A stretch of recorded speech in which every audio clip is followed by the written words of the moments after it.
them.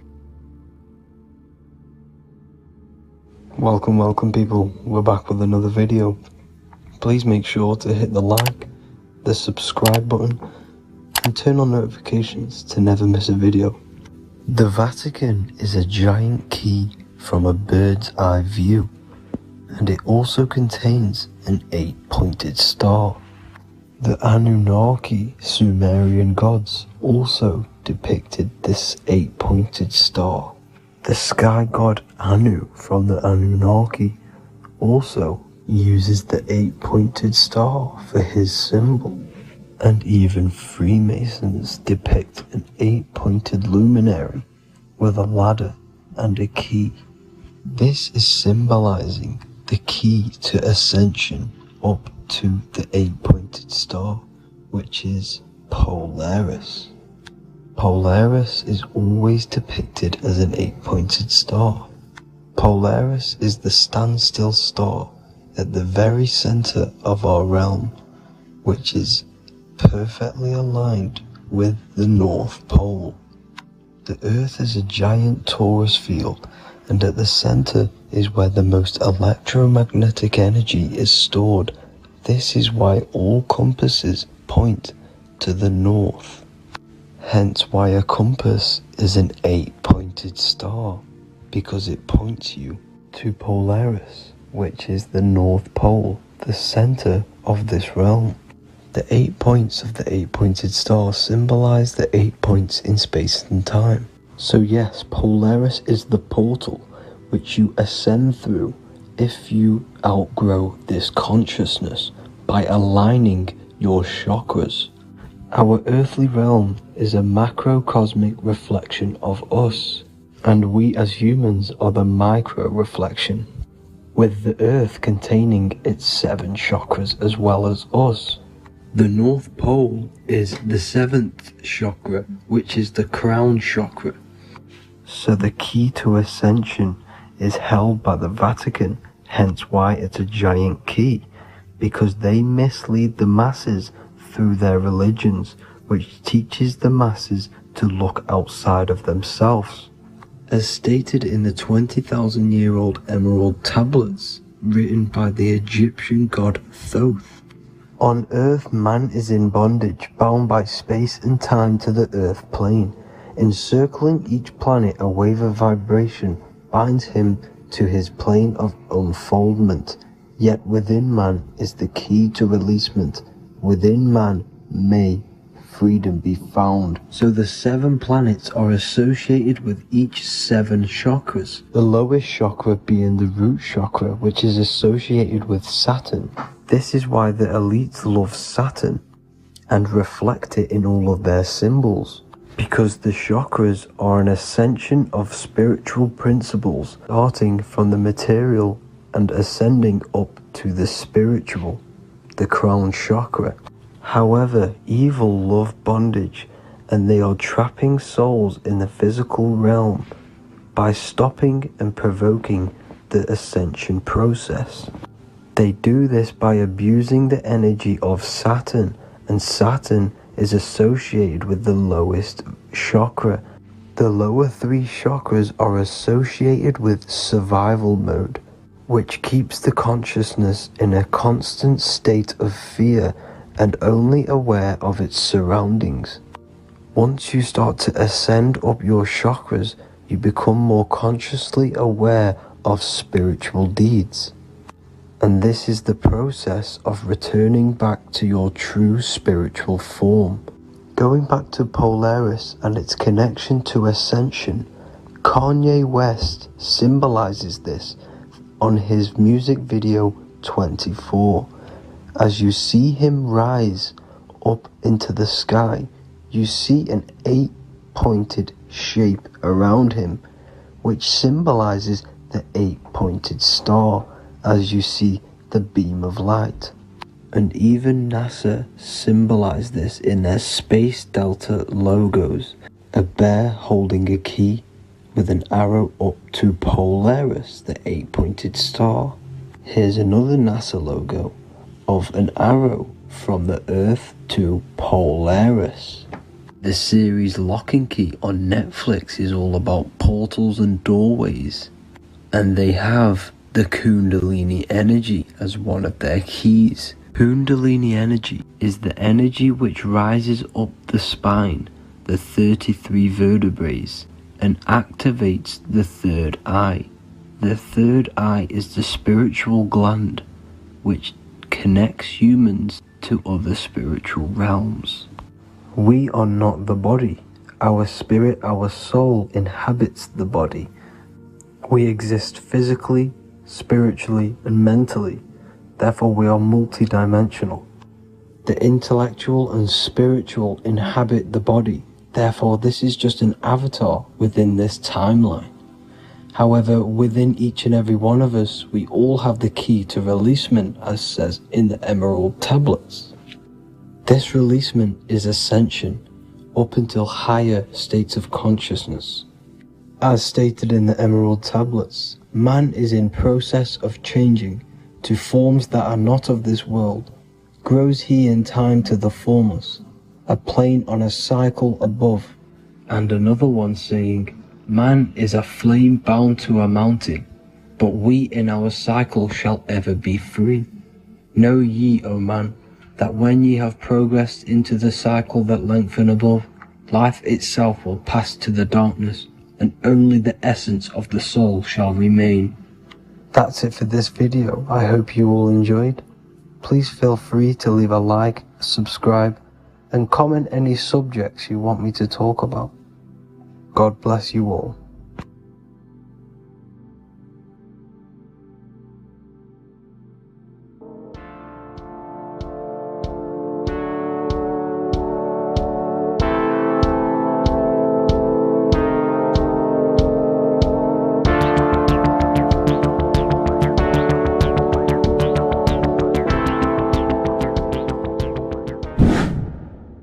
Hello and welcome to another video, people. Before we start, please like, comment and subscribe if you wish to see more content. Today we're going to be talking about the mental universe and how everything is mental. This is the #1 law on the Kabbalion. If you've never read that book, it's called The Kabbalion. A very good book. It's the first law because this is the most important thing you need to understand. Is how everything exists within the mind. Behind every single one of these eyes is the same consciousness expressed in different bodies. The mind is what gives perception to what you're experiencing. Behind every single one of these eyes is the exact same consciousness, but the brain that they inhabit is giving them a different perception, a different being, a different body. Now, this is the difference between humans and animals.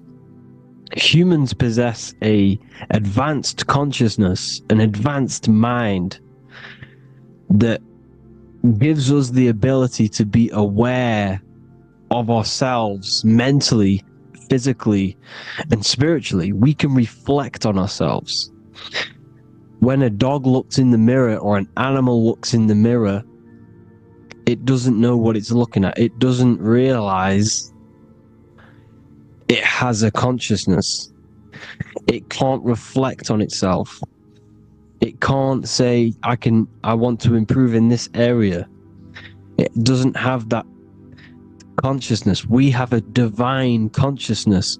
Take away the N for divine, and you get with a D, put it with a D, you get divide, because we have a divided two-way consciousness. An animal only has one. However, it's still the same mind. We're all mind. We're all mental. We all exist within the mental plane. Look at this person walking. The body, the brain, is sending electrical signals through the 12 cranial nerves, which the 12 disciples that spread the gospel of Jesus, right? You have 12 cranial nerves in your brain. There are 12 disciples which spread the gospel of Jesus. Jesus represents the mind, the intelligence, the invisible intelligence that we all are, the same intelligence, the same exact consciousness, which then sends a command into the brain. Then the brain sends these 12 electrical signals through the 12 cranial nerves to control the rest of the body through the nervous system. This person walking is not, the body is not walking. The mind is telling it to walk. And the brain is it's a supercomputer which is decoding these demands given to it by the mind. Because the pineal gland will have something to do with the ether, because the ether is physical and non-physical. The mind is sending the commands through the ether to the pineal gland, which is then getting broken down into electrical codes within the brain and sent throughout the nervous system to control the body. And this is why in the Sims simulation, because the body's the simulation, it's a false reality, it's the fake reality, it's not the real you. You are formless, there is no form, but the third dimension is a dimension within your mind. Matter, mind, light is all a product of your mind. It's all in the mind. Now, this is why The Sims has this green little diamond on top of the head. Because this is you, this is your invisible intelligence controlling the character. Okay, it's controlling the character. And this character is in the world. Your consciousness isn't in the world. The world exists within you, but the body is a vehicle for that realm that you land in. When you have a dream, your mind transcends this body into another body, duplicates your body into another unite. Unite is one. We're all one. It's all one universe, expressed in many different ways, infinitely. And the vehicle that you land in is the body to operate in that realm. This is the all-seeing eye, as you see here. The eye, this is all the intelligence. This is the ball of consciousness, God, expressed in different bodies. We're all this same one in different bodies, as you can see here. And this intelligence is expressing infinitely throughout the universe. An infinite universe. There's no beginning, no end. There was no beginning of the universe. There is no end. It's infinite. Always has and always will. But the mind is what gives you the ability to explore the universe, to make perception of it. We are God in disguise. We are God in disguise. We are God in flesh. But the body can become attached to the mind, can become attached to the body if the mind is not aware of itself. When the mind is that blinded by matter, and we lack knowledge and understanding of what we truly are, a formless, infinite being, a traveler. This is why Freemasons are called Freemasons. Mason means traveler. Free. You're a free traveler because your consciousness is a traveler of the universe. When we lack understanding, our mind bounds to the body because we don't separate the body with our different layers of consciousness. When we separate them and identify that we are mind, body, emotion, you then can apply this knowledge to when you want to astral travel. and explore the different realms of your mind, because the mind is the universe. People, this is what we need to understand. The mind is the universe. I am you and you are me. This is the Egyptians showing you this. The Ankh is the symbol of life. This is the one ball of consciousness, mind, giving it the Ankh life to all the different life forms. The cows, the birds, the snakes, and the big Ankh given to the humans, because the humans are the most intelligent. We have the most advanced consciousness. We have the most advanced consciousness.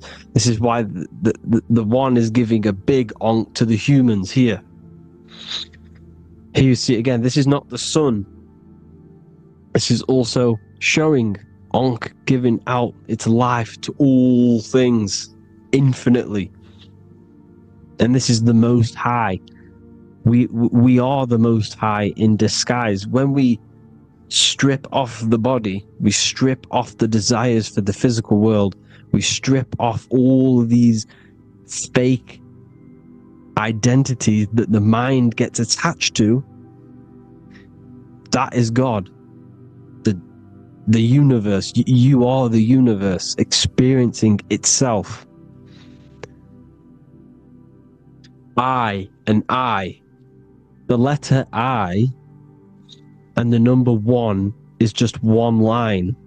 The letter I is the number 1. Because your I am, when you refer to yourself as I, every single one of you who's watching this video refers to yourself as I, which is the one. We are all the one. We are all intelligence. We are all invisible.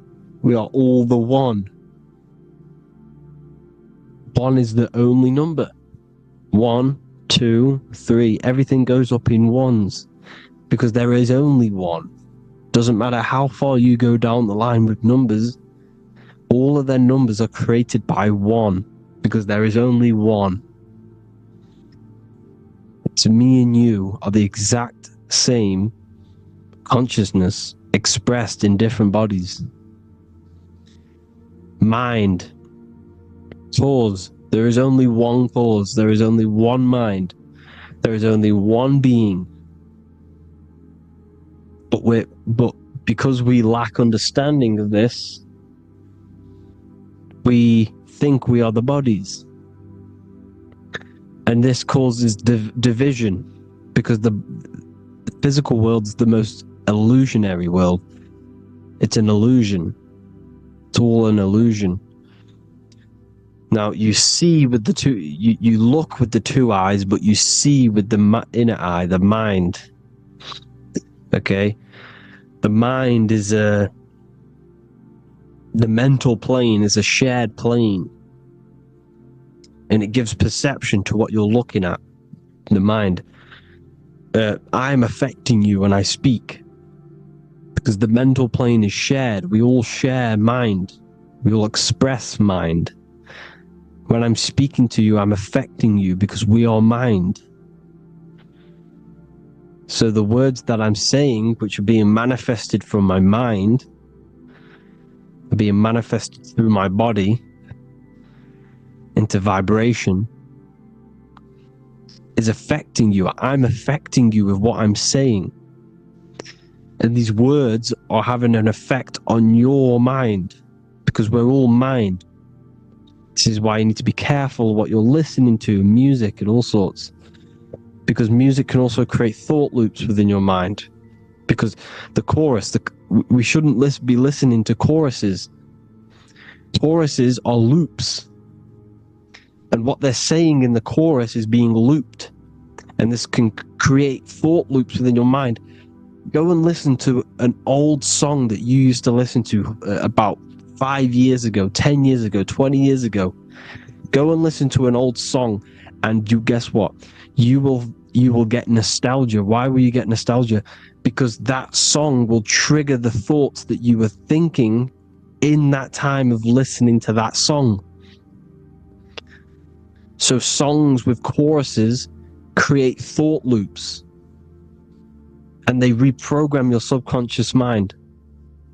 It's important why music is very powerful.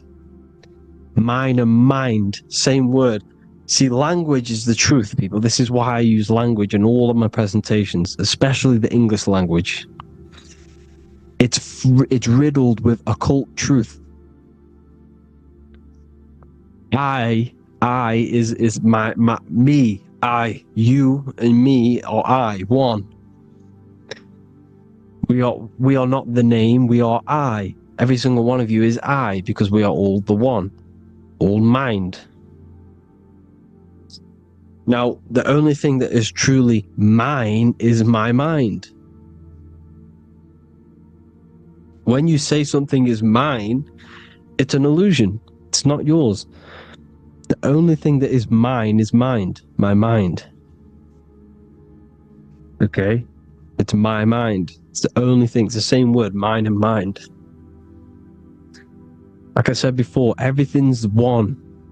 Hot and cold is different degrees of the same thing, of the one substance, of degrees. The 7 colors are different frequencies of the one white light. Everything is one. There is only one. We are all one. Everything is one. Hot, cold, day, night. It's the same degree of one, which is mind. The mind's perception is what's giving it, labeling it hot or cold. The mind's perception of colors is what is giving it red or purple, hot or cold. There is only mind. The mind gives things perception. There is only one, that is mind. The conscious and the subconscious mind. The male and the female, these are married. The subconscious mind is your hidden part of the mind. Okay, it's hidden. You can access it through different meditations and Reiki teachings, and dreams are manifestations of your subconscious.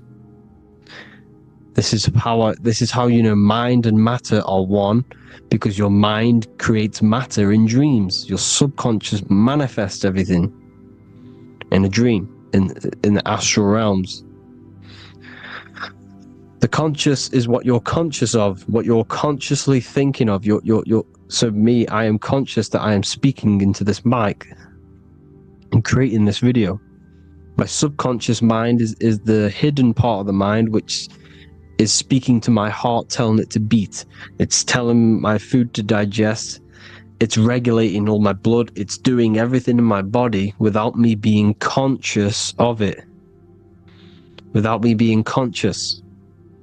The subconscious is the feminine, the conscious is the male.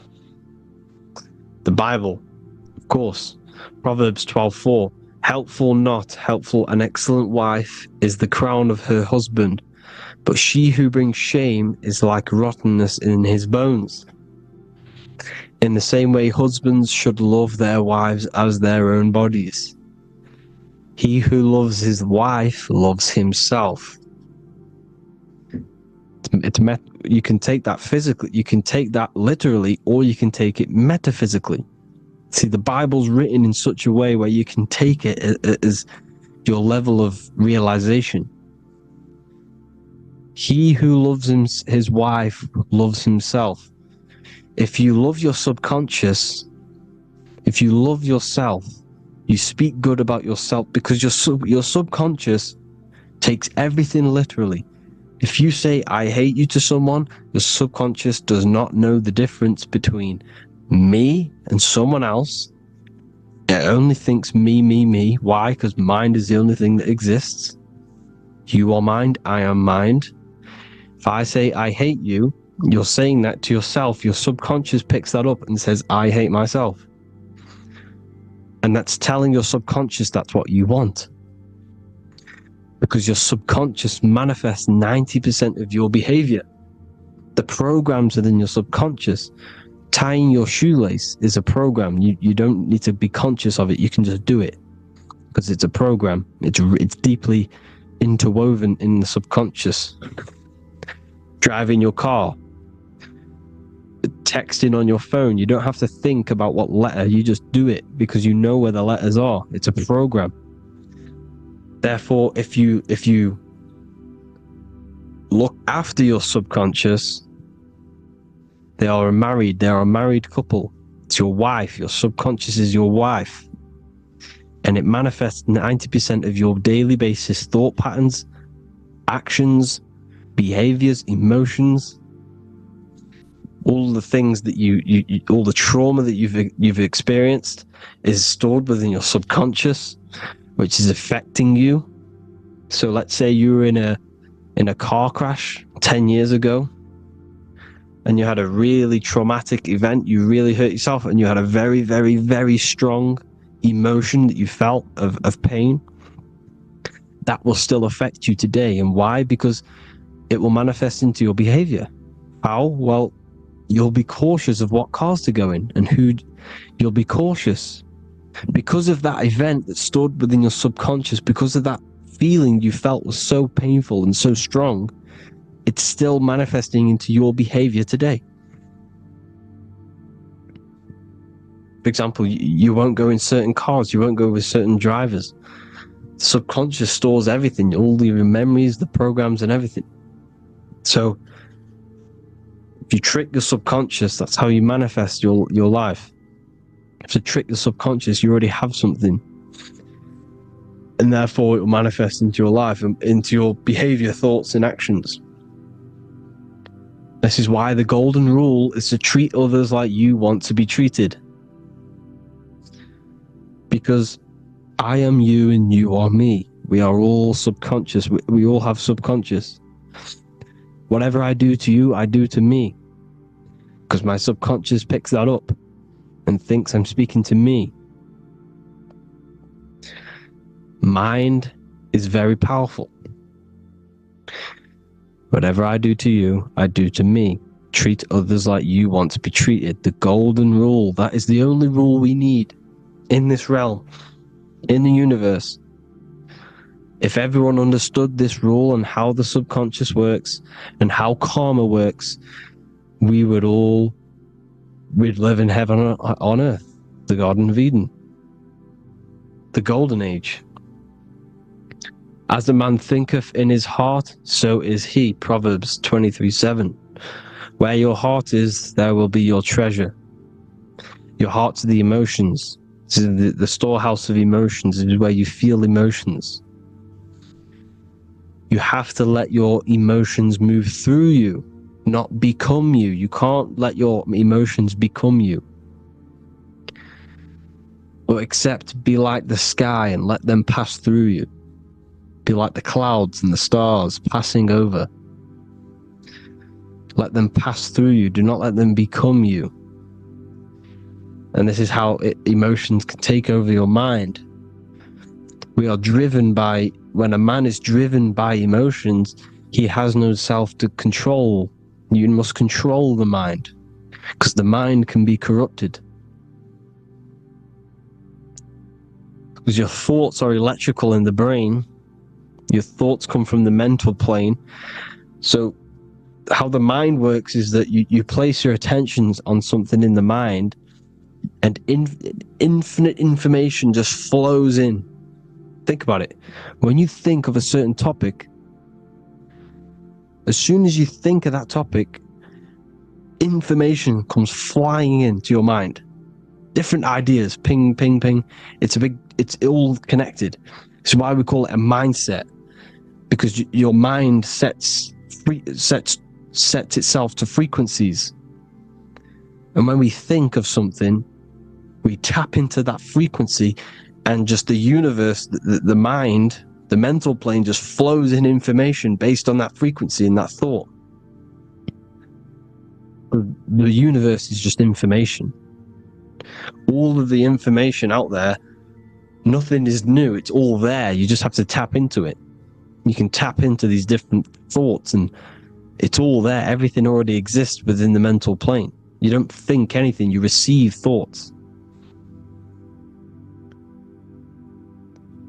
We all share the mental plane. We affect each other. I'm affecting you. Speaking, listening to me is affecting your mental plane, your mind.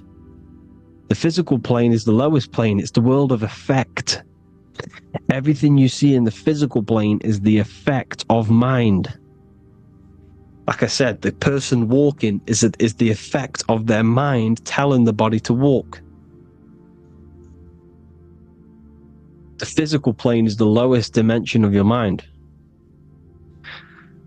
Mother Earth, we are in a mother. We're in the womb still. The Earth is feminine. It looks after you. It provides you with food for free. It grows on trees with water. It's Mother Earth. It's the womb. The dome above your head is your mother's belly. Okay? Is your mother's belly. You're in the womb still. You're forever in the womb because your mind's constantly expanding. Because when the baby's mind figures out that there is a reality outside of its mother, it starts to hear the people on outside of its mother, what does it do? It figures a way out of the mother, and it becomes born again in the water, in a hospital, into the other world. It's the same with our minds.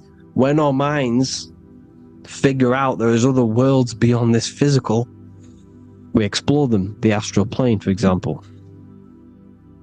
You figure a way out of the body. Because when you're the firmament, look at the word firmament, meant at the end. Firm is firm, something strong, something like a rock is firm. If your mind is firm like a rock, you will be stuck under the firmament.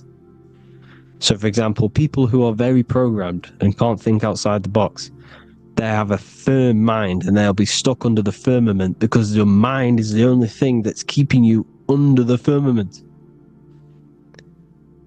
It's the only thing.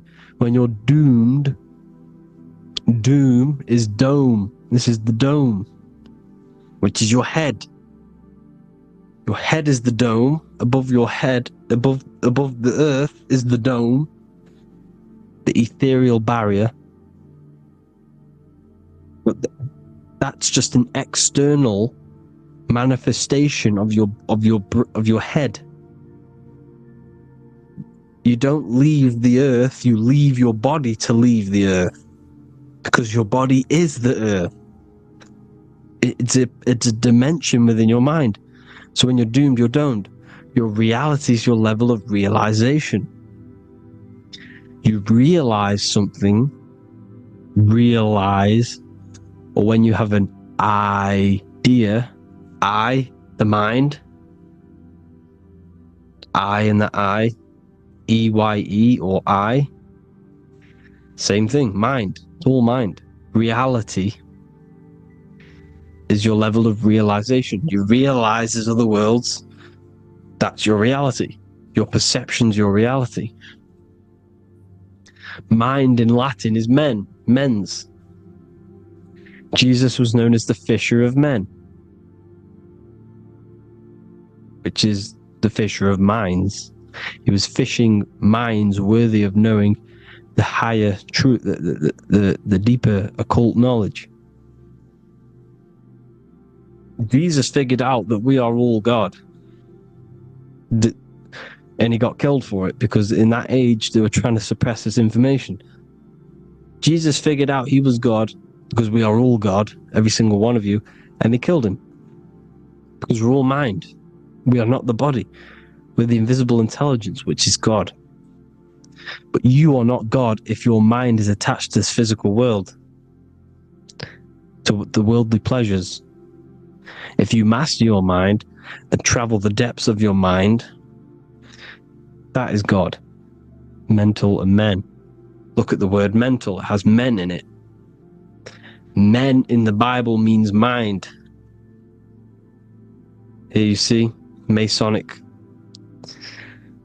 The Masonic symbol with the eye, the mind,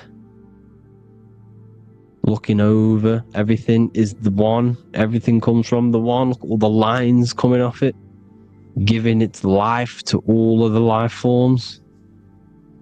Down here on the bottom, you have duality, black and white. Up here, you have singularity.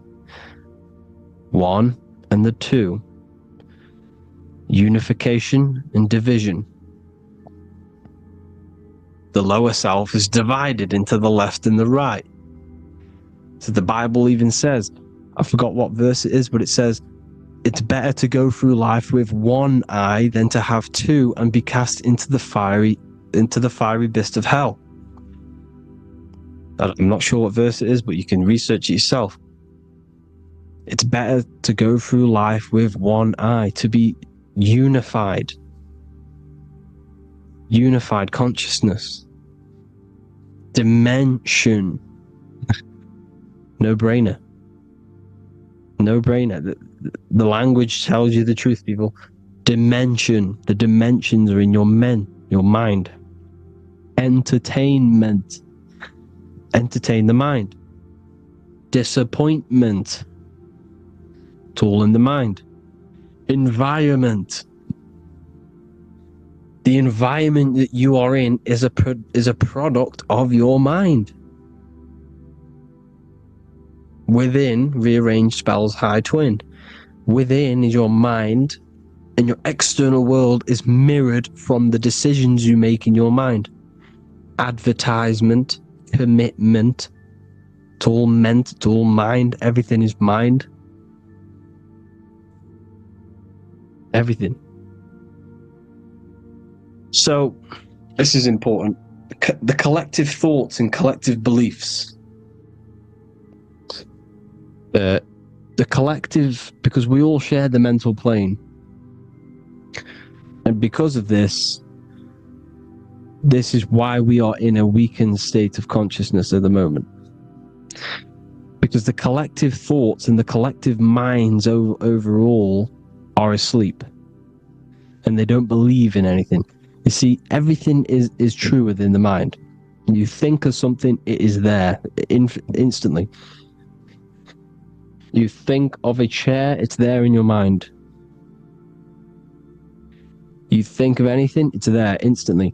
So everything's true within the mind. Anything can happen in the mind. Anything can happen on the physical plane if the collective consciousness, the collective minds, believe it to be true.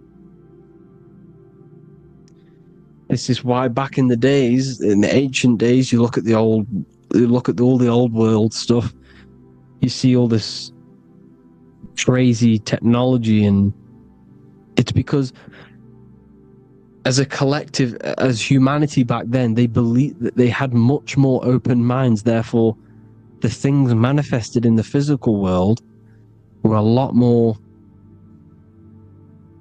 out of the box, so to say, compared to today. For example, magic is not as powerful today because the masses don't believe in it. It's still powerful, don't get me wrong, but if the masses believed, or if everyone knew magic could be real, because it is, anything's real in the mind, it would be a lot more powerful. You see? So and what they're trying to do is create a hive mind worldwide. They're trying to make one religion, an external god. What happens when you worship something external? You give energy to it, because where attention goes, energy flows. Where your mind gives attention to, energy goes there. And when we all believe in external gods and give our worship and our power to these external things, we all give energy to it, which will manifest as a demon in the astral planes. It's a hive mind. They're trying to make a hive mind to summon our energy. Trying to summon our energy. And it through mind, through collective thoughts. The hive mind. They want one religion, one government, one currency, one belief system. And that will create a hive mind, which will limit our consciousness, which will limit what we can do in the physical world. Because if everyone doesn't believe in certain things, it cannot happen, because it's all in mind. Mind is so powerful. I am you and you are me. I hope you all enjoyed this video, people. If you haven't already, join the Wisdom Academy. The Wisdom Academy, we have many occult lectures just like this one. Also, we have just launched Mindwave Hub. If you want genuine frequencies, genuine binaural beats, because the ones on YouTube, the ones on Spotify, Apple Music, they're all tuned to A440 hertz, which shuts down the right hemisphere of the brain.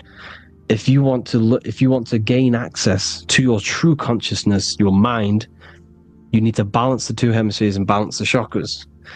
You can do that externally by listening to binaural beats.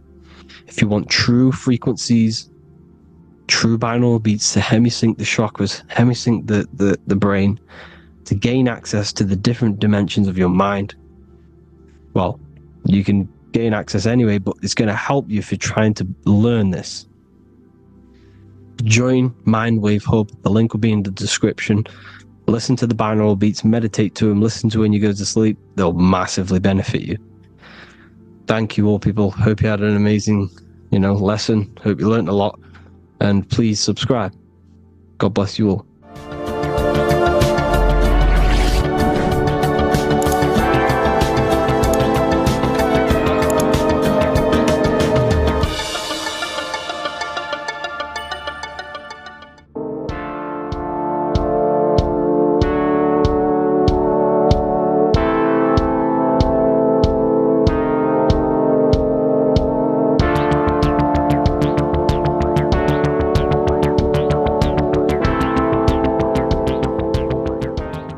Welcome back everyone to another video.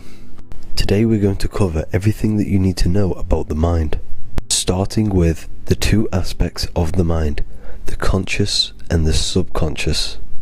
The male aspect of your mind is the conscious.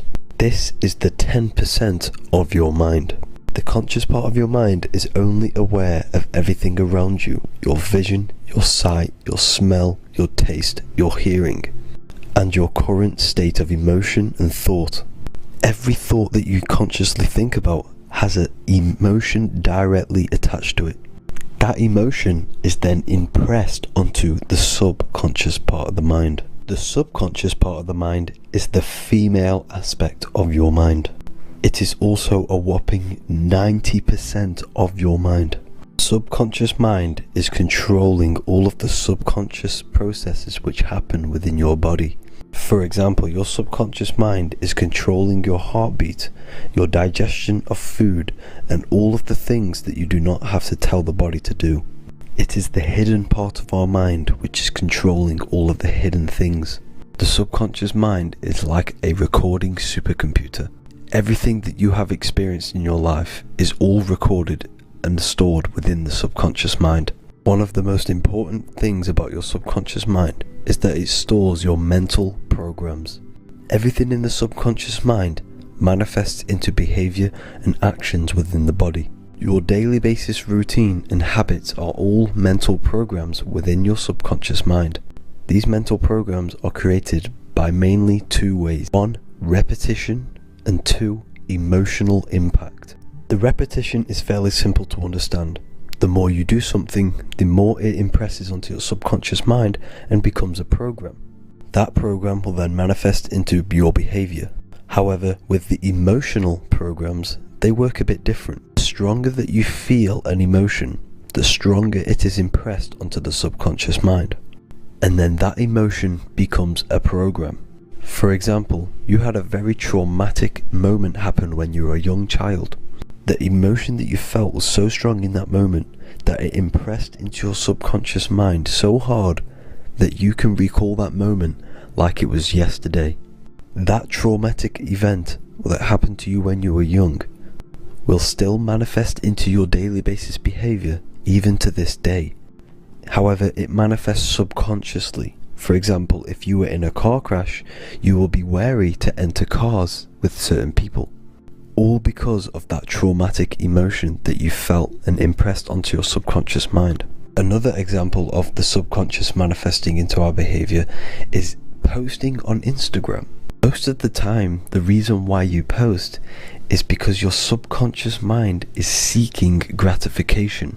So before you actually do something, question yourself and find out the root cause of why you are doing this. Another thing that you need to understand about the subconscious mind is that it takes everything you say and hear literally.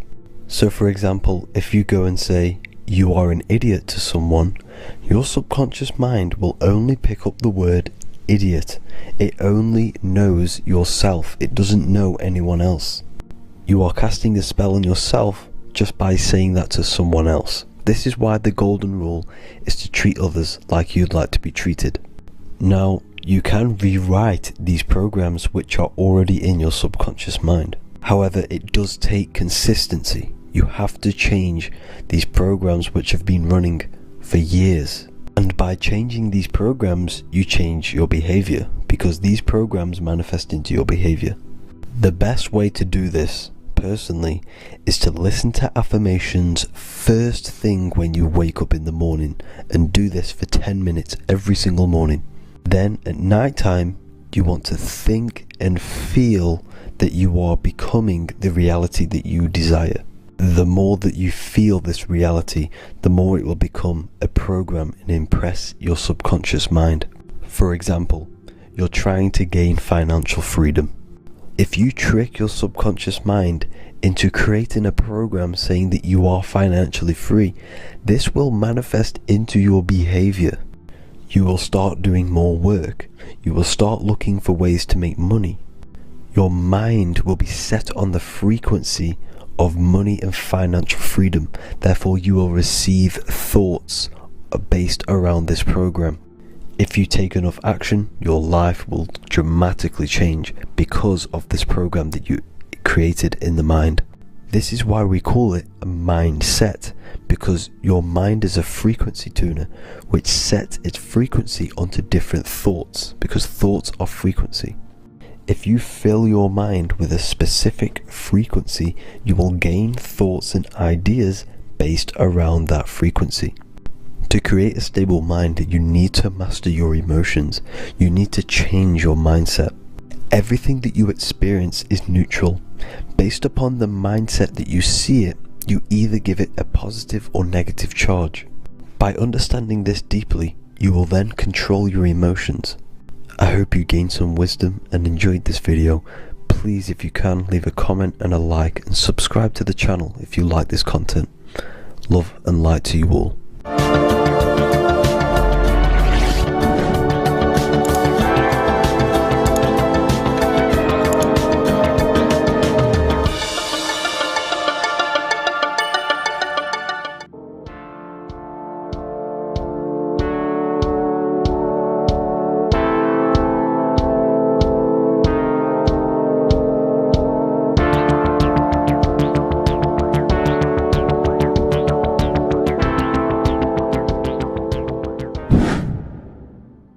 The earth has become a realm in order to trap souls within, so that they can harness our electricity, our energy. Even the Bible is talking about how this realm is controlled by the wicked one in John 5:19. We know that we are the children of God, and that the whole world is under the control of the evil one. Ephesians 6:12, for our struggle is not against flesh and blood, but against the rulers, against the authorities, against the powers of this dark world, and against the spiritual forces of evil in the heavenly realms. So the Bible is telling us that this is not the only world. There are other worlds, there are other realms that we can go to, considered as heaven. Heaven being a higher realm where there is no evil, no darkness. This is a midpoint realm where there is good and evil. Now, we're going to explain how the soul trap is how it's working, and how your soul is being harnessed for its energy, and how you are tricked to come back to this realm after death. What you need to understand is first is that you are the invisible intelligence behind the physical body. You are the mind and soul. The soul is the true you, the good you. It is pure love, pure bliss, eternal, never dies. The mind can be corrupted though. The mind is the intelligence of the soul. It is invisible. It has no true form. The intelligence inhabits the brain. The brain is the computer to control the electrical machine called the nervous system, which is choice, program, and action. You are the invisible intelligence behind the body, and this will prove it even more. You do not even see into the external world. You are seeing an image produced by the brain, because the light is being sucked through the retinas of the eyes. The image is produced in the visual cortex at the back of the brain. What does this mean? This means that we are the consciousness in the center of the brain, in the pineal gland, that is experiencing the program being ran by the central nervous system in the brain. This is the sigil of Lucifer. Lucifer in Latin is Lucy. Lucy is light in Latin. Lucifer is known as the light bearer. This is how the eyes work, people. It's not a demon or a devil. The sigil for Lucifer is how the eyes work, and how the left eye is controlled by the right brain. The right eye is controlled by the left brain. There is a crossover. It's the same with the body. The left side of the body is controlled by the right brain. The right side of the body is controlled by the left brain. There's a crossover with our hemispheres in the brain. Now, this empty chamber in the center of the brain is where this universal cosmic intelligence is held, known as the most holy place in the Bible, the throne of God. Okay? This is above the 33 vertebrae on the spine. As you can see here, you are the being in the center of this point. All of the nerves are being sent back to this one particular point, which is the seat of our invisible intelligence. You can see it's an empty chamber. Our consciousness, our intelligence is not a physical thing. This intelligence is the true voice inside of your head. This is why your head is heaven, your heart is earth, your heel is hell. Your head is heaven because this is the seat, the throne of God. God is in heaven because the consciousness, this divine intelligence that's controlling the body, is sat in the center of the brain. The brain is taking commands of this invisible intelligence. When you close your eyes, you can feel your awareness, your consciousness, your intelligence is all in the brain. Your awareness is not in the feet, the heart, the legs, the arms. It's all in the center of the brain. Now, if you meditate deeply, you will find that you are beyond the mind. You are the being observing the thoughts. You are the soul observing the thoughts. Now, with this being said, you are the consciousness experiencing the program being ran by the central nervous system in the brain, because you're not seeing into the external world. It's an image, it's a simulated image produced by the brain and the central nervous system. You do not experience the external world. You do not feel the external world. You feel electrical impulses on your nervous system. Your nervous system is decoding what you are feeling. So the only thing that you truly feel is the electrical impulses on your nervous system. This is why the nervous system is the tree of knowledge of good and evil, because it gives your invisible intelligence, your mind, the knowledge of good and evil. It can detect good things, it can detect bad things. If it's hot, if it's warm, if I need to go, the nervous system is doing this. It is the tree of knowledge of good and evil. Okay? Now this universal intelligence is symbolized as the single eye. Okay? Matthew 18:9. It is better for you to enter life with one eye than to have two eyes and to be thrown into the fire of hell. What does this mean? It's symbolic, it's metaphorical, people. It is metaphoric. Your universal intelligence is the single eye, the one eye. It's the balance between the two poles, between the left and the right, the good and the evil. It knows the right thing to do all the time. This is our inner guide. The inner self is the inner guide. And when you are operating your life off duality, using your two eyes, you'll be thrown into the fire of hell, lower states of consciousness. Because you're split. You need to live in oneness, even, balance. Matthew 6:22, the light of the body is the eye. The light of the whole body is the eye. You are a light being. Human. Hue means an attribute of a color. Man is the word manifested. We are light manifested into physical form. Depending on your vibration is depending on what color that you are vibrating on, which is a hue, a human. If therefore thine eye be single, thy whole body should be full of light. Again, it's talking about the single eye, oneness, completeness.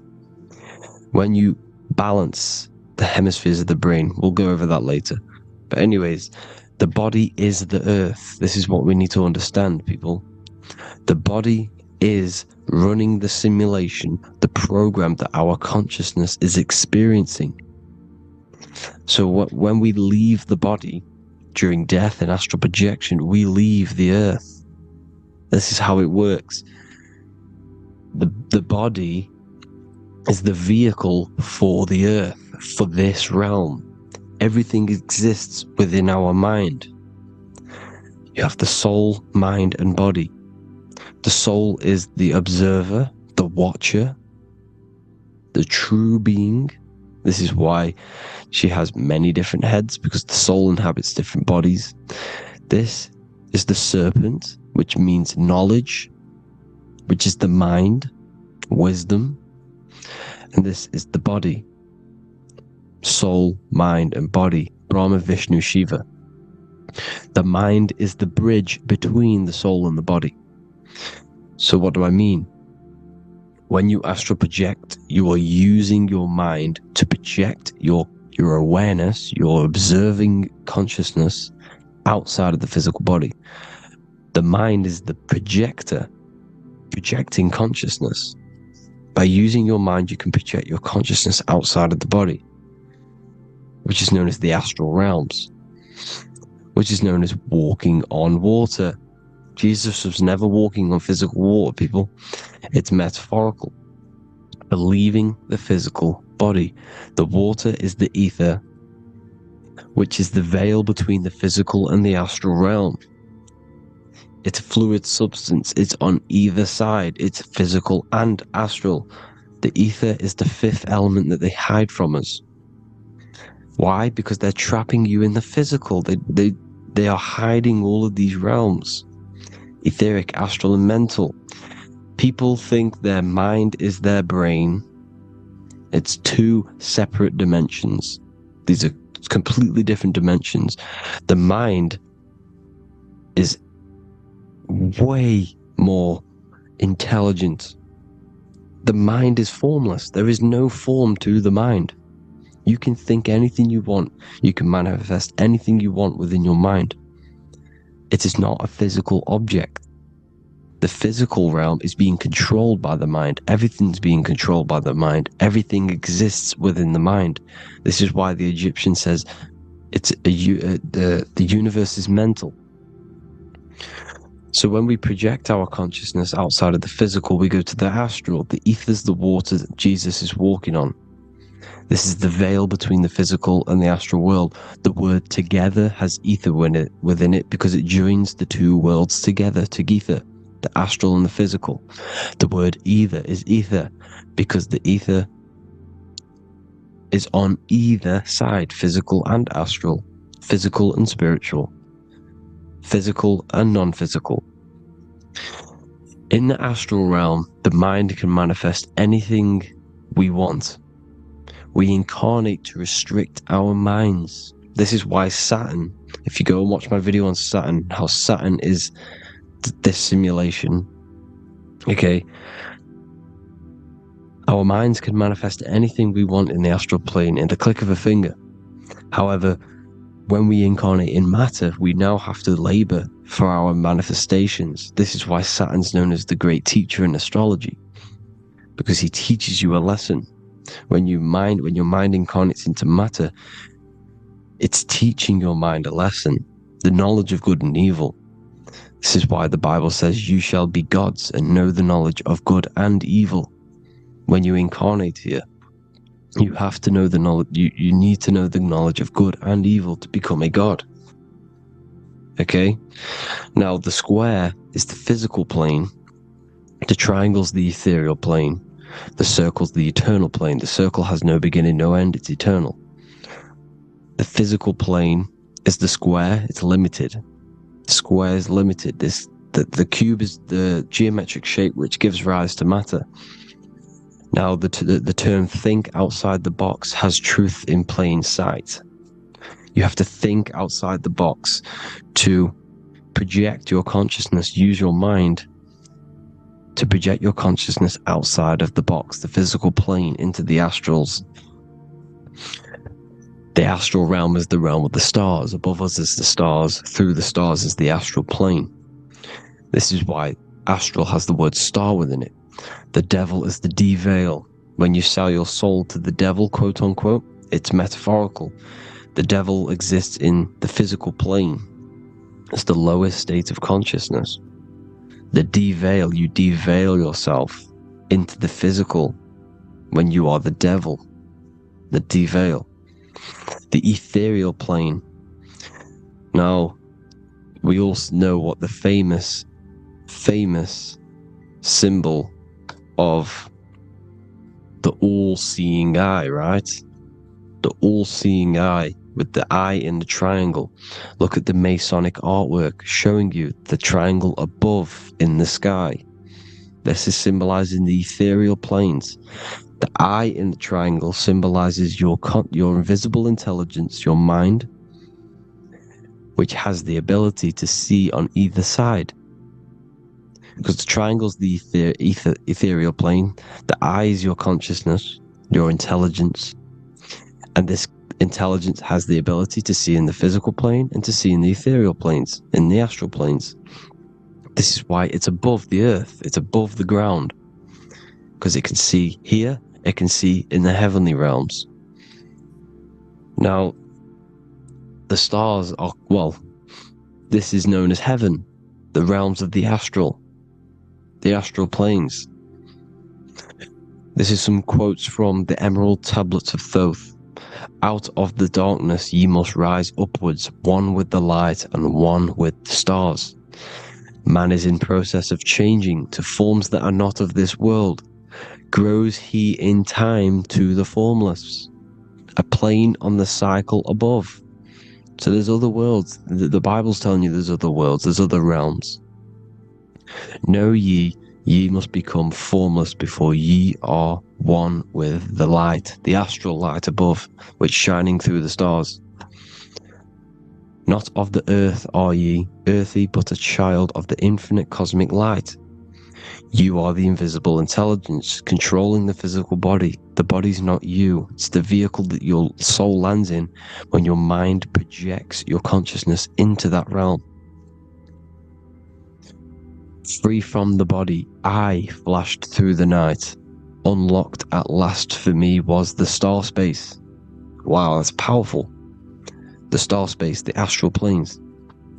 This is what it's talking about. We are all a star. We descended from the astrals, which is the star. We are all a star.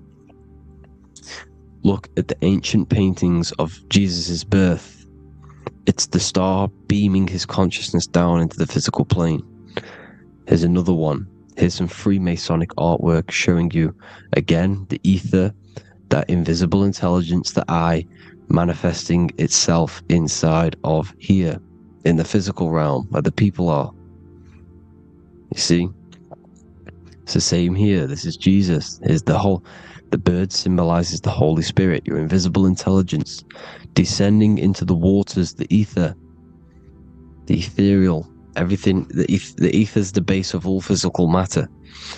Here's Truth in Plain Sight. Mr. Bean, the famous TV program in England, in the UK.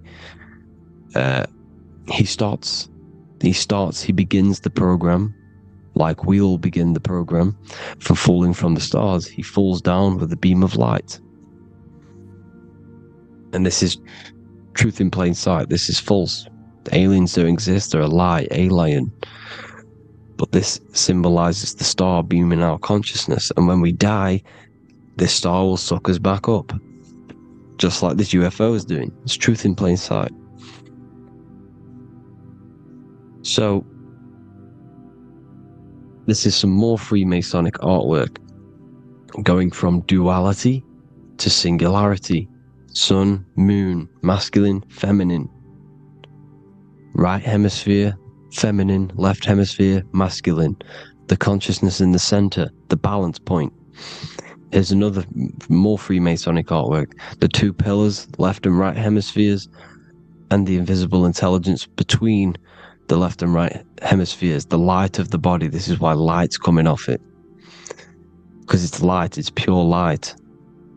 The blazing star. The stairs go from the checkered board, the duality, up to oneness, in between the sun and the moon, the masculine and the feminine. This is symbolizing going into oneness. What did the Emerald Tablet say? You've got to become one with the stars, one with the one with the self. Balancing the two hemispheres so that you can gain, because when the two hemispheres are balanced, you can gain a more deeper connection with your invisible intelligence. Same with the chakras. When the chakras, the 7 seals in the Bible, these are 7 seals because when you conquer the 7 chakras, when you balance the 7 chakras, you then gain a more deeper connection with your internal self, because your mind is not filled, it's not being ran, it's not being dominated by these 7 deadly sins, the 7 seals, the 7 chakras. These are 7 energy centers which are concealing our true form. Balance makes us have a stronger connection with our true cosmic intelligence. Heaven is even. This is why Jesus is pointing at the heart. The even point is the heart. You got to balance the chakras and live from the heart, because the heart is the earth. You're in good and evil. The body manifests the lower and the higher self. The higher self is in the higher parts of the body. Wisdom, intuition, expression. The lower self is in the lower parts of the body. Sex, food, and power. This is how they are trapping your soul, people. Like I said, the mind is the bridge between the soul and the body. So by tricking the mind, not giving it the right knowledge, and keeping the mind stuck in the lower 3 centers, thinking about power, food, and sex, this is low vibrating energy. It's going to keep your mind addicted to the physical realms. Okay? This is why you need to go even, balance, heaven. Okay? I will explain the soul trap in a second, how it fully works. But I'm telling you all the science behind it so you can understand. When you are doomed, you are domed. This is the dome, the firmament, the firmament, the mind. Ment is mind, firm is firm. A firmament is doomed under the firmament. You must have a loose mind, an open mind to expand your consciousness beyond the stars, beyond the ethereal barrier. You have to vibrate higher than this world. Your consciousness must be expanded more than the physical plane. You need to learn how to astral project. You need to learn how to leave the body, how to operate outside of the body, so that when you do leave the body, you will have recognition, you will have knowledge, you will have practice. But this is as above, so below. The woman's belly is the earth. It's as above, so below. It's a microcosm of the macrocosm. We are the children in the womb. We are the people in the earth being ready to be born into the heavenly realms. As above, so below. It's a microcosm, macrocosm. Everything is in everything on a bigger and a smaller and a larger scale. Now, when the baby figures out that there is a world beyond its mother, what happens? The baby starts to move around and tries to get out of the mother. Because once it starts to hear the external world, starts to hear people, it's going to wonder, what's outside of why am I in here? What's outside? So the baby will force its way out of the mother. It's the same with our minds, as above, so below. When our minds figure out that there are other realms beyond this world, we will seek a way out. This is the womb, the Mother Earth, Mother Nature. It's the mother. We're in the womb. We can be born out of this world, which is being born again in the Bible. When you are doomed, you are domed under the dome, under the firmament, the firm mind. The firm mind will keep you under the firmament. Due to the law of polarity, there has to be other realms. There has to be.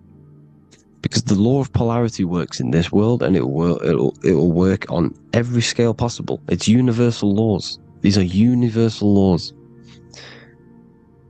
The law of polarity means that there are other realms polarizing this realm. There is a hell, there is a heaven. There is a midpoint, which is Midgard, which is the one we are in now. Earth, heart. Earth is the heart. Heart is the center, good and bad. The balance between good and bad. Your reality is your level of realization.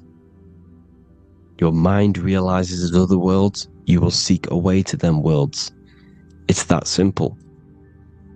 The soul trap is to keep you stuck in this physical body, which is the earth. This body is the earth. It's running the program, like I said at the beginning.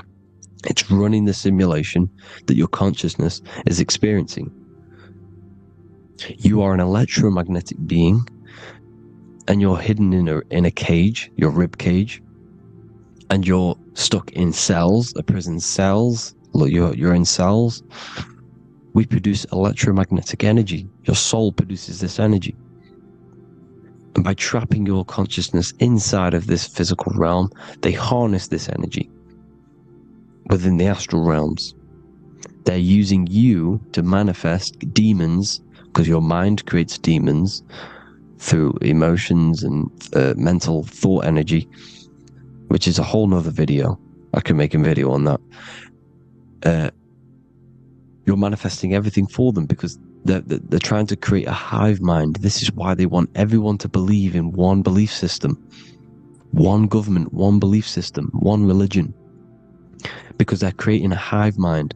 This hive mind will manifest and be summoned within the astral planes, because the mind manifests the astral plane. The astral plane is the realm of imagination. The mental plane is the realm of just thought alone.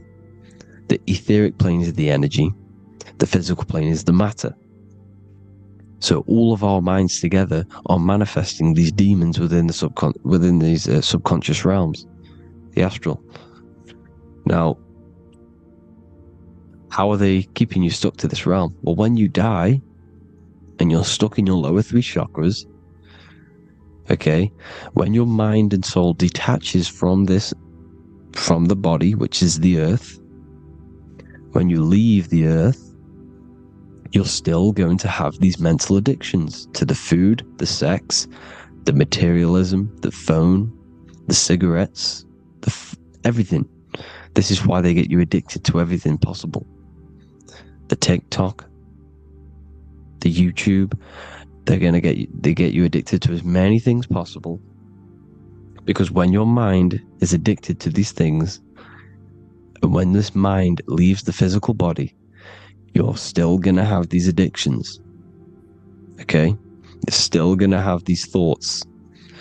And you will be manifested into the lower astral realms because you're thinking materialistic, you're thinking negative, because your level of realization was your reality. You were manifesting hell on the earth. When you leave the body, you're going to manifest hell in the astral planes, which means you'll be vibrating on the very low, which will put you in the lower astral realms. So guess what? You're going to come back. You're going to come back into materialism. You're going to reincarnate. Because you haven't prepared for life after death. You must detach from the external world. Okay? Moon is mind. The sun is the soul, the earth is the body, the moon is the mind. This is why we say lunatic. In your mind, you have a specific mood. Moon. Money, M-O-N, is the moon. Money exists in the mind. They get you addicted to the money. The Bible's telling you this. Do not conform to the pattern of this world, but be transformed by the renewing of your mind. It's telling you. Of this world, but be transformed by the renewing of your mind. Who knew that the Bible was this deep? Matthew 16:26, what good will it be for someone to gain the whole world yet forfeit their soul? James 4:4, don't you know that friendship with this world means enmity against God? Therefore, anyone who chooses to be a friend of this world, of the world, becomes an enemy of God. John 4:4, dear children, are from God and have overcome them, because the one who is in you is greater than the one who is in the world. It's talking about the invisible intelligence. It's greater than the physical world.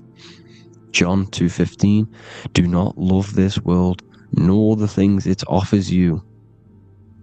Because this world will create you to, if your mind has attachments to what this world offers, sex, money, and power, pretty much, you will reincarnate here. You will come back here. Because when you leave the body, your mind will still have these addictions. Do not love the world, nor the things it has to offer you.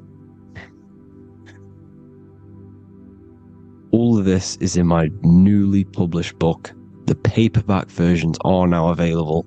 Finally, for all the people who have been waiting, the Book of Wisdom. All of this knowledge is inside of the Book of Wisdom. The paperbacks are available. There's worldwide shipping. You can get it anywhere, pretty much, any country. My new website, it's amazing. There's going to be some amazing products coming on the new website. But I thank you all for the support.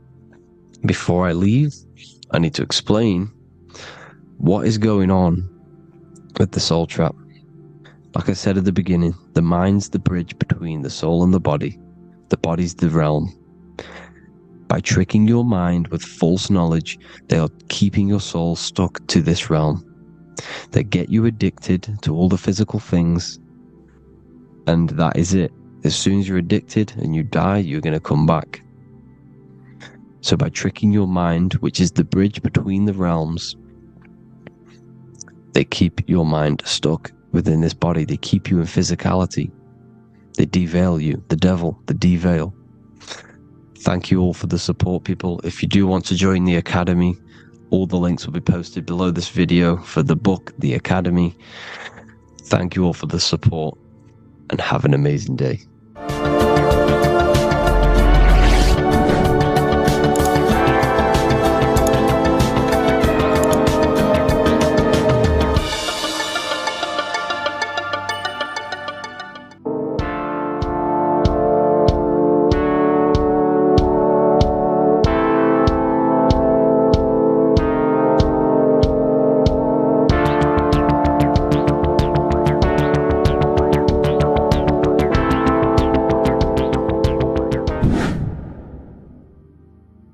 What is good, people? We're back with another video, and this is going to be talking about the connection between the micro and the macro. You know, you are the universe, everything is inside of you. So the first thing you need to understand is that the law of mentalism, we are a thought in the creator's mind, everything's being thought into existence. We have a spark of this mind, this same mind of the creator, and everything is a state of mind. Particles or atoms, whatever you want to call them, are a mental thing. They're a product of the mind. Everything's thought into existence. Thoughts influence everything. Thoughts are energetic effects which send out waves into the quantum field around you. And your consciousness is actually the universe experiencing itself, expressing itself, and viewing itself. So we are the creator, but viewing itself in separate bodies. And this is why they call the material world the world of illusions, because everything's separate here, but we all forget that we're not all one. We've all been brainwashed to think we're all separate, but we're all one. We're all the same mind, the same consciousness, everything.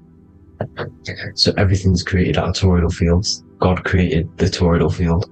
That's the only thing that exists, because the atoms are toroidal fields, and it's the basis behind all creation. As you can see it in the owl's eyes, it creates the infinity symbol. And this was the apple. That apple is a toroidal field. And the toroidal field is made out of dielectricity, which is ether. Ether is black light, and this is counter space. This is another realm. This is what creates God to be omnipresent, to be everywhere at one place at all times. He is everywhere, because ether is everywhere. And ether is infinite potential. It connects everything together, and that's what energy moves through. It moves through the ether. And that's black light. Everything is light, as it says in John 4:2, God is light. Everything's a vibrational state of light. So the torus field is made out of dielectricity, ether, black light, magnetism, which is white light, which is the center of the toroidal field. And magnetism radiates, it has no vibration. And then when white light splits, it turns into electricity, which is physical material, and that has a vibration. This is the Holy Trinity. The sun, the moon, Saturn. Saturn, the god of materialism. If you've watched my videos on Saturn, you know that Saturn is crystallizing everything into physical matter. And that's why his old name was El. The ancients called him El. And this is why we get El electricity. This is where El electricity comes from. Because El electricity is only a product of the physical world, which is redshift, blueshift, Adam and Eve. And this is what creates the redshift, blueshift is what is a product of magnetism. When magnetism, white light splits, and this gives us vibration. And this what creates the toroidal field, which is the basis of all physical creation. The sine wave is created out of the magnetic wave and the electric wave. The electric wave is the blue wave, and the magnetic wave is the straight wave, which is radiation. This is vibration, frequency.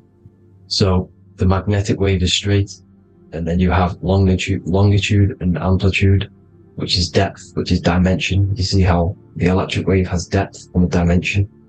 This is why you get the cross. This is the cross of Earth. This is the symbol of Earth, of bondage, of physical matter, because it consists of magnetic wave and depth, which is electric wave. And this is where you get the sun cross or the Earth cross, whatever you want to call it. It's the cross of physical matter, and the ancients knew this. This is why they used that symbol. Redshift, blueshift, which is the toroidal field, is the basis of all creation, physical creation. And this is why you have the police siren is red and blue.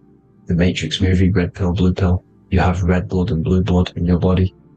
The Democrat and Republic, the two parties, red and blue. Like your taps, on your taps, you have a red and blue tap. One's generative, one's destruction.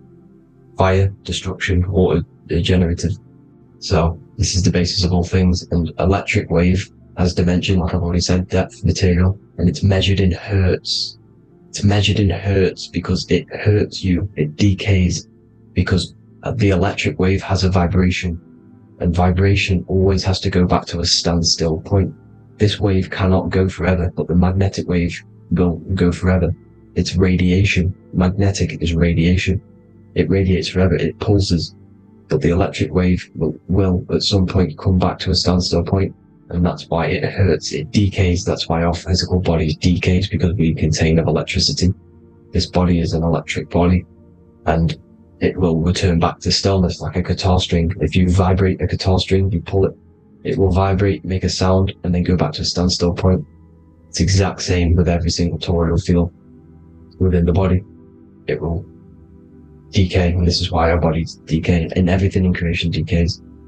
So we're born into sin, the sin of Eve. The sin of Eve is us biting into the tree of knowledge of good and evil, which is the, you know, the systems in the body.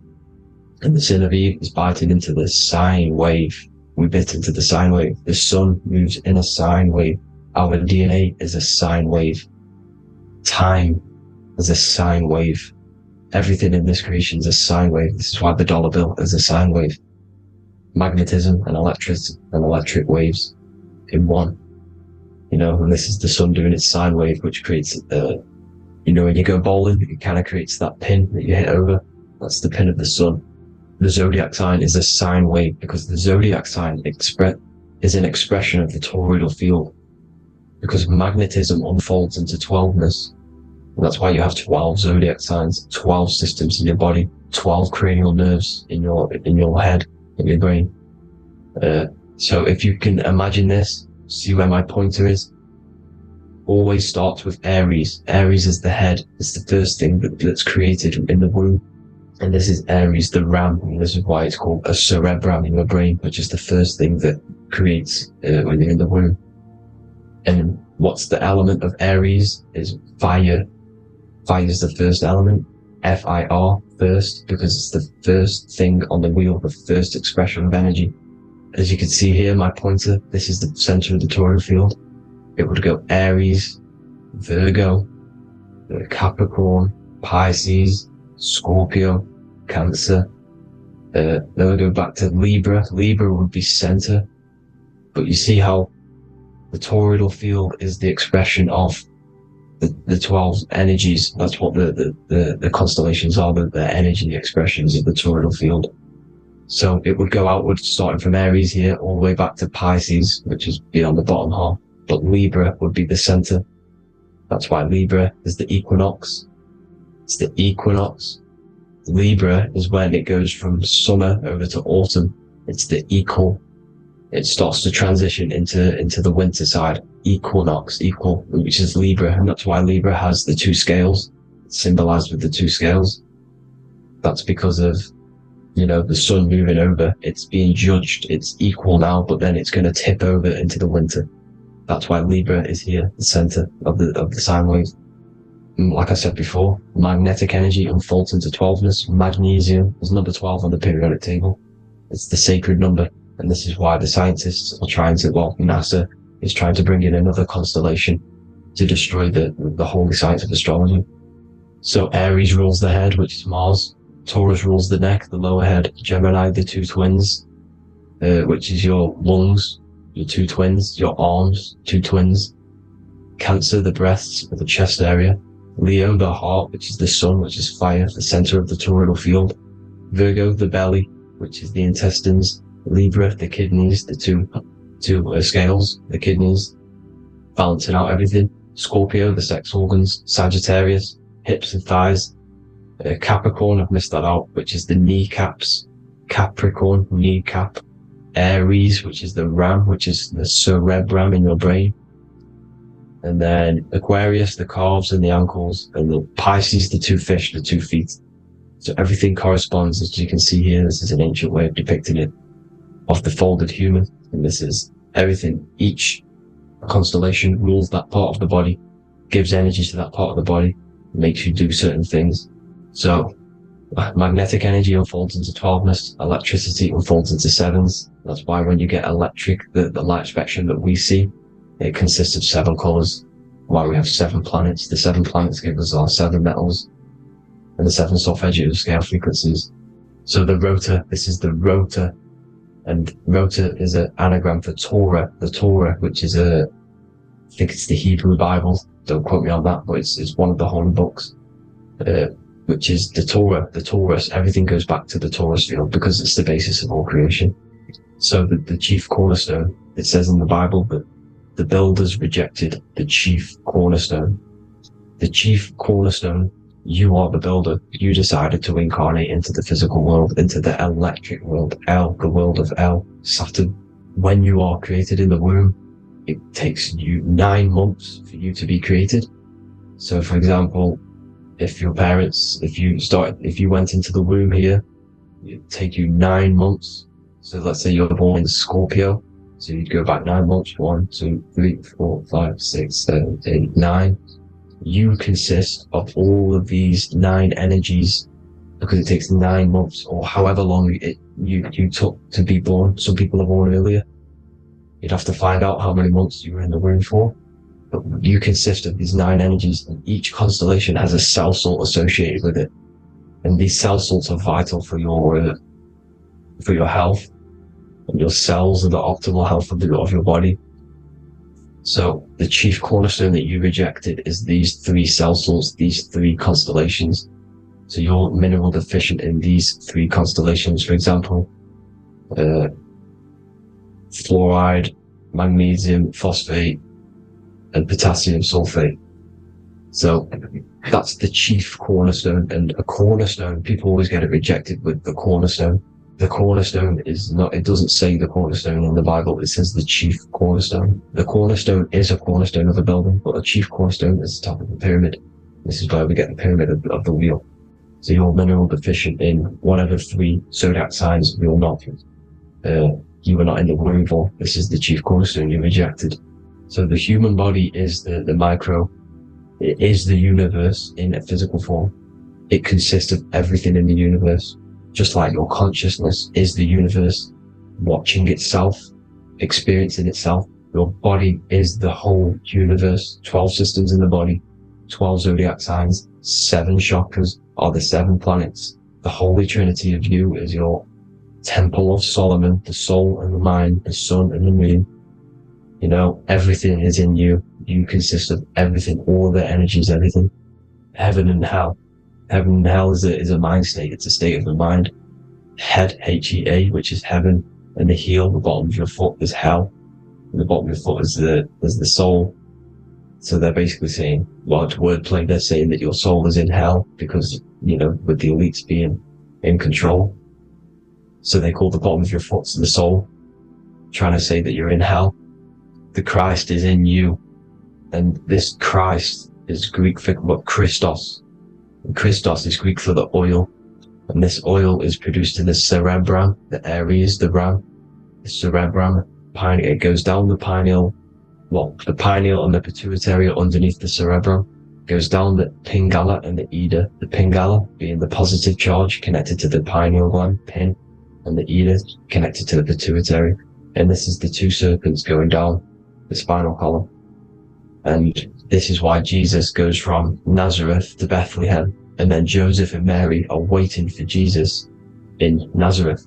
Joseph and Mary are the pineal and the pituitary gland waiting for Jesus to come back up the River Jordan, your spinal column. So this is the oil. This is the story of Santa as well. Santa comes from the North Pole. Why? Because the North Pole of the Earth is the center of the toroidal field, and the North Pole of you is your spinal column, which is the North Pole of the toroidal field. The North Pole. He comes from the North Pole. This is the North Pole. This is the South Pole of the toroidal field. Comes from the North Pole, which is your mind. And he goes down the chimney and then back up the chimney. This is the chimney. And he drops off the present, which is the Christos, the oil. And this is why Jesus is crucified at 33, because he crosses over the vagus nerve at the top of your spine. When this oil comes back up the 33 vertebrae, these are your vertebrae here. When it goes up to the 33 vertebrae, it gets crucified at 33 because it crosses the vagus nerve, and he's crucified on a cross at 33. This is the story behind Jesus and Santa. The Ark of the Covenant in the Bible is the 2 hemispheres which cover the vital parts of your mind, the brain side, which is the cerebrum, the pineal, the pituitary, etc. So the 2 hemispheres are the 2 angels, the Ark of the Covenant. This is the Ark of the Covenant, covering the 2 vital parts of your brain. So these are the optic thalamus is another part, and it protects the Christ oil, which is inside at the center of the brain. See, the Bible is all a massive metaphor about yourself, because you are the universe. You are a microcosm of the universe. Your consciousness is experiencing itself, and the universe experiencing, and your body is the whole universe. Your head's heaven. So Moses crosses the Red Sea. These are the two hemispheres of your brain. This is the corpus callosum, the Red Sea. So he's pretty much saying that he's uniting the two hemispheres of your brain, because most people in this generation are stuck in the left brain, which is just logic, reasoning, science and maths, writing. You know, this is what school teaches you to do. It keeps you stuck in your left brain. And you want to cross over to you want to cross the Red Sea, which is the corpus callosum, to the right brain, which is awareness, art awareness, creativity, imagination, intuition, insight. You know, using the higher mind, creativity, imagination. If you don't have intuition, then you can't read energy, you can't pick up on bad things. This is what Moses is symbolizing by crossing the Red Sea. And it's also the upper room where Jesus met the 12 disciples. 12 disciples are the 12 cranial nerves in your brain. It doesn't just represent the 12 zodiac signs. The 12 disciples symbolizes many different things. It's like I said, energy the universe consists of 12ness. So you have 12 cranial nerves in your brain, and that's the 12 disciples as well. And they want you stuck in your left brain, which is the five senses, materialism. So they say in the Bible that Satan blinds the mind. Satan is Saturn. If you've watched my videos, Satan is Saturn. And you consist of the Holy Trinity, which is the sun, moon, and earth. The soul, moon, the soul being your sun, the solar, the moon being your mind, the earth, your physical body. And Satan blinds the mind. Why? Because we enter a soul system. This is a soul system, not a solar system. And Saturn is the Lord of the Rings, which is the outer ring. When your soul enters the soul system, your soul starts to materialize. It hits Saturn. Why? Because Saturn starts to materialize you. You take on the 7 virtues, which are the 7 planets, which are your 7 chakras. And to get out of this soul system, you must get out of your lower nature, your animal nature, which is lust, desire, greed. You know, the number of the beast, 666, which is Saturn, Satan. So you enter the soul system, you take on the 7 energies, which you turn into physical matter. And this is your descension from heaven to what you say hell. And then you must raise back up from matter to spirit. They say Satan blinds the mind. Why? Because your mind gets materialized. Your soul and mind get materialized. And when you get materialized, it's an intense experience. You lose the divinity within you. You forget the divinity. So Satan, which is the first planet, the first energy you take on, the material body, he blinds the mind. He makes you forget everything, your divinity. Then you must remember, ascend up Jacob's ladder, the 33 vertebrae, to heaven. And this is a microcosm of the macro, because you will ascend back up to heaven if you do this, when you leave your physical body, when your body decays. So when it talks about in the Bible, completely destroy them, the Hittites, the Amorites, the Canaanites, all the ites, this is what God says to the Israelites. It says completely destroy them. It's basically symbolizing saying destroy your lower nature. The Canaanites, cannibals. We're under a Canaanite system now, which is cannibalism. And this is flesh eating, lust, greed, all the demonic stuff, all the lower vibrational stuff. You know, the lower nature, eating, sex, and survival, the lower 3 chakras. You must get out of these lower 3 chakras and return back to spirit, which is heaven, which is spirit, love, being holy, being truthful, being passionate. Going back to Satan blinding the mind, all of the planets are made out of these 3 symbols. Satan blinds the mind, and that's why Satan's symbol, this is the symbol for Saturn, Satan, this symbol of Saturn is the cross, which is physical matter, the earth, over the moon. The moon is your mind. So the Saturn symbol saying matter over mind. He blinds the mind. Satan blinds the mind once you enter the soul system. And you must remember, in the Bible it talks about the Genesis, which is Eve, the sin of Eve, which is biting of the tree of knowledge. The serpent which wraps around the tree. It says the serpent placed himself on the tree. Or the serpent is the spinal column. It's the serpent telling you eat from the tree of knowledge of good and evil, which is your nervous system. And eating from the tree of knowledge of good and evil is doing bad things. For example, over-sexualized, overeating, eating the wrong food. That's eating from your nervous system. It's decaying you, and it's preventing you from achieving the God self, the God consciousness. This is the symbolism of, the tree on the serpent, telling you to eat from the left brain, with the left brain being the sinister. Sinister is Latin for left. That's sin. Sin is left. And left is lefty Lucy, Lucifer, right, righteousness, right, God, godly. The tree of knowledge of good and evil, which is your nervous system, because it determines good or bad. That's the only thing you experience in this world is your nervous system. And then the tree of life is the cardiovascular system, and the Garden of Eden is your body. So that's it for this video, people. Hope you've got a greater understanding of how you are the universe and everything is inside of you. Just keep in mind you are the universe experience in itself, and your body is a reflection of everything. The 12 constellations, the 7 planets, everything's inside of you. This world is an expression from the inside outwards. You can't affect the outside world to manipulate reality. Everything's inside of you. I hope you got a greater understanding of this. God bless.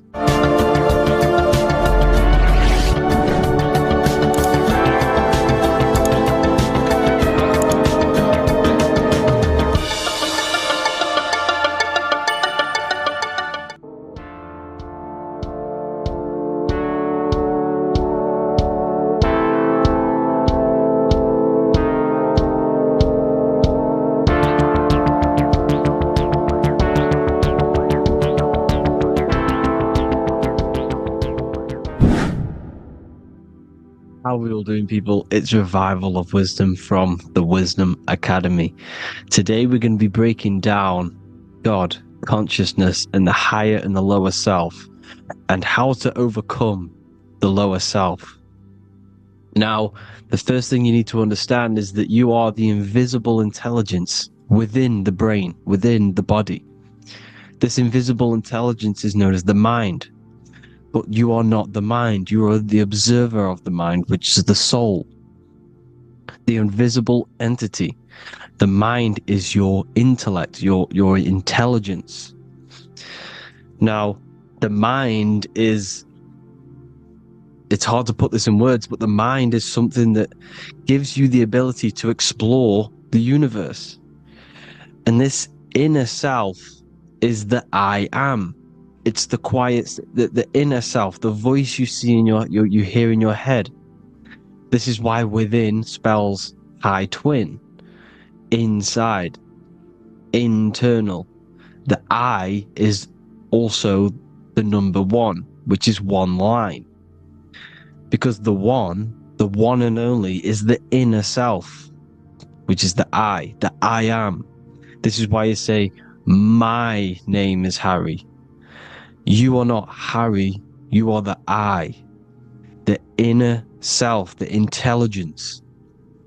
Okay, this is why Jesus in French is I am. You look with the 2 eyes and you see with the inner eye. I and I, the same thing. Okay, because the I inside is what gives you the perception of what you're looking at. So when someone's trying to explain something and then you catch on saying, I see now, it's because you're seeing with your inner eye, the one that gives you perception, gives you intelligence, gives you the ability to understand things. This is the internal I, the invisible self, which the physical body is nowhere near as complicated as this inner self. It's in infinite potential. God, G-O-D, generator, operator, destroyer, soul, mind, and body. Brahma, Vishnu, Shiva, the Father, the Holy Spirit, and the Son. They're all, the reason why you see God is always a triad is because it represents yourself. Your invisible intelligence is God.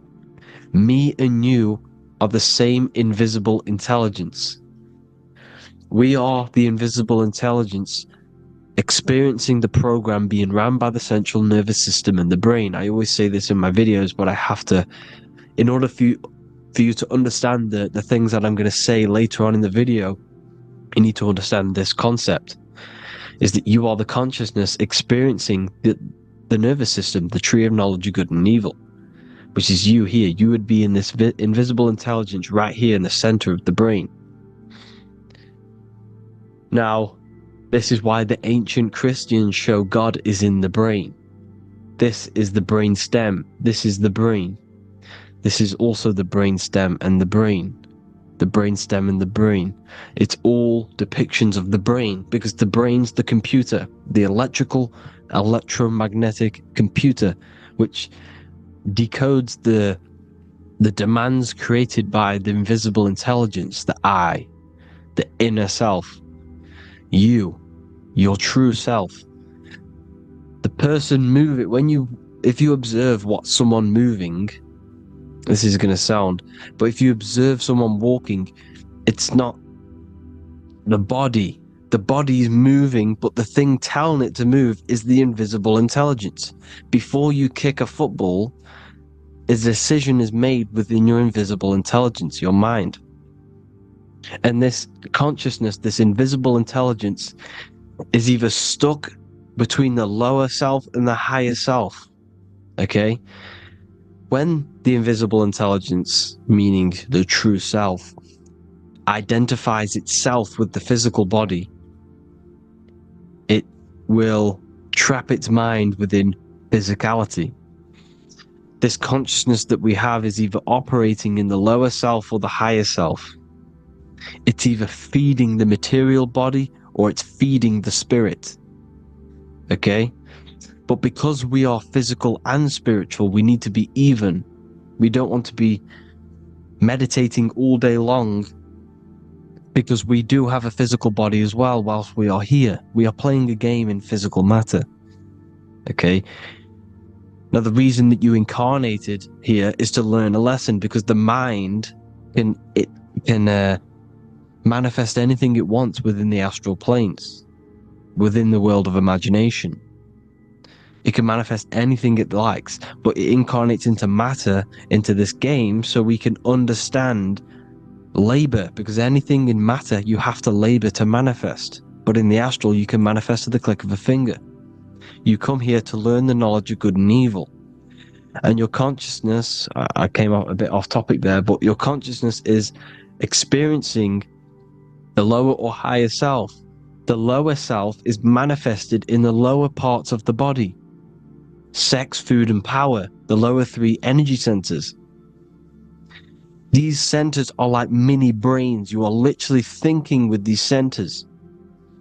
And when your mind is stuck within these lower centers, you'll think, have you ever heard the term of thinking with your penis, or thinking with your, you know what, as a man? Even females maybe, but mainly this is a boy saying, you're thinking with your penis.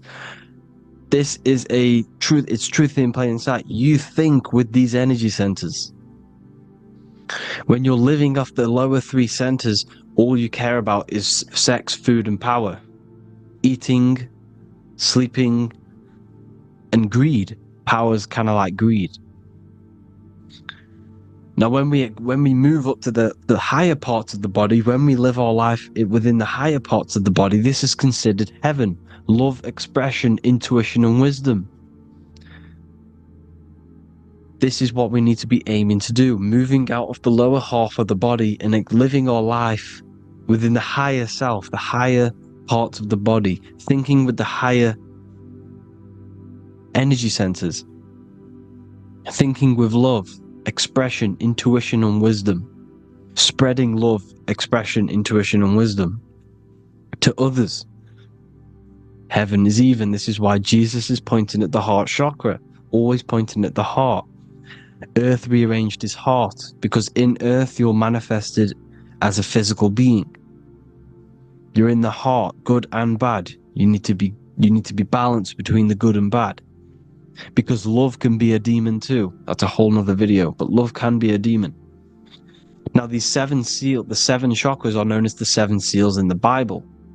When the Lamb opened the seventh seal, there was silence in the heaven for about half an hour. This is a verse from the Bible. The Lamb is Aries, which is the higher brain, the cerebrum, Ram, Aries. Because when the Ram opens the seven seals, you enter the kingdom of heaven. Because these chakras seal your invisible intelligence. They seal your true self. You are behind these seven seals, your true invisible self, your true consciousness. Because behind these seven seals, you do not think about anything materialistic. Your intelligence is not material. It's not physical. It's not from the physical world.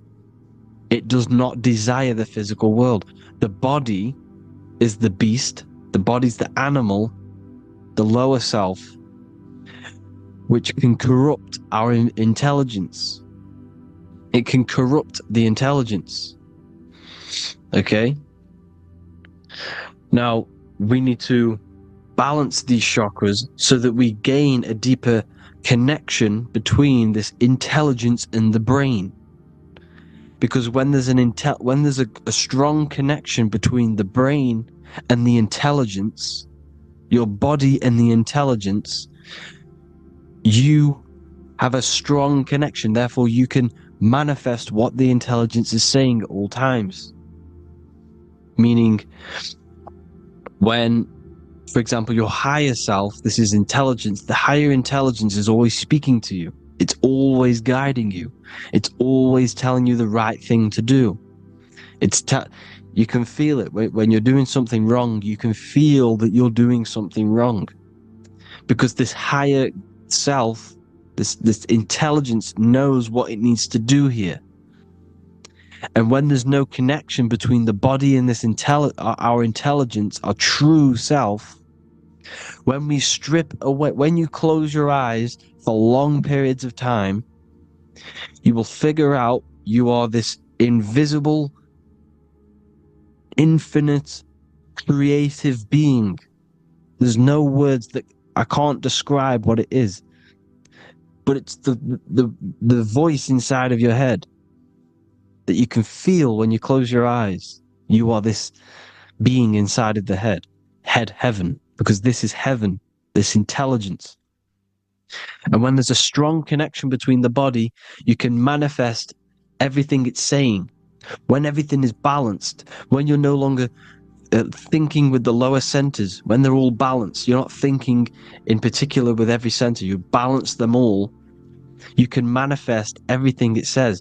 Your body will act out what the intelligence is always saying. This is God in the brain, the intelligence, trying to touch Adam, representing the lower self. This is why they're not touching. Notice how Adam is resting, but the intelligence is always reaching out, stretching, symbolizing metaphorically saying it's guiding. I'm always reaching out. The intelligence, your intelligence is always guiding you. It's always reaching out to you. But Adam is ignorant of it. The lower self is ignorant of it. And that's why he's so relaxed and God is so stretching out. Because at our highest self, that when you think of when you want to better your life, that highest true version of yourself is God. When you're manifesting this, your highest self, this is God. Your truest form, your most perfect form, that is God. Your highest version of yourself, that is God. Emotions are not what you've been taught. Emotions are not something that should be reactive, okay? You should not let the emotion be you, except that you should experience them instead of letting them become you. You need to understand there's a separation in our consciousness. You have the soul, which is the person who is observing your thoughts. When you think a thought, who's the one observing that thought, the soul, you, the I am, the I, the inner self, the one and only.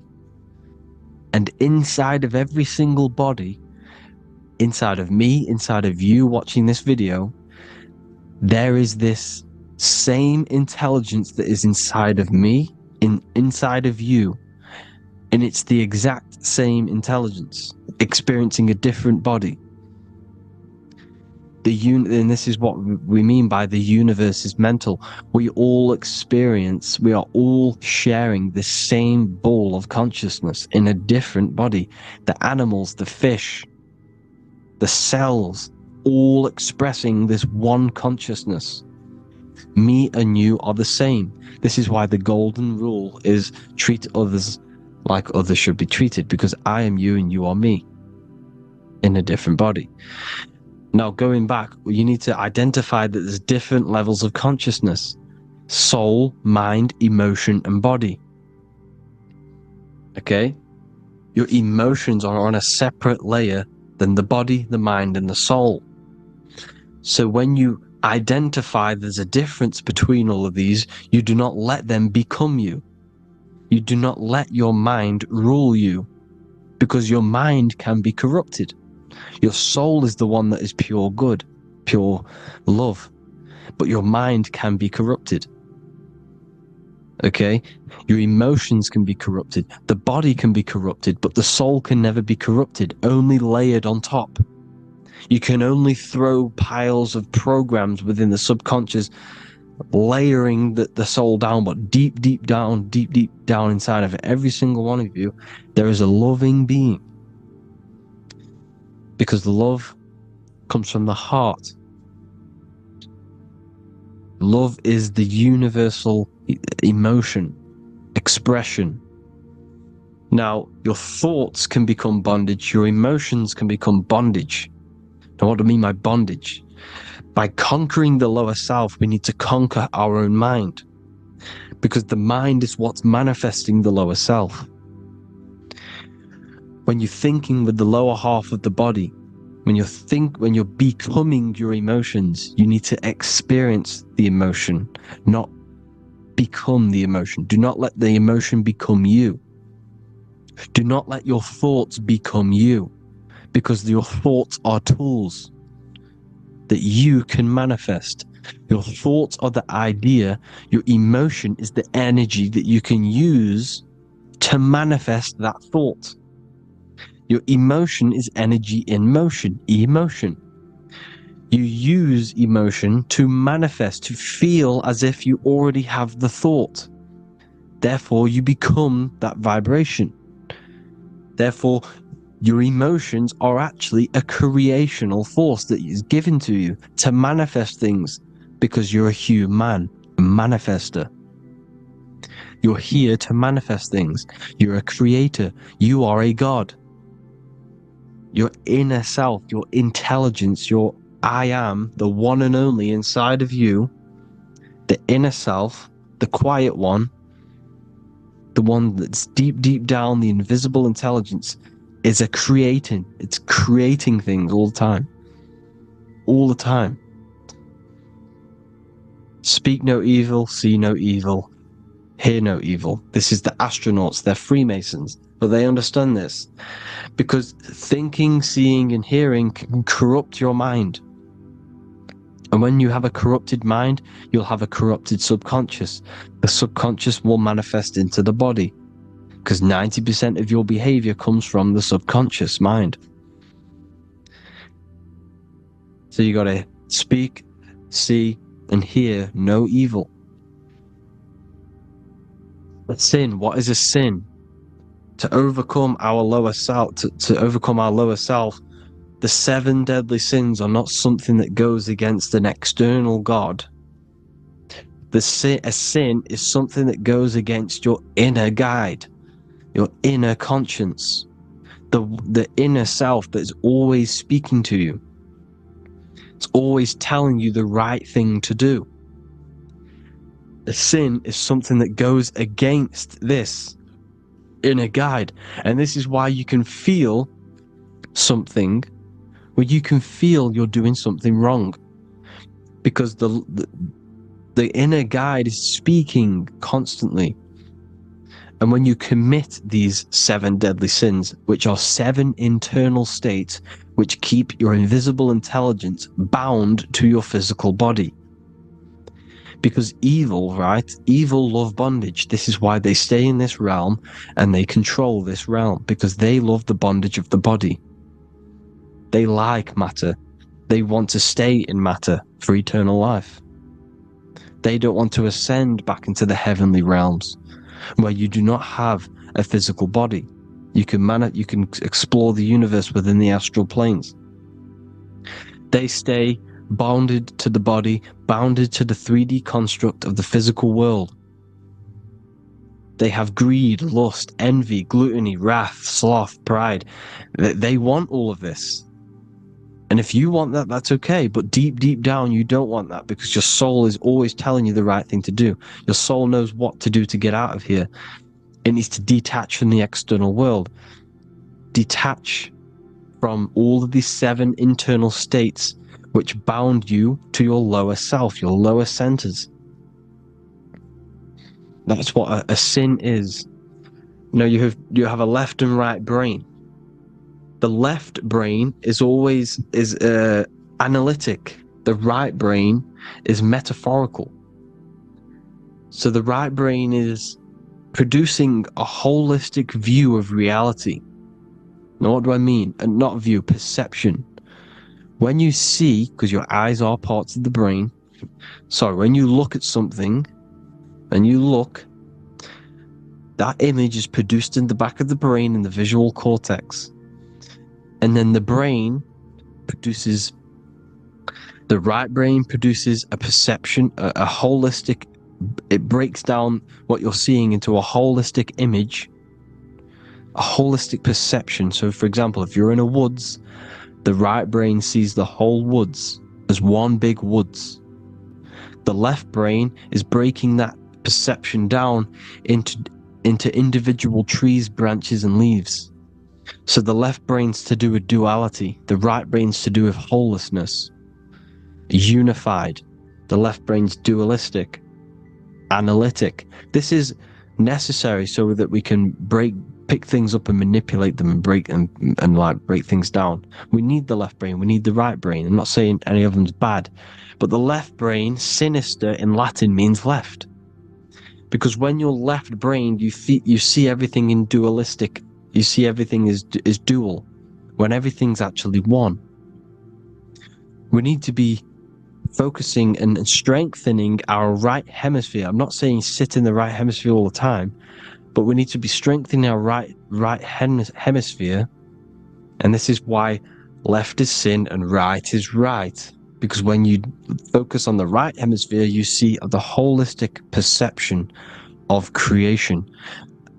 The right hemisphere sees humanity as one unified consciousness. The left hemisphere sees everyone as individual persons and egos. Because the left hemisphere is dualistic. And this is why the Bible says, cast the net onto the right side of the ship and ye shall find. John 21:6. What does that mean? Cast your energy, cast your perception into the right hemisphere of the brain, and ye shall find unified consciousness. You shall find your higher self, the one and only. If then you have been raised with Christ, seek the things that are above, where Christ is seated at the right hand of God. Wow. Powerful. What does this mean? Seek the things that are above, where the Christ is seated at the right hand of God. God is your consciousness, your invisible intelligence between the 2 hemispheres. The right hand of God is the right hemisphere. Seek the things that are above the heart. Love, intuition, expression, and wisdom. Seek the things that are above the heart, the higher self, the higher part of the body. Because when you seek the things of love, expression, intuition, and wisdom, you create a strong aura. You attract the same frequency. And this frequency is heaven, God. This is the Sumerian artwork showing the Lamb. This is a step symbolizing stepping upwards, raising up. He's stepping over the Lamb up to the bird. His hand is going to the bird. The Lamb symbolizes the lower self. Okay? The bird with the wings is in the sky. It represents the higher self. This is why angels always have wings, because it represents the higher self in the sky. The lamb is a ground animal, symbolizing the lower self. He's stepping over the lamb to the bird, his higher self, his invisible intelligence. Horus and Set, Jesus and Satan. Look, Horus has an evil brother, Set, just like Jesus and Satan. Horus is a bird, higher self. Set is a ground animal, lower self, which is the devil and the angel on your shoulder. You see? The right and the left hemisphere. The two wings. So, the devil and angels always speaking to you. The higher and the lower self. It's the battle between the higher and the lower self. Between the invisible intelligence and the physical body, because the body's the one that wants the sugar, it wants the pleasure, it wants the sex, it wants the porn, it wants all of the materialistic things, it wants the 7 deadly things. Okay, it wants this. There's a battle between the higher and the lower self, your intelligence and the body. This is why you need to become balanced, so that there's a deep connection between the body and the invisible intelligence, the I am. You need to master your mind with discipline, and you gain a connection between the brain, the body and the intelligence. Resurrection, transmuting sexual energy. Okay, this is important. Res is Resh, which is Hebrew. The early Hebrew Resh symbol is the head. This is the head. Resh, erection. Erection is a sexual stimulation. Resurrection is rise erection. You got to raise your sexual energy up the base from the spine to the head. This is the Christ, the Christos. Because there's a psychophysical germ, psychophysical oil produced in the brain every month. Go and watch my other video on raising the chrism. Okay? And every month there's this fluid produced in the brain, which takes 2 trips, because one's produced by the pituitary, one's produced by the pineal, magnetic female, magnetic and electric charge. And it takes 2 trips down the spine to the solar plexus, the bread of life in the Bible, or Bethlehem in the Bible, because the River Jordan's your spine. Goes down to Bethlehem. It gets born in Bethlehem, just like Jesus. Because when this oil travels to the solar plexus, it creates the seed, the seed of life, and it feeds the body. All the central nervous system, all the cells, it regulates the blood, does all sorts of good things for the body, this oil. Now, when you save your sexual energy and you raise your resurrection, you awake the Christ, you raise it from the solar plexus or the sacrum bone up to the brain, you activate 100% of the brain, and this is the true resurrection of Christ. Instead of wasting the energy and giving away your sexual fluids, because behind the fluids is the energy. So when you release that fluid, the energy is out there. You've released the energy. Your sexual energy is the most potent emotional force a human could possibly feel. Same with any animal or anything. The sexual urge, the sexual emotion is the most powerful, potent emotion that you can feel. It takes over the whole body. When you feel sexually aroused, it takes over everything because it's so potent. And when you fight the serpent, when you fight the sexual energy, which is shown here in the Egyptians, the cat cutting off the head of the serpent, or Hercules fighting the serpent, or in the Greek mythology fighting the seven-headed dragon, the seven chakras, the serpent is your sexual energy because it symbolizes your kundalini. When you fight it and you transmute this energy, instead of releasing it, instead of acting sexually on it, you can transmute the energy, transfer it from the solar plexus up to the brain. You can also do this with other tasks. Instead of releasing it, instead of raising it from the solar plexus to the brain, you can use it for other things. So for example, you want to think critically. You can use it for critical thinking. You can use it for going to do exercise. You can transmute sexual energy into anything. But you can do this, you can raise the sexual energy, and you can use this energy to push the cerebrospinal fluid from the solar plexus up through the spine, up the 33 vertebrae to the brain, and it'll activate 100% of the brain. And this is the resurrection of Christ. Jesus was never dead. Jesus was never rose from the dead. It symbolizes the Christ, Jesus Christ. Christ is Christos, which means oil in Greek. The resurrection of the Christ, the Christos, the oil. When it activates 100% of the brain when it's raised, and it can regulate all the systems, it can regulate all the blood, it can regenerate the body. And this is the true Antichrist. They don't want us doing this process. The Antichrist is not against Jesus, it's against the fluid in our body that makes us live hundreds and hundreds of years and makes us live as gods. This is the true resurrection. And when you fight the serpent, you fight your sexual urges, your sexual emotion, the most strong emotion that you could ever feel. You can do this process. And this is the true secret of transmuting sexual energy. Because when you transmute the sexual energy, you can become a god. And this is why Hercules is fighting the serpent. Notice how the serpent is low. He's reaching down to it. It represents the lower self.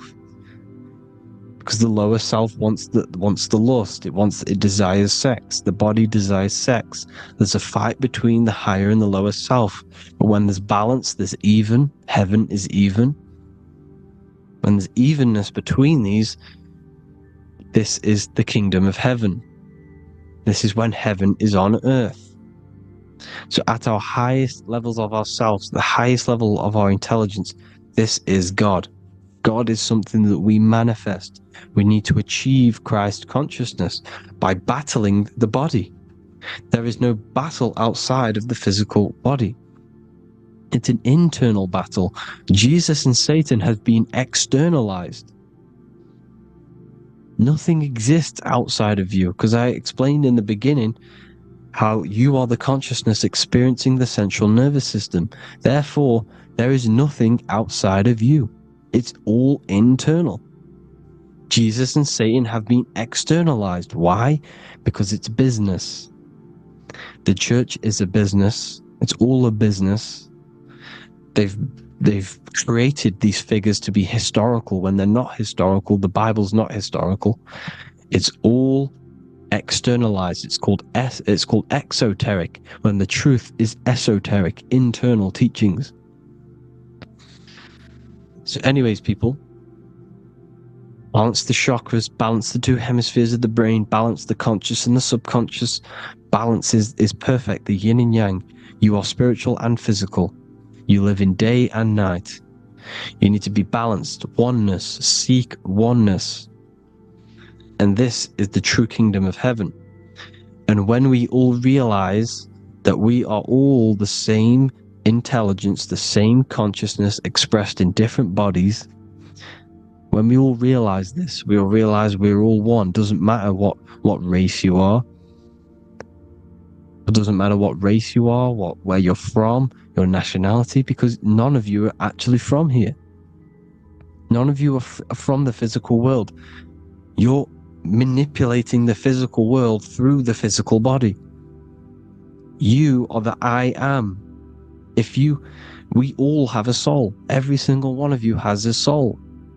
We all have souls. The reason why they say some people don't have souls is because they're trying to suppress your mind. They don't want you to know that you have a mind. That sounds crazy, I know. But a lot of people haven't realized that they have an infinite intelligence called a mind. And behind that mind, if you can observe your thoughts, the person who is observing the thoughts, you have a soul. Everyone has a soul. Don't listen to all these people saying some people don't have a soul, some people do. We all have a soul. Every single one of us. So anyway, you need to break the lower nature of yourself. At our highest levels, we are gods. Our intelligence, our universal intelligence, the I am, the intelligence that's inside of the brain, is God. Our minds are being corrupted within believing that you are the body, and by the result of this is a society like today, because everyone thinks they're the body, and everyone's living in the lower nature of self, where everyone only cares about themselves. But when we realize we're all one big consciousness ball, we're all the same consciousness expressed in different bodies, there will be peace. So thank you all, people. If you do want to learn more, if you do want to read my book, it's called The Book of Wisdom. I'll put it in the description.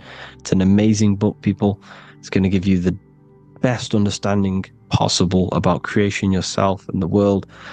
It's amazing. The Bible, everything.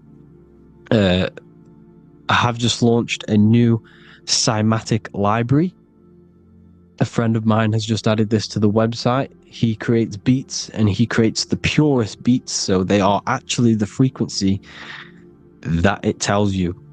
Most of the stuff on YouTube and Spotify and Apple Music is all, it says it's a certain frequency, but we know these major platforms are all playing with the frequencies of the app. So if you want a real binaural beats, solfeggio scale frequencies to meditate on or listen to throughout the day, join the Occult Library. You can get a 2-day free trial. I'll put the link in the description. Thank you all, people. Hope you all enjoyed this video. God bless you all.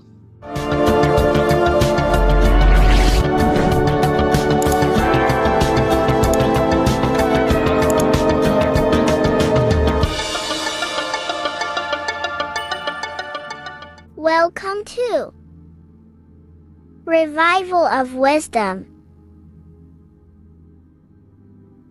Welcome people, we're back with another video, and this video is about Freemasonry and the connection to the Illuminati.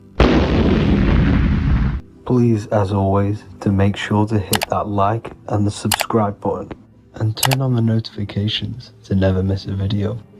On May the 1st, 1776, the founder of the Illuminati, Adam Weishaupt, founded this secret organization, and this date can be found in Roman numerals underneath the all-seeing eye pyramid on the $1 bill.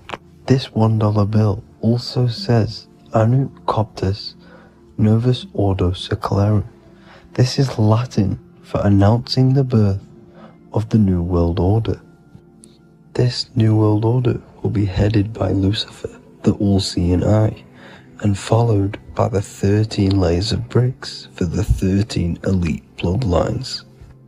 So your Orsini's, Rockefellers, Rothschilds, Soroses, and the other 9 elite families. So when Adam Weishaupt created the Illuminati, he made it consisting of high-level degree Masons, French and Latin philosophers, and many more powerful people to all become one society. So this is why you see Masons using this same symbol of the all-seeing eye inside the pyramid. But not all Freemasons are part of this Illuminati secret society. As the 33rd degree Freemason Manly P. Hall said in his book The Secret Teachings of All Ages, Freemasonry is a fraternity within a fraternity, an outer organization concealing an inner brotherhood of the elect. So what he's saying here is that Freemasons have to go up the degrees of Freemasonry, and once they hit the top, they either get elected or not into these secret societies like the Illuminati, Skull and Bones, and Knights Templar. So when you see celebrities doing this one-eye symbolism, either covering one eye, doing the triangle, or doing 666 over one eye, this is showing and reflecting the symbolism of Freemasonry. They have taken the oath to never speak on anything they learn about Freemasonry. Duncan's Ritual of Freemasonry book states the oath they have to take. Quote, I ... of my own free will and accord, that I will hail, ever conceal, or never reveal any of the secrets, arts, points of Master Mason's degree to any person whomsoever. All this most solemnly, sincerely promise and swear. Now, this is what happens when they break the oath, stated in this book, quote, myself severed in two, my bowels taken from thence, and burnt to ashes. So this states that Freemasonry comes first, before any law of the land. It has the right to kill you if you break your oath. This is the hand gesture they have to do every time they enter the ritual room inside the Masonic lodge. This is the cutthroat symbol, showing you and reminding you of the oath and what will happen if you break it. Now in this book, Richardson's Monitor of Freemasonry, it states, if you break your oath, binding myself under no less penalty than to have my throat cut across, my tongue torn out by the roots, and my body buried in the rough sands of the sea. If they do not decide to kill you, this book states this by pointing him out to the world as an unworthy vagabond, by opposing his interest, by dearranging his business. In other words, they have the power to frame you and destroy your reputation to the world, and destroy your business if you break this oath. So yes, they do kill to keep this truth hidden, because this truth of this reality is what keeps them in power. They have the ability to manipulate people, because people do not know what manipulates them. This is why they call themselves the government. They govern the ment, which is the mentality, because the mind is the root cause of reality. They control what you perceive to control what you manifest. By knowing the truth, you are set free, and you no longer need no controller above you. So this is why they are willing to kill and do whatever it takes to keep the truth concealed within these high-level degrees of masonry and these secret societies. However, going back to Manly P. Hall's book, it states, part of the symbols are displayed here to the initiate, but he is intentionally misled by false interpretations. So this is saying even Freemasons are intentionally misled and told lies to conceal the truth, to make sure the truth is hidden in the high degrees of masonry. So that's it for this video, guys. Thank you all for tapping in. Please leave a like and a subscribe. God bless.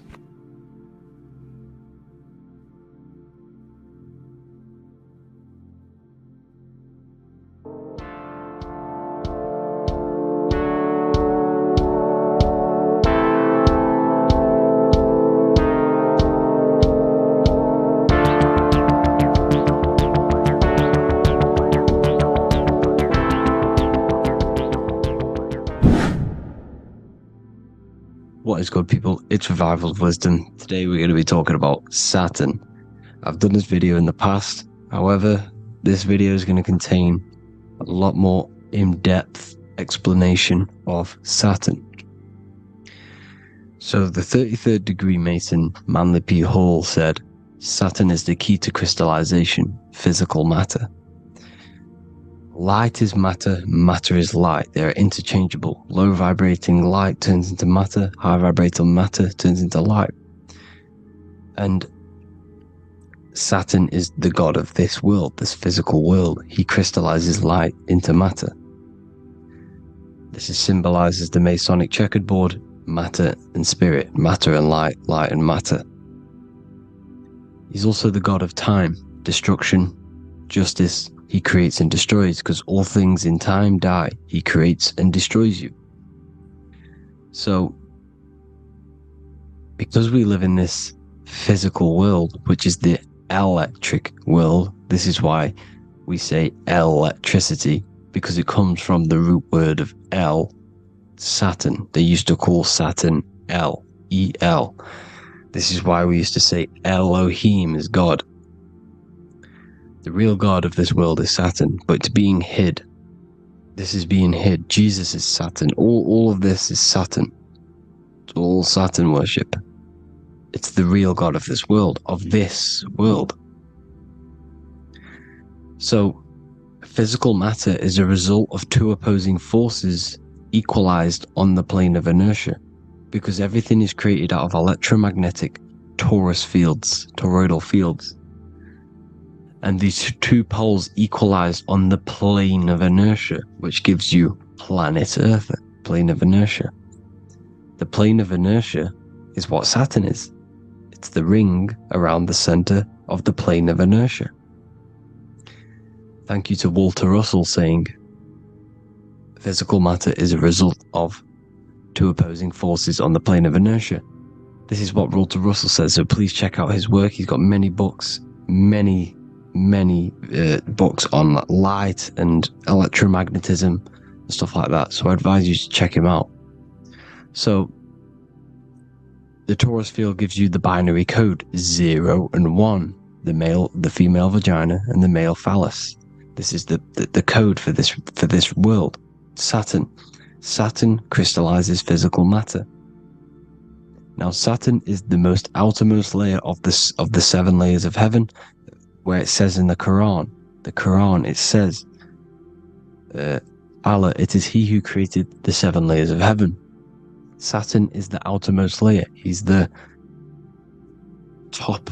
He's the most high. So when we say the most high, we're referring to Saturn. He's the most high before the firmament, before the stars.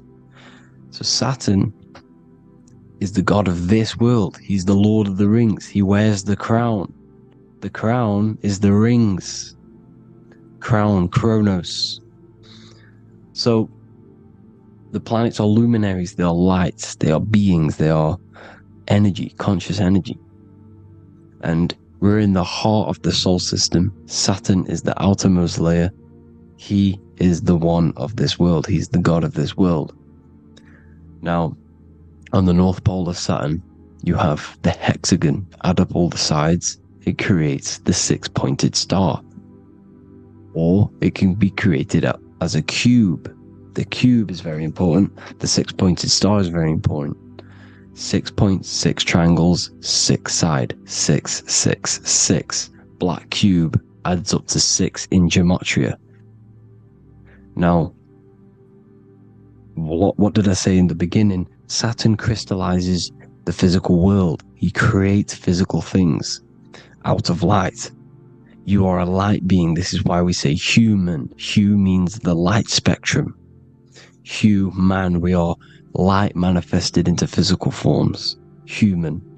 And we are incarnated through Saturn. Satan, same thing. The number of the beast is 666, and the 666 comes from the 6.6 triangle, 6 sides of Saturn, 666. We are all known as carbon-based life forms. Carbon, the atomic structure of carbon, is 666, 6 protons, 6 electrons, 6 neutrons. We are materialized into our physical bodies through Saturn, through the number of the beast. These bodies are the beast, it's the animal. The divine, the Christ, is the consciousness within, because you are a physical, spiritual being combined into one, hexed into one. Hexagram. This is a hexagram. You're hexed into physical matter, spirit and matter, light and dark, combined into one. Now you contain of the mark of the beast, the mark of your body. Your body's the beast. It says in the Bible, Satan, who is the god of this world. This world. There are many different worlds, but this world is run by Saturn, and it says that in the Bible. Saturn is Satan. It's the same thing. And look at the crown of thorns are wrapped around the heart. The soul is in the heart. The mind is in the brain. The soul is wrapped around the rings of Saturn. You're wrapped in physical matter. This is what it's showing you. This is symbolizing the rings of Saturn wrapping you. And the cross on top is the cross of the cube. The cube, the black cube of Saturn, unfolds into a cross. So Satan, who is the god of this world, Corinthians 4:4 in the Bible, Satan, who is the god of this world, has blinded the minds of those who don't believe. Satan blinds your mind because the god of this world materializes you, and he blinds your mind when you incarnate into physical matter. When you enter this soul system, not the solar system, you hit Saturn first. He materializes you. And look at the symbol for Saturn. This is the symbol for Saturn. All of the planet symbols are created out of the Holy Trinity. The Earth, Moon, and Sun. Body, mind, and soul. The Sun is your soul, the Moon is your mind, the Earth is your body. Your body's made out of the 5 elements. The Sun is your soul, because the Sun is life force. Gives life to everything. Your Sun is a soul. Your soul is the sun of your body. The moon is the mind. The moon is the moon of your body, the mind of your body. Intelligence. So all of the symbol of the planets are created out of these. The Saturn symbol is created out of the Earth cross, matter, and the moon crescent, moon, mind, matter over mind. This is why Satan, who is the god of this world, has blinded the minds of those who don't believe. He blinds your mind. Look at the symbol, it's showing you. The Saturn symbol is matter over mind when it should be mind over matter. So we descend into a soul system, into our 666 Saturn carbon suit bodies, and we are matter over mind. Then we have to move up the spine to go back up to spirit, to mind over matter, where you manipulate your own reality. Now look at this, it creates the number 5. 5 is the number of change. You're moving from this side of the number sequence over to the right side. You're moving from the spiritual into the physical world. You're incarnating into the 5 elements, the 5 senses. So the cube, the black cube of Saturn, is another major symbol. Very important symbol. Here you see the cube, and the color black is associated with Saturn because Saturn's associated with death. He creates and destroys. Light and dark. Death is associated with black, spirit, because you can't see spirit, which is blackness. So the black cube is black because Saturn rules the nighttime, which is dark, blackness. And he rules the winter, which is death, blackness. So Saturn is the black cube. Cubes have 6 sides. Up, down, right, left, back, and forward. Cubes are 6-sided. Everything is 6-sided inside of this creation.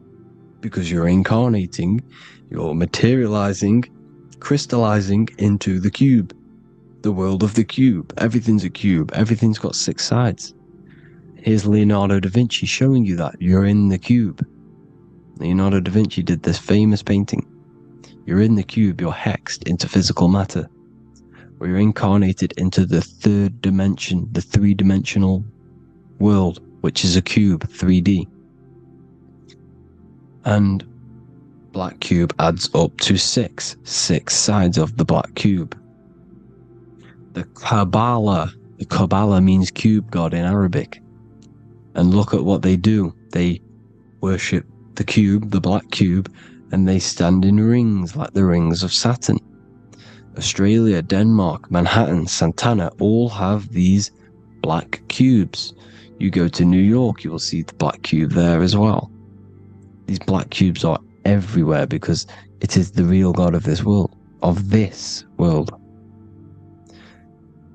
So look at the cross. The cross unfolds into the cube.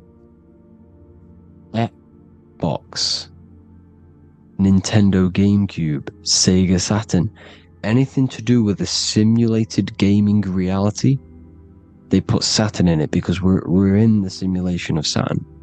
This is a simulation. And this is why they reflect this through the Xbox, GameCube, Sega Saturn, anything to do with gaming, simulations, is all Saturn. Because we're in the cube of Saturn, the black cube. We're in the GameCube, the Xbox, the Sega Saturn. As above, so below. So they reflect it through the simulations that they create inside of this simulation. Cubes have 8 points for the 8 points of time and space. 8 is the number of time. Everything's cycling, infinity. So, look at the cube. The cube is symbolized as in Judaism. The Judeans have the black cube.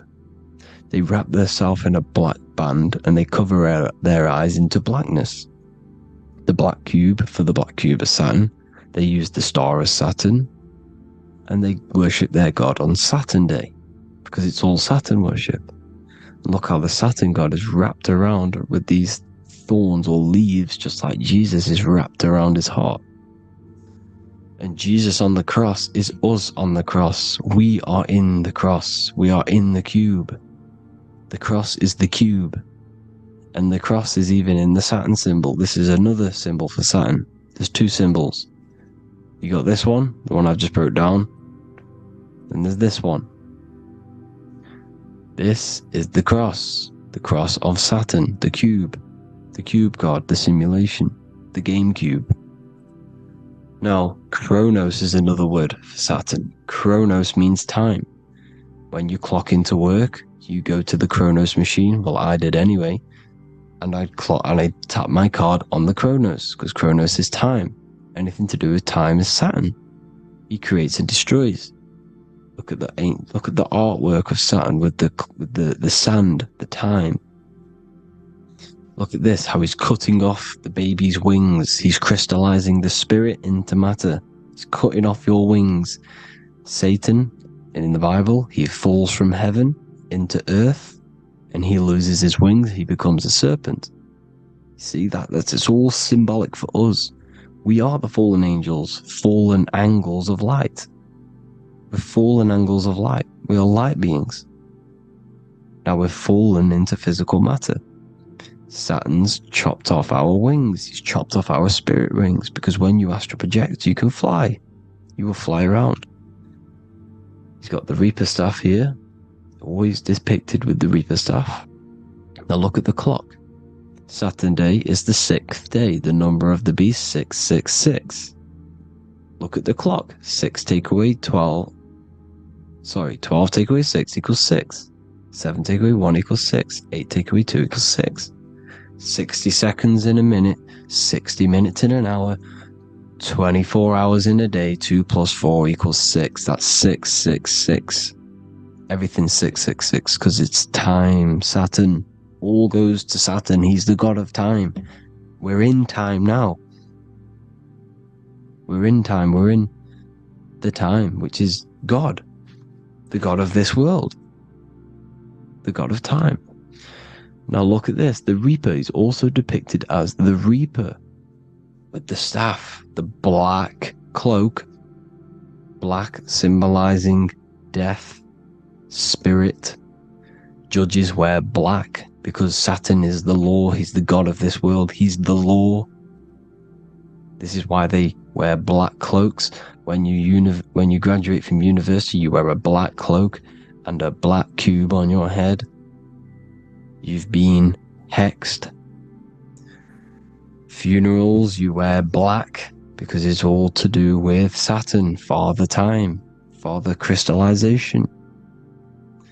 Now Saturn, here's another one of him cutting off the wings of a child. Because he cuts off the wings.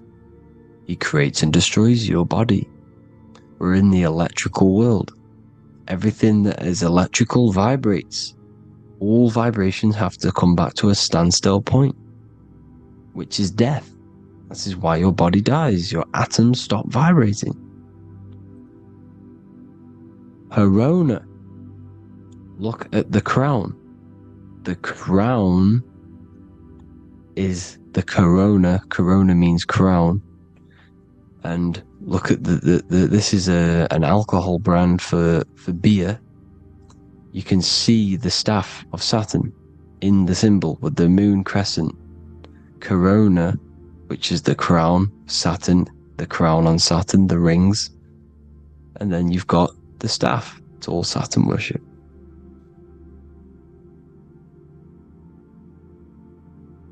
Is the black cubes of 9/11. 2 black cubes. This was a ritual for Saturn. It's all ritualistic. And look at the Star of David, the Star of Saturn. It's not the Star of David. It creates IXXI, the sigil of Saturn. IXXI means 9/11 in Roman numerals. 9/11. It's all a ritual for Saturn, and they have the 2 black cubes of Saturn. Now look, XX, there's more symbolism of Saturn now. We're going deeper. XX is more symbolism for Saturn. The sigil of Saturn is XX, as above, so below. Same with the Star of David. You split it in the middle, as above, so below, as above, so below. XX, this is a Knights Templar Cross of Lorraine. XX, Knights Templar, High Order of Masonry. They all worship Saturn. Well, Saturn's the real god of this world. X Eon with the XX. XXL magazines, which is all to do with famous rappers and stuff like that. When you die, you put XX on the eyes because it's Saturn. He's the Reaper. Is Jesus with the XX crown with the thorns around his heart, around his soul, with the cube on the top, the cross cube. Lucifer with the XX Cross of Lorraine. Jay-Z with his alcohol brand, XX Cross of Lorraine. The X Factor with the rings of Saturn. All Saturn worship. The seal of Melchizedek is also Saturn. This is the cube. This symbolizes the cube with the 8 points for the 8 points of space and time. And this is the cube. It's another ancient symbol for Saturn. Here you see the star of Saturn with the Melchizedek symbol around it, which is all to do with Saturn. Here you see an altar, the Holy Grail, the Melchizedek symbol on it, and they're worshipping it. This is why we wear rings, wedding rings for the rings of Saturn. It all goes back to Saturn. Earrings. The 8-pointed star of the ancient Sumerians is all Saturn. It's all Saturn. So, the ancients, the symbols of Saturn goes on forever. It's in all of the major corporations. You can see it everywhere, the rings of Saturn. Toyota is an obvious one. Internet, Nike, Target, Sega, Saturn. It's all Saturn worship. All Saturn worship. Because he is the real god of this world. Here's Kanye West's album with a Saturn here. Here's Michael Jackson's album saying escape. There's the X again. The X, escape. You have to escape this reality. Maybe that's what he's pointing at. Here you see it on the dollar bill. The star of Saturn. Here you see it again on the dollar bill. So that is it for today's people. I hope you all gain some insight on Saturn. Please like, comment, and share if you can. Subscribe if you like the channel. Please have an amazing day. God bless.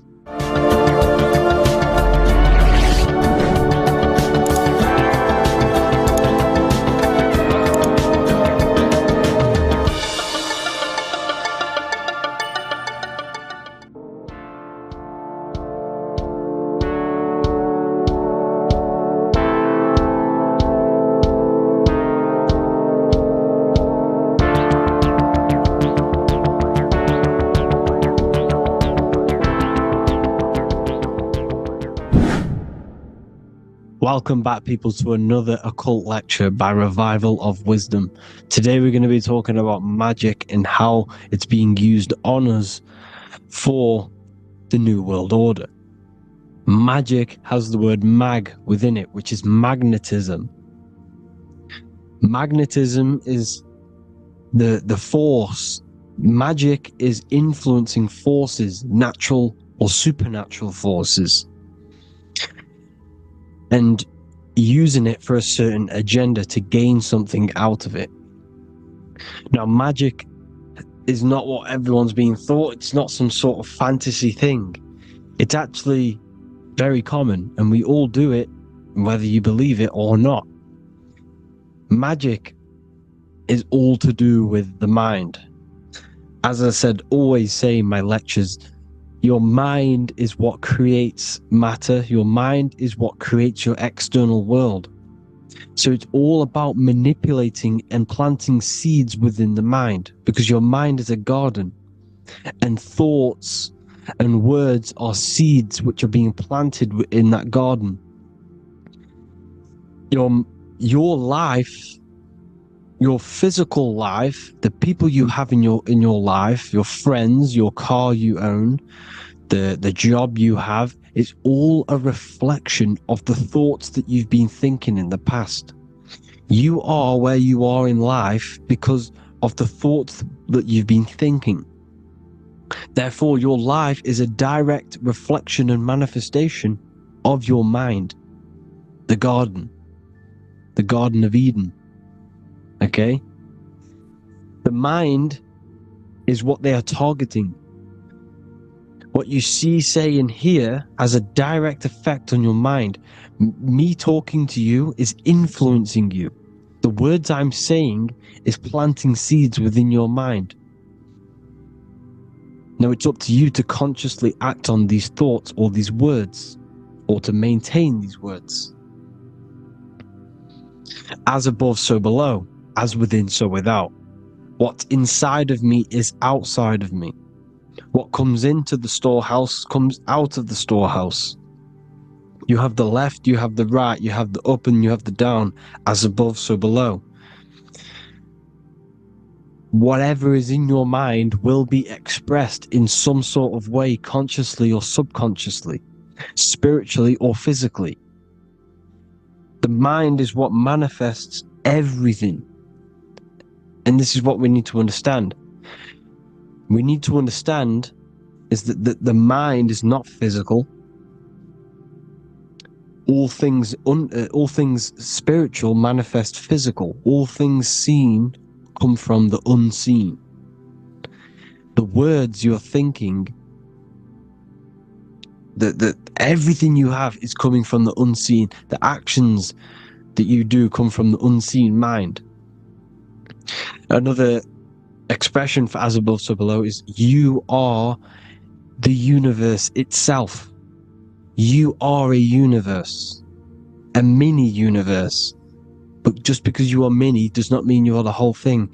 If I take a little piece of infinite, let's say there's an infinite light source. Let's say I take a little chunk of that infinite light source. That little chunk I took is still infinite because it's been taken from infinite. You are the universe. Your awareness, your mind is the universe. It's information. You are the universe experiencing itself. This is why we say we are all God. As above, so below. What is in me is outside of me. The sun, the physical manifestation of the sun, is your soul. The 12 constellations are manifested in the physical body. The 5 elements are manifested in the physical body. They're manifested in the 5 fingers you have. As above, so below. This is manifested, well, this is a symbolized in Freemasonry and secret societies as the 2 pillars. The mirroring reflection, the reflection of reality, the mirror. As above, so below. What happens in the mind, what happens in the astral, happens in the physical. This is Aleister Crowley. This is all symbolism. This is the 2 pillars with the all-seeing eye and the triangle at the top. Aleister Crowley was a master magician, very powerful dark magician, black magician. There's 2 types of magic. You have white and black, just like the checkered board. The Masonic checkerboard, you have white and black, you have good and evil. White magic is influencing natural forces to gain something that will help the collective consciousness, help the collective, help the earth, help other people. Black magic is something you manipulate something so you can get something personal out of it. Doesn't matter if it's good or bad. It's still considered as black magic because you're being selfish. Everything you do should be contributing towards the collective consciousness and helping others. And this is why the ancients lived in a system where everything was in unity. We understood that I am you and you are me. What I do to you happens to me because I am you and you are me. We are the same mind substance on the inside. We're all the same mind substance being expressed in different bodies. So what I do to your mind will have a ripple effect on my mind because all of our minds are connected within the mental plane. So this is why they know all this knowledge. They know all this knowledge. So yeah, this is the mirroring effect of reality, the 2 pillars, or symbolizes the number 11. The number 11. We'll go deeper into that. The technology we're using is magic. It's a form of magic. Television is tell a vision. They're telling a vision into your subconscious mind, into your memory. And when you turn on the television, you get a program because they're telling a vision to create a program within your subconscious mind. You see, the conscious mind is only 10% of your mind, which is to do with your, what you're aware of, your 5 senses. What are you consciously aware of? Well, I'm aware I'm here, I'm talking. I'm aware of what I'm wearing, the 5 senses, what I can hear, taste, smell, hear. What I'm wearing, I'm aware of what I think of. But the subconscious mind is the 90% of your mind. It's the hidden part of the mind, which is telling your heart to beat, telling your body to breathe. It's storing all of your emotions. It's storing everything you see, storing all the belief systems that you have. It has everything. It stores all of the habits you have, the values.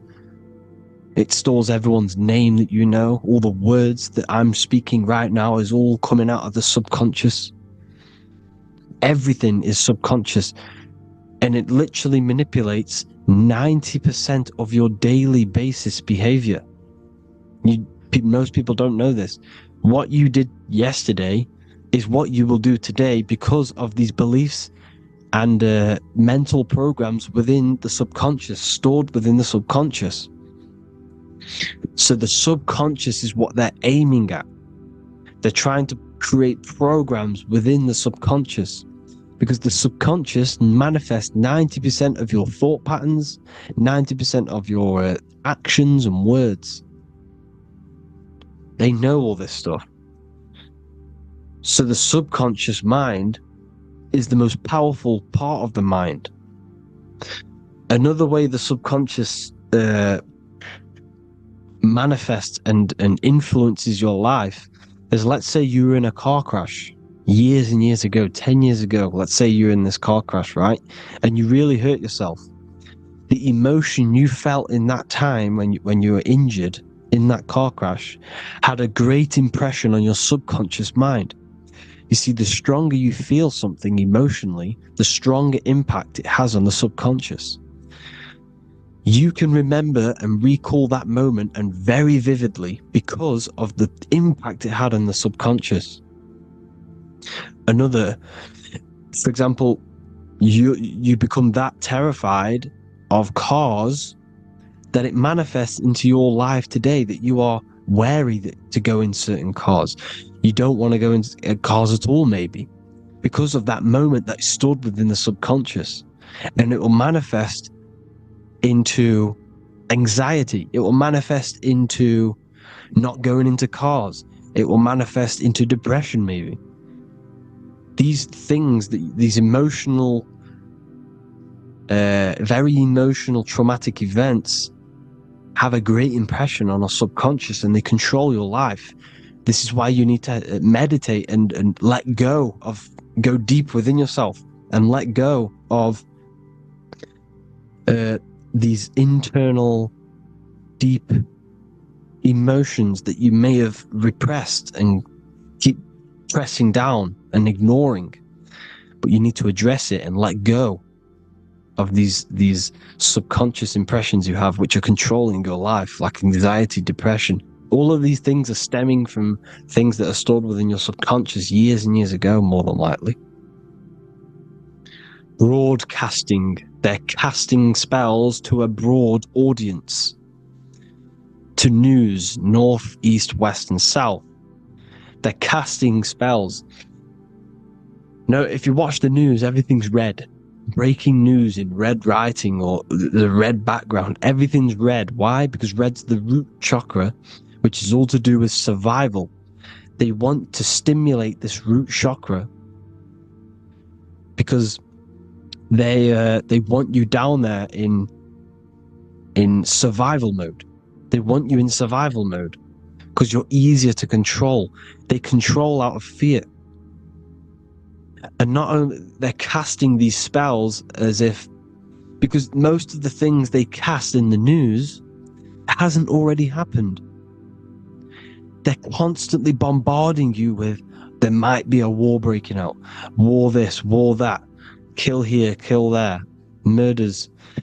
It's impressing, it's casting spells on your subconscious mind. So when the event does turn up in real reality, in physical reality, you're less emotional, you're less surprised. You're not as surprised because you've already heard it before. Your subconscious has already heard it all before. If you never heard of a war and then a war broke out, you'd be going crazy. So they subtly program your subconscious mind through the words, because the words they say is impressing your mind. It has an effect on your mind, which will have an effect on your behavior, your words, your conversations you have with people. They're casting spells to north, east, west, and south on the tell a vision. They're telling a vision by broadcasting, by saying spells. This is why we call it spelling. Even the words we say cast spells. Bless. Oh, bless you. That's be less. The subconscious mind only picks up literal things. You see, when I say bless you, your conscious mind picks that up as, oh, thank you, you're blessing me. But your subconscious picks up as be less. You see? Because the subconscious it has no filter. It's just, it is what it is. Everything is factual in the subconscious. Therefore, if I call you an idiot, your subconscious, my subconscious will think I'm talking to myself and calling myself an idiot, and it will take that as true. That is truth. Everything is truth within the subconscious. and the subconscious manifests your behavior. The devices this is the biggest one.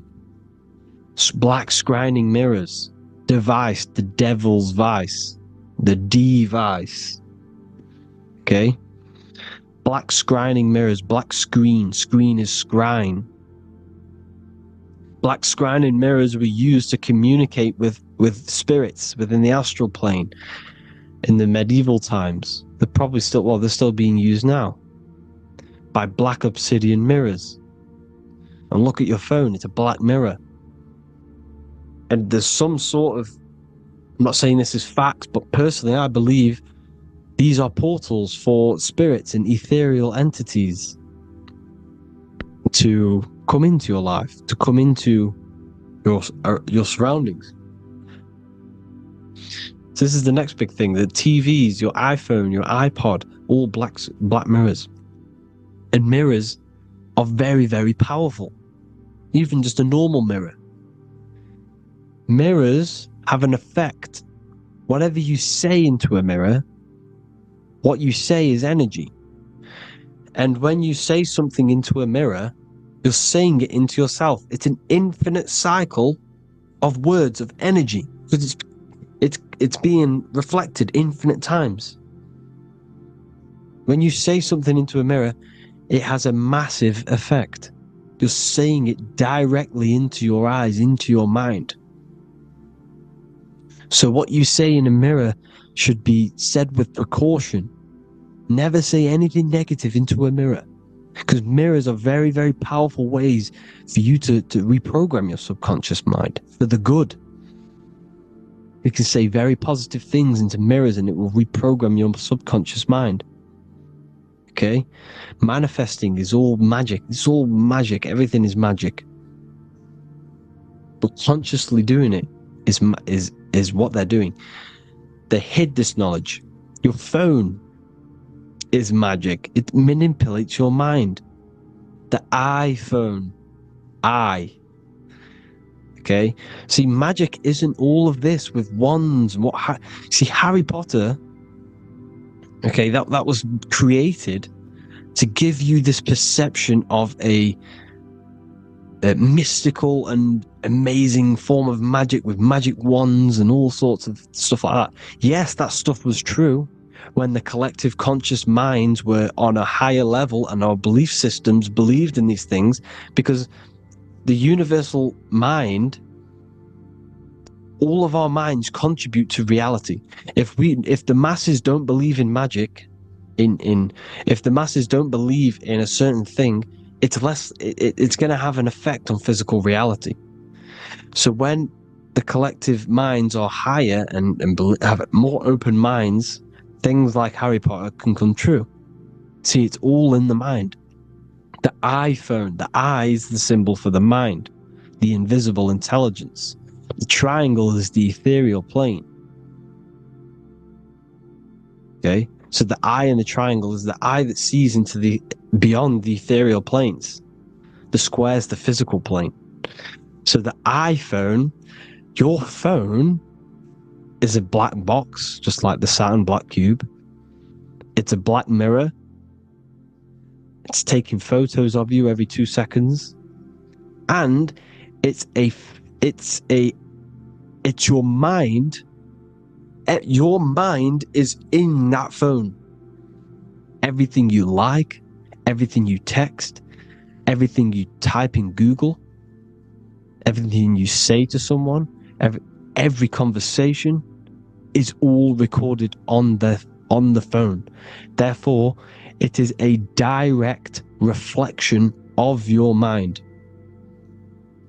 Your mind is imprinted into your phone, because your mind, everything you think in your mind, you're manifesting into typing, saying, taking pictures into the phone, and it's collecting it and storing it. And what they're doing, and this is for all forms of magic, it's manipulating the mind. It's all manipulating the mind. Reels, Instagram, TikTok, this is all dopamine. It's all controlling the mind. Every like you get, every follow you get, every share that you get is dopamine within your brain. They're literally targeting your brain and mind.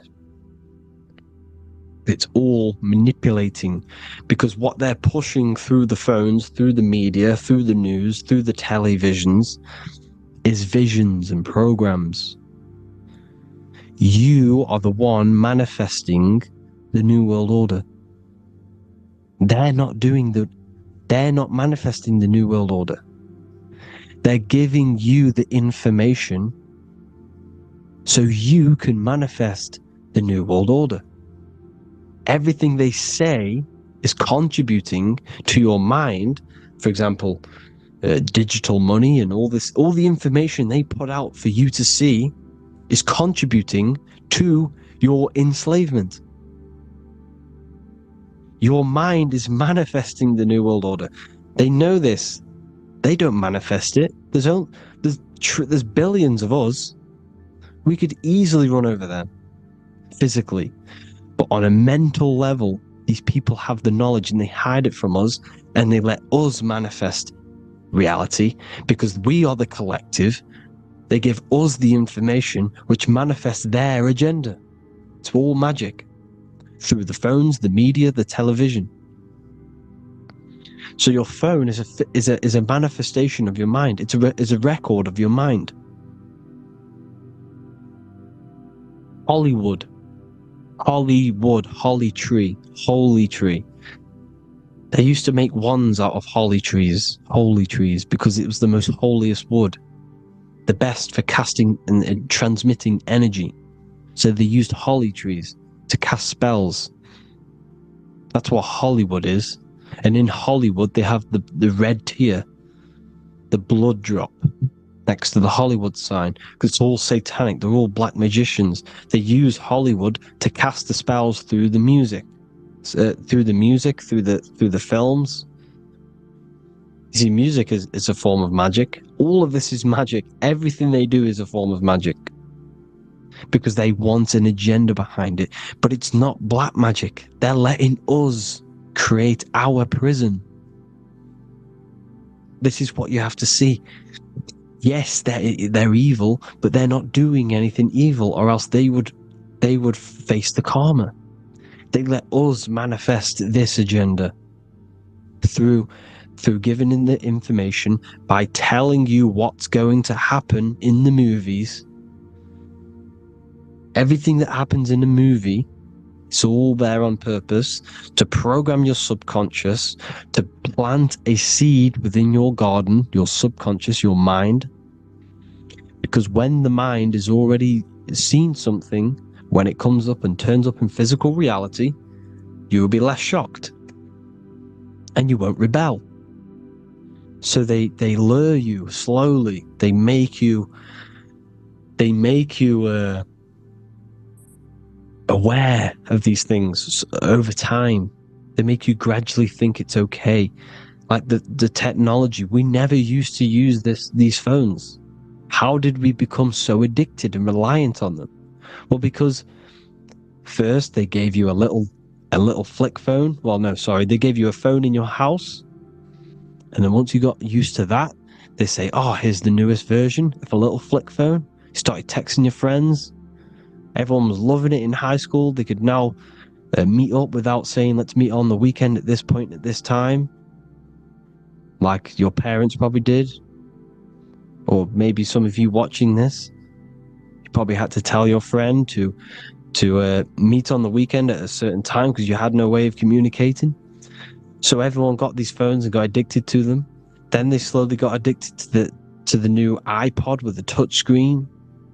Now they invented touch screen. Then everyone got addicted to touch screens. Then because all of this is producing dopamine in the brain, which creates you to become mentally addicted to things, and physically addicted, chemically addicted, because dopamine's a chemical. Your subconscious becomes a program within your subconscious, and your body becomes chemically addicted to these phones. And these phones are the enslavement of humanity, technology.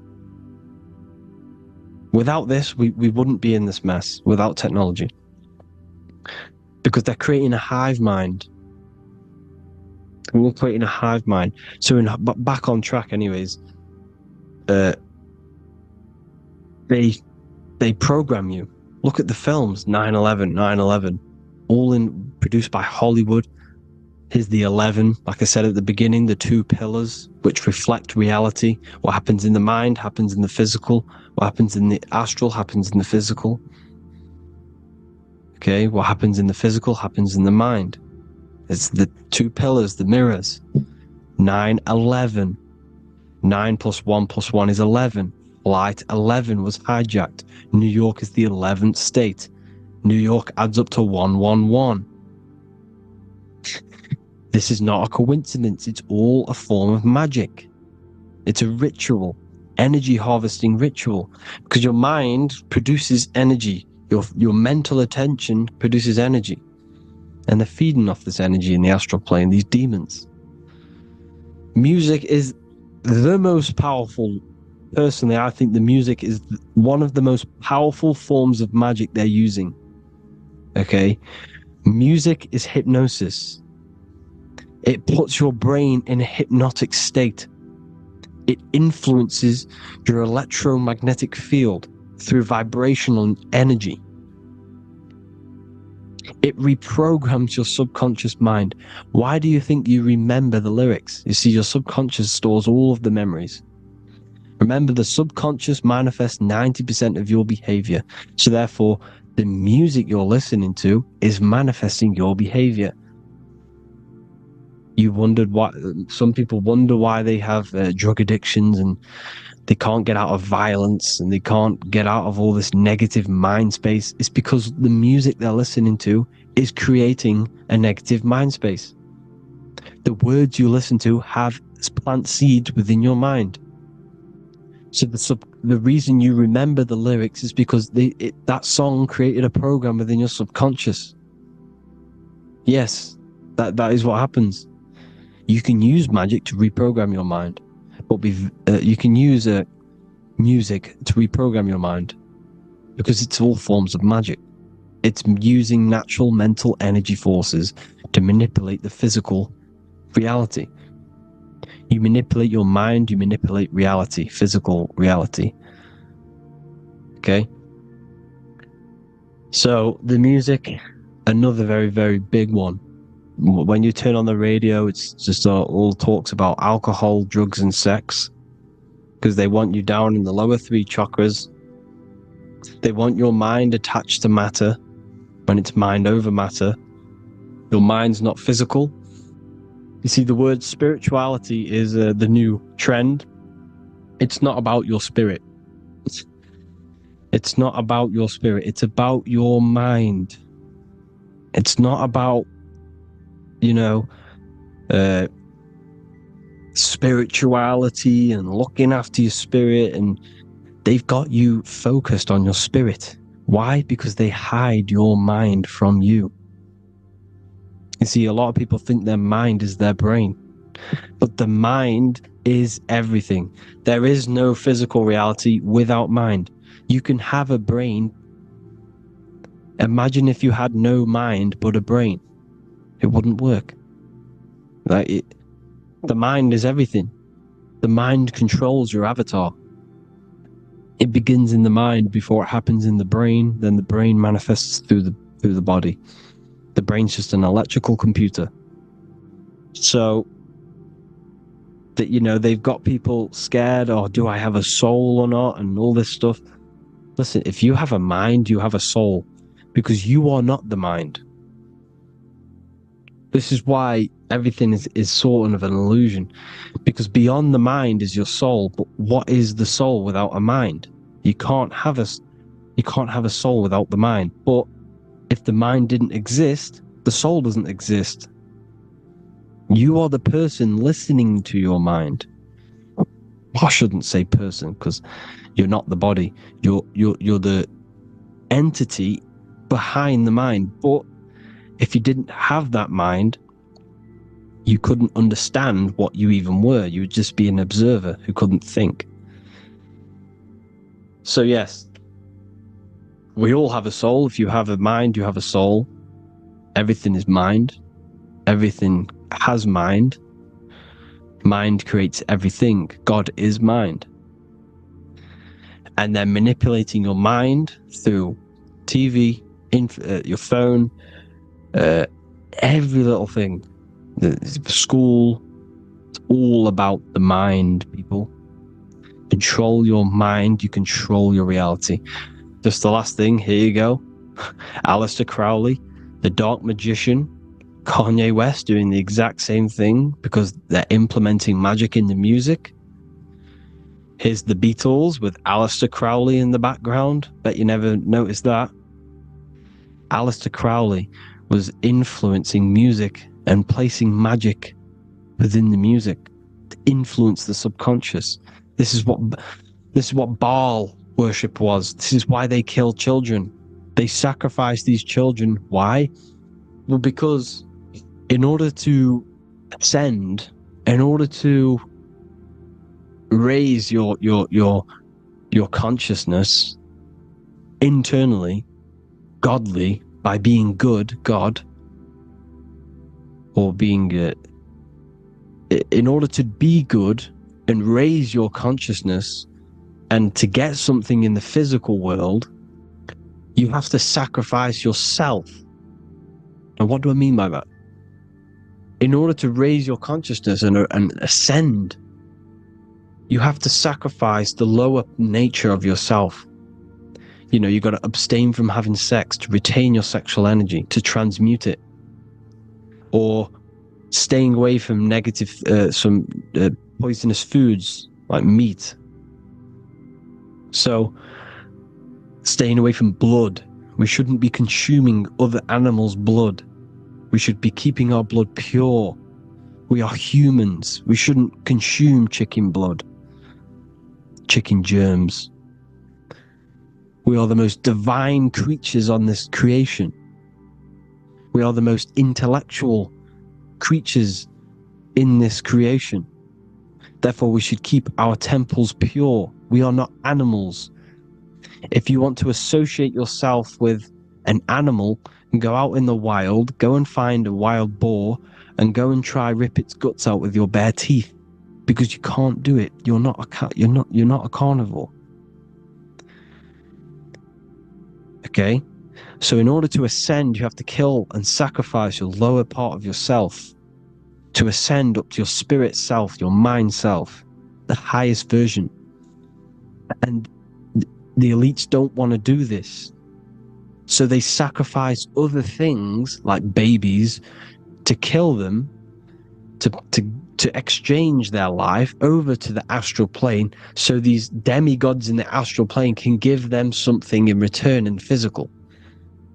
They don't want to sacrifice their lower self, so they sacrifice other things for exchange, for physical pleasure. But the godly person sacrifices their lower self for their higher self to do good and ascend. So this is what all the Baal worship is, people, and this is why they're doing it. Hope you all had an amazing lecture. If you haven't already, go and get the Book of Wisdom for more information. You know, I don't go into dark stuff in this book, because all I do is enlighten people in this book. You can get it in Spanish, English, German, Italian, and French. Worldwide shipping. You can get the PDF or paperback. Or there is also a new one called the Human Health Guide 2.0.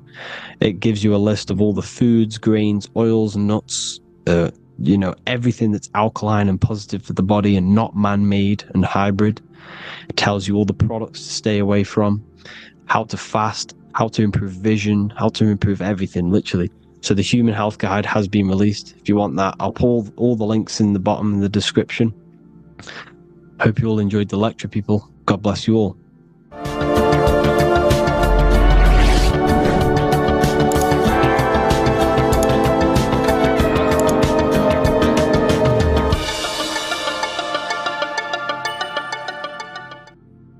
You are not breathing correctly. 98% of people only use a third of their lungs capacity, which is shallow breathing, which ages you, lowers your brain capacity, and also lowers your state of consciousness.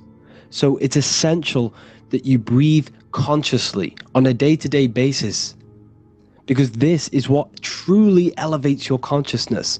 I am going to give you the key for you to raise your consciousness just through breathing alone. Such a simple thing, but yet the most effective way for raising your state of consciousness and becoming more spiritually and mentally advanced. So tune in for this video and I'm going to show you exactly how to do it and the symbolism behind breathing.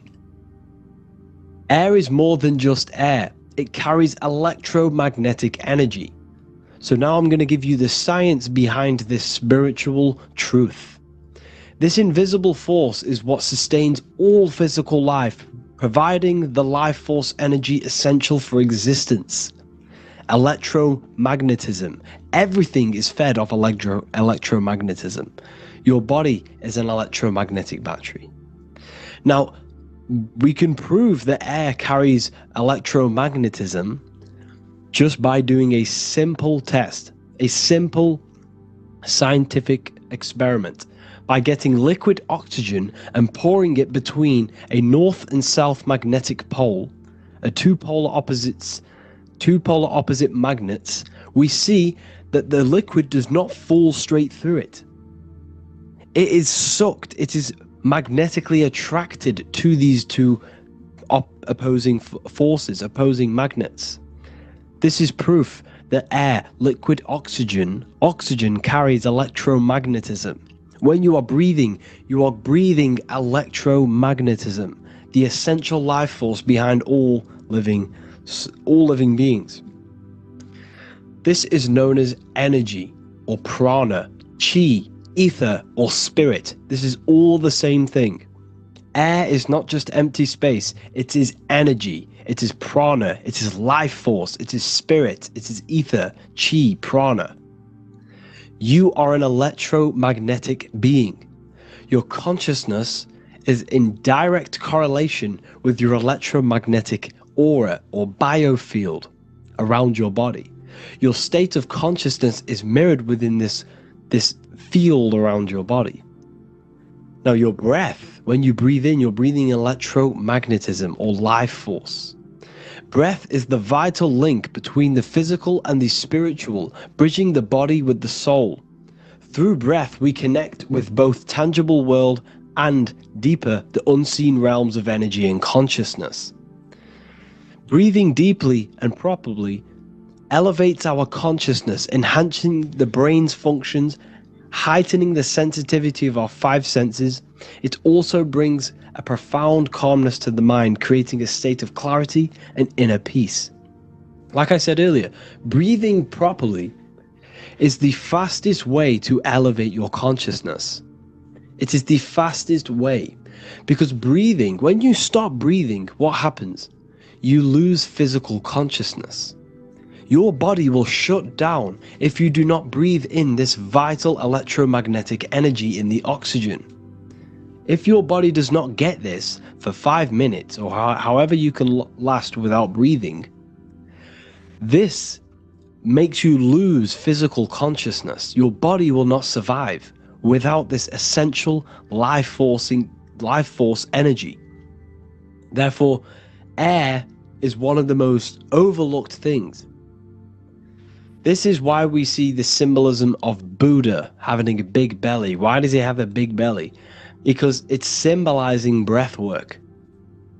Proper spiritual breath work. The certain teachings of breath work.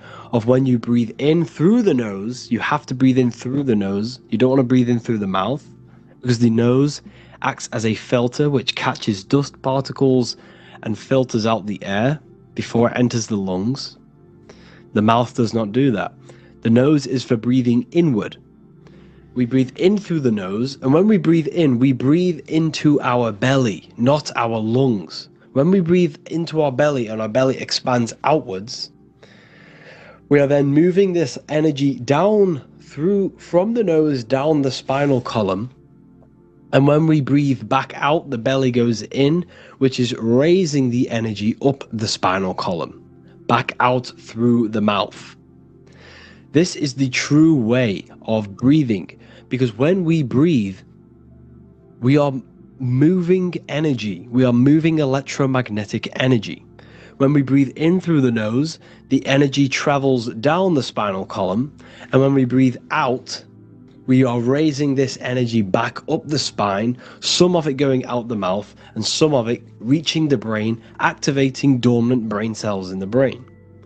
But when we breathe, we need to make sure we are using 100% of our lungs' capacity, because the lungs is what transforms this special energy into consciousness, physical consciousness.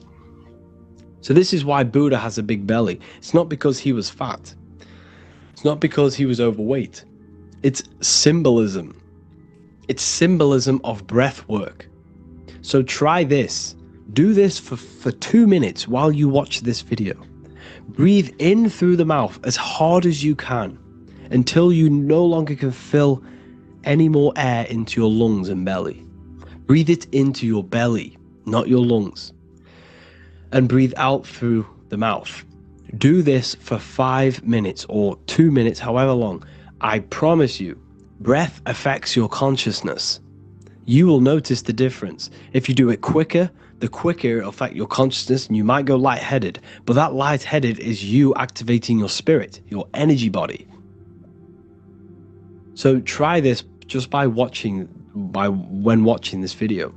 When you breathe consciously, you are renewing both your energy body and astral body, aligning your consciousness with a higher state. This practice feeds new life force energy into the body, revitalizing and enhancing your overall well-being. Like I said, your brain requires the most amount of oxygen. When we have shallow breathing, this is reducing the brain's capacity.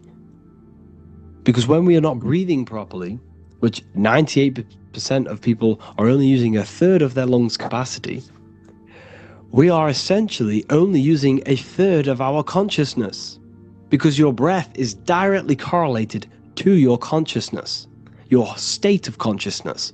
When you breathe in through the mouth, out through the mouth, out in through the nose, out through the mouth, consciously and deeply for 5 minutes, you will notice that your senses are more powerful and sensitive. Your brain is quicker. It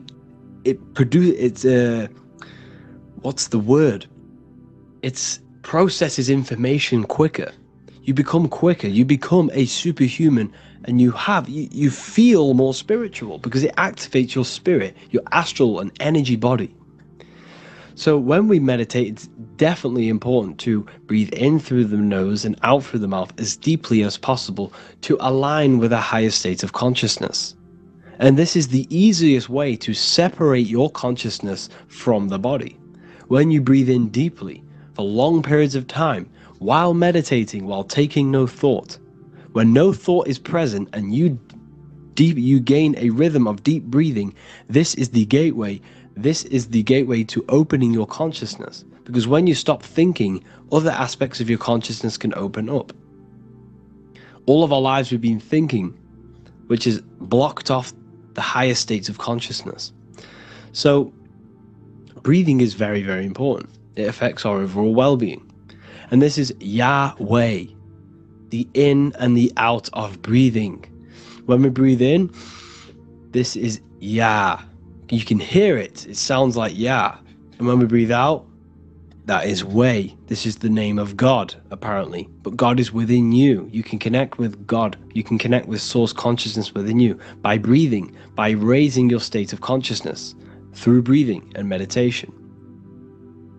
This is why the Bible tells you the Spirit of God has made me, and the breath of the Almighty gives me life. You are consciousness. You are God. You're an extension of God's consciousness. Job 27:3. As long as my breath is in me and the Spirit of God is in my nostrils. The Spirit of God is through breath. John 20:22. And when he said this, he breathed on them and said to them, receive the Holy Spirit. The word spirit means breath. In Greek, Hebrew, Latin, it all means breath or wind or air. The Holy Spirit is a certain way of breathing, a breathing technique that elevates your consciousness, that syncs you up to a holy consciousness, an elevated state. That is the Holy Spirit. That's why it tells you in the Bible, when he said this, he breathed onto them. He breathed onto them and said, receive the Holy Spirit. You must breathe to receive the Holy Spirit. When you breathe, you are renewing the body's energy. You're taking in new life force, which is regenerating your cells, regenerating your brain, nervous system, and also connecting with consciousness, pure consciousness. This is not something that we should be doing during meditation. Yes, it is. We should be doing it during meditation, but this is something that we need to apply all of the time. This is the fastest way you can raise your consciousness. I just want to say, all of this knowledge is inside of the Book of Wisdom, Volume 2. Make sure to give a like and a comment on this video to help the algorithm. And let me know what you think about the last book or this book if you have read them, to let the new people know what they're looking at with this book. This is truly life-changing. The Volume 2 and Volume 1 is truly life-changing. You can get them in a bundle also. Learn hidden knowledge inside of the Ethereal University. This is where truth seekers belong. I'm not here to try sell you this, but this is the place for truth seekers. And if you are serious about your spiritual journey and serious about gaining knowledge, which gives you the advantage of a life, join Ethereal University. This will definitely help you. Thank you for watching this video. Please leave a like and comment. Make sure to give me any suggestions on videos you want me to make in the future. Thank you all. Geometry. This is the study of nature, of the codes, the mathematical codes behind physical reality. So today we're going to be going deep into geometry and the true esoteric internal geometry, the geometry that no one really talks about, and how geometry relates to human consciousness. So essentially, what we must understand when it comes to geometry, the basics of geometry is everything is vibration. And this vibration is vibrating on a certain frequency. And this certain frequency creates a geometric shape, which is why in nature we see all of these different geometric shapes. All matter takes form in shapes. So if we put sand on a plate and we vibrate the plate on a specific frequency, we see that the sand goes into specific geometric shapes and patterns. So essentially, matter is energy condensed. It's energy vibrating on a low frequency, vibrating at a certain frequency. So matter is condensed energy, and each geometric shape is manifesting and showing a specific energy. Some shapes carry more energies than others. For example, the cube is what traps energy. A square is what traps energy. So geometry and the flowers are basically how energy manifests itself into physical matter. We are in a world made out of energy or light. Light is energy. So everything is vibration, everything is frequency, and everything is energy. Even the words, each atom in our body, everything. So everything in nature has these mathematical, energetic codes. So geometry is basically the study of nature and the shapes that are in nature and their energetic principles. Because like I said, matter is energy. So this is what we call cymatics, when we place water in a petri dish and we shine light on top and we vibrate the water. And we can capture, this creates certain patterns. Each frequency, like you see here, has its own pattern. So what we are seeing here in the physical plane is essentially energy condensed into physical reality. We see it in the turtle. We see it in every single form in nature. Now, external geometry and normal geometry, we normally get taught that this is God's way of creating physical reality. which is essentially true. However, it's far more deeper than that. Far, far, far more deeper. Okay, so what geometry truly is, it's not God's codes to reality. What we must understand is what the brain truly is. And what we must understand is that we are not in the world. We are not in the universe. The universe is us ourselves, and the world is produced by our brain itself. Okay? So the way you must understand how the brain works, so what you visually see, so geometry is to do with what we visually see. And what we visually see is heavily connected with our eyes, which are an extension of the brain. The eyes are the brain.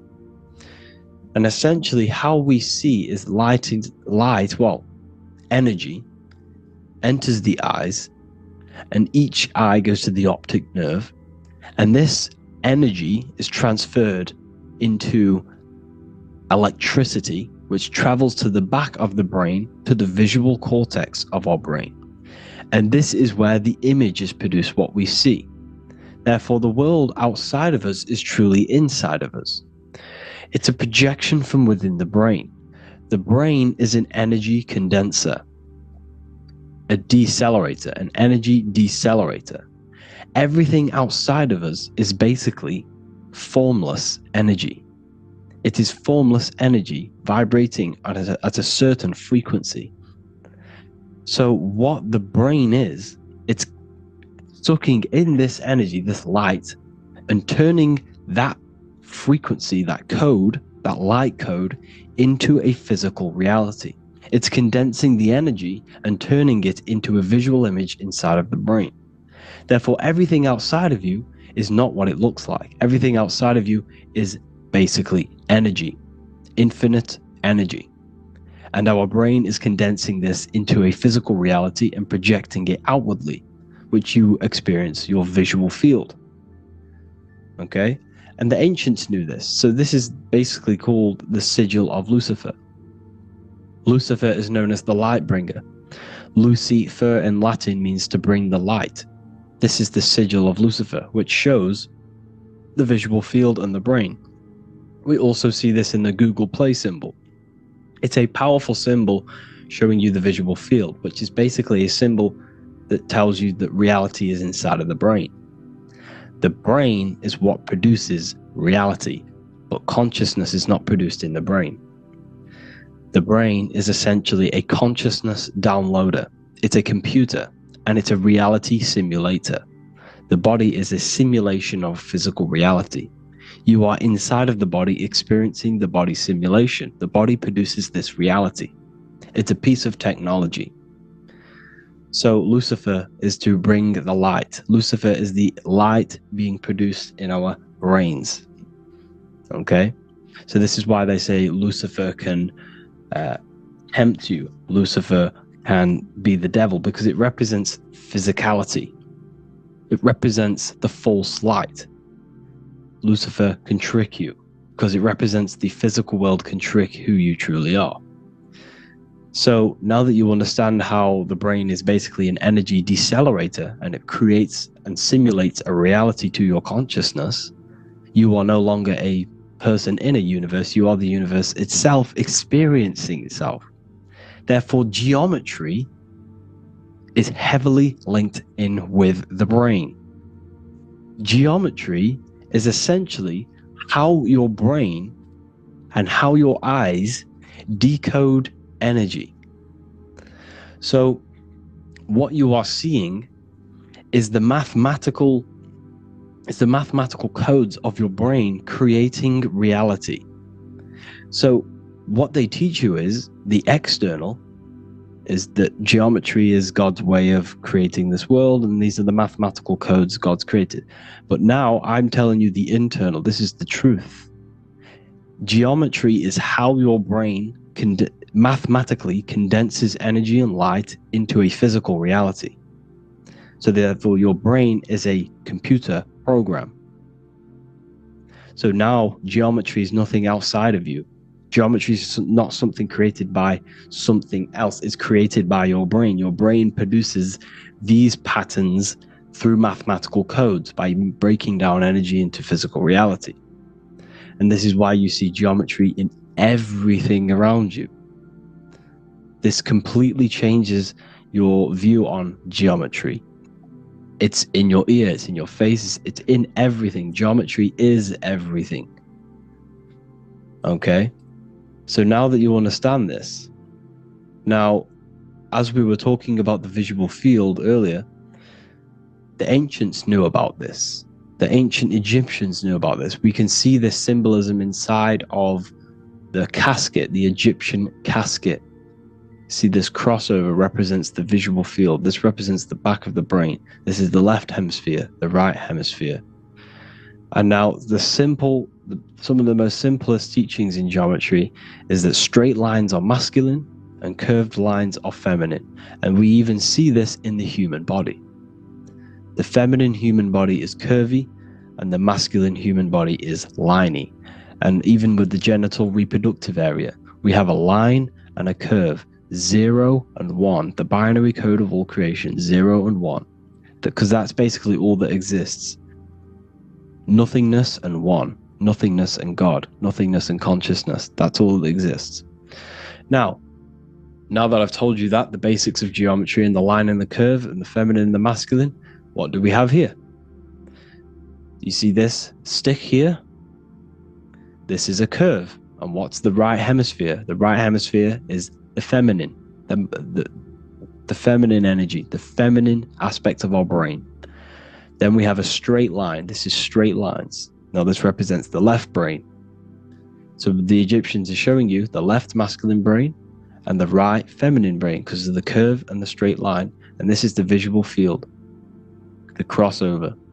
So there's a crossover in the brain. The left eye is connected to the right brain. The right eye is connected to the left brain. Okay, so the left eye is connected to the right brain. The right eye is connected to the left brain. The solar and the lunar. So, like I said, everything outside of you is basically energy.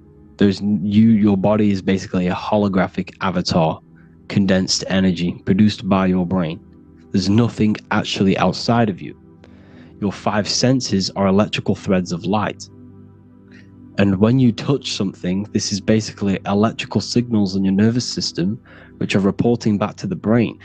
Therefore, what you touch is actually, you're not touching. The feeling that you feel when you touch something is not the true feeling. That's your nervous system you're feeling. You're feeling your nervous system in the brain. It's electrical signals to your brain. So the 5 senses do not decode, well, what you're experiencing as the 5 senses is not outside of you. This is your brain interpreting electrical signals. You don't experience the world, you experience your nervous system and your brain. The nervous system is an extension of the brain. So this is the truth. This is not woo-woo spirituality. This is true consciousness science that I'm teaching you here. Okay? So nothing is truly outside of you. It is a universe. You yourself are the universe, the fabric of the universe itself. The only thing that exists outside of you is essentially energy. That is it. And your body and your brain condenses this energy into reality.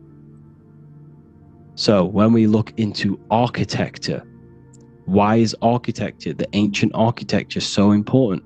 Because what did I tell you at the beginning? Shapes and physical matter is condensed energy. Each shape holds specific energy. Some shapes hold more energy, emit more energy. Some shapes condense energy. Some shapes transfer energy. Each shape, each geometric shape has an energetic principle because matter is essentially energy. So when we look into cathedrals and the ancient buildings, they were filled with geometric patterns, geometric shapes, because they understood the energy principle. Architecture is basically solid energy. It's physical energy. If we create this pattern here is an energy code. And if you stand next to it, you're going to gain that energy. It's going to be imprinted on your body. So essentially, they filled their buildings with high energy geometric shapes. Points, triangles, pyramids are very, very energetic. This is why you have crystal pyramids made, organite pyramids. They're always in pyramid shapes. That's why the Egyptians built in pyramids, because pyramids hold high energy. They emit high energy. So this is why you see all these different geometric patterns. Okay?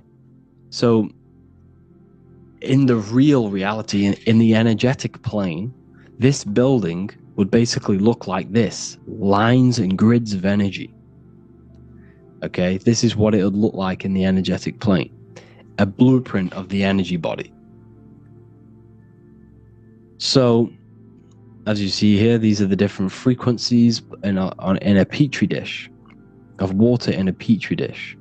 And you can see they are specifically aligned up with these specific patterns. You can see geometry even within geometry. It's fractal.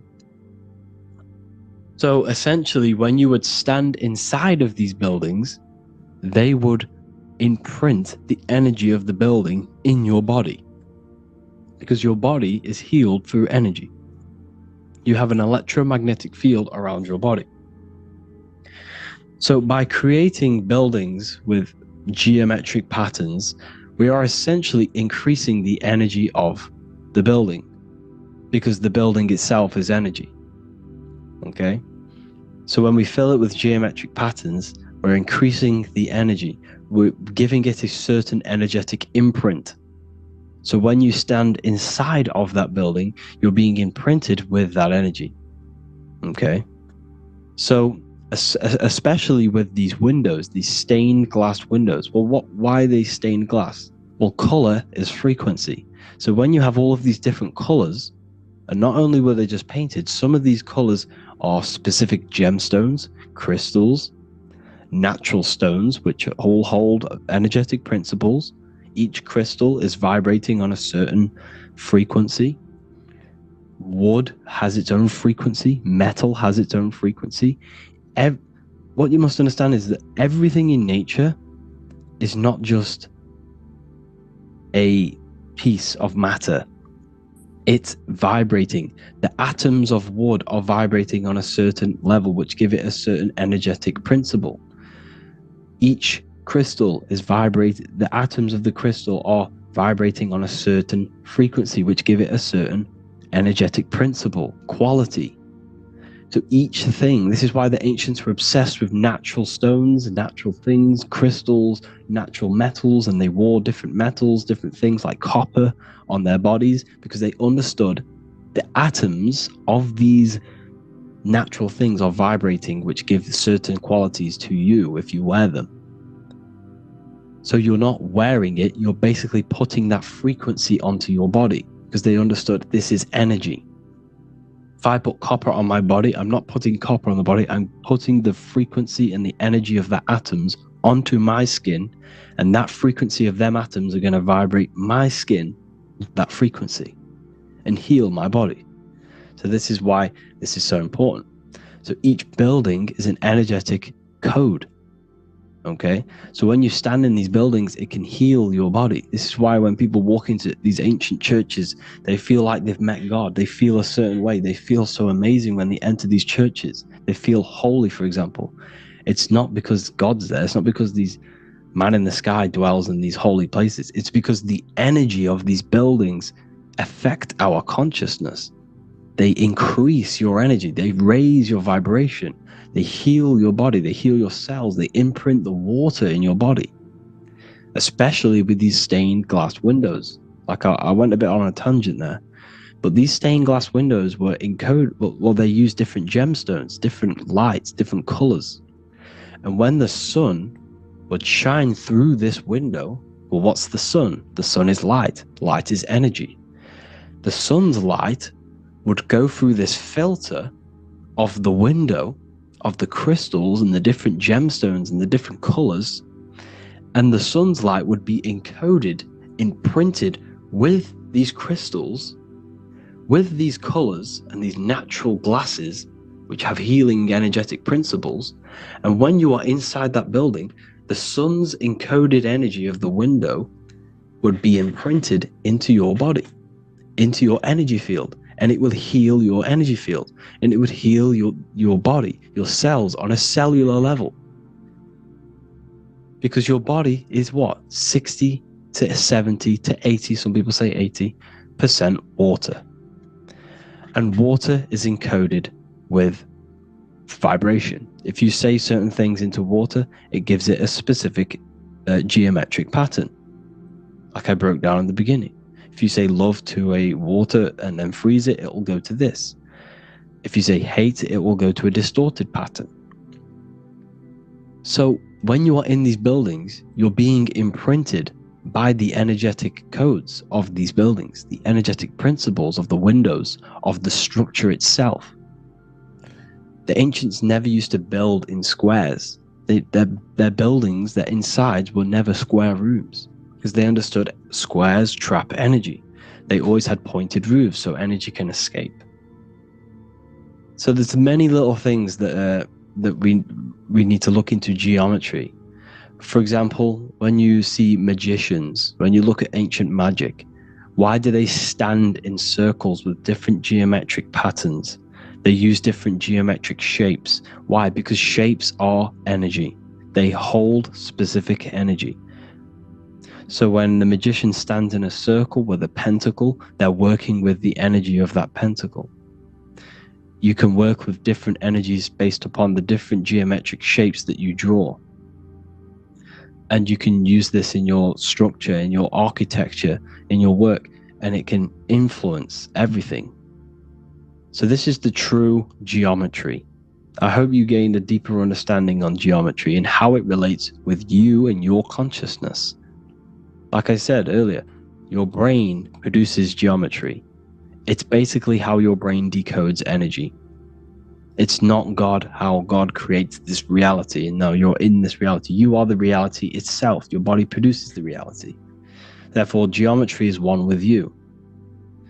So therefore, if I play with the geometry of the buildings, for example, like the government have, everything's in squares. If you look outside, everything's a square, everything's a rectangle. You go to a city, every window is a rectangle, every building is a rectangle. You live in a box room, everything is boxed and squared off in this reality, in this modern society. Why? Because they're trapping energy. The box is the cube is the most simple geometric shape, which basically condenses energy and it traps energy. And if you subconsciously see squares all the time, your phone's a square, your TV screen, everything's a square, your keyboard, your desk. Go and look at the ancients. They never used to build in squares and cubes. And if you go into nature, you'll never see squares and cubes. Nature doesn't create squares and cubes. Everything in the modern society is squares and cubes to simple your consciousness down, to dumb your brain down. So the ancients built very, very complex structures. Why? Because they understood what we see affects our brains, because our brains decodes reality and creates reality. If you see a sophisticated building, this is going to give you a sophisticated mind and raise your IQ levels over time, subconsciously. I'm not saying if you look at this building, you're going to become smart. I'm saying if every single building in your environment, ment is mind, mental, every single building in your environment was this complex and complicated, it would increase your IQ on a subconscious level. It'd make you more complex, make you more intelligent. So they've dumbed everything down. They've dulled everything down. Look at everything. Everything is being dulled down. So anyways, I hope you all gained a better understanding on this. If you want to gain more occult knowledge and esoteric knowledge, make sure to read the Book of Wisdom Volume 2. If you're inside the university, you can get this book for free. Go to the general chat area and follow the instructions and you can order yours for free. Truly life-changing stuff. Because the issue is with the world is that no one really understands who they are, what they are, and why we are here. That is the issue for people's depression, for people's wrongdoings. They don't understand who they are, what their emotions are, what their mind is, what their body is, what reality is. This book gives you that. This book gives you the sense of understanding, the sense of well-being that will give you a better life because you understand life and what life is. And if you truly want to take your studies to the next level, we have the Ethereal University. This is the place for truth seekers where you can connect with like-minded people so you don't have to feel insane, because not many people think this way. I've been there when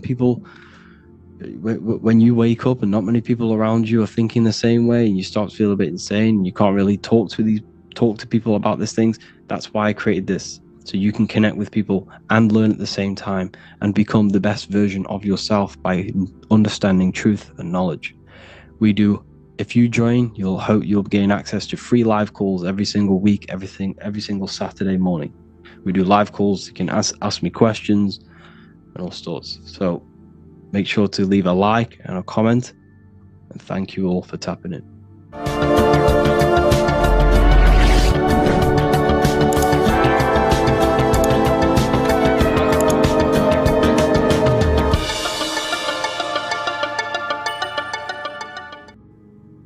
As above, so below. This is one of the most crucial teachings within esotericism, occultism, or what we like to call it today, spirituality.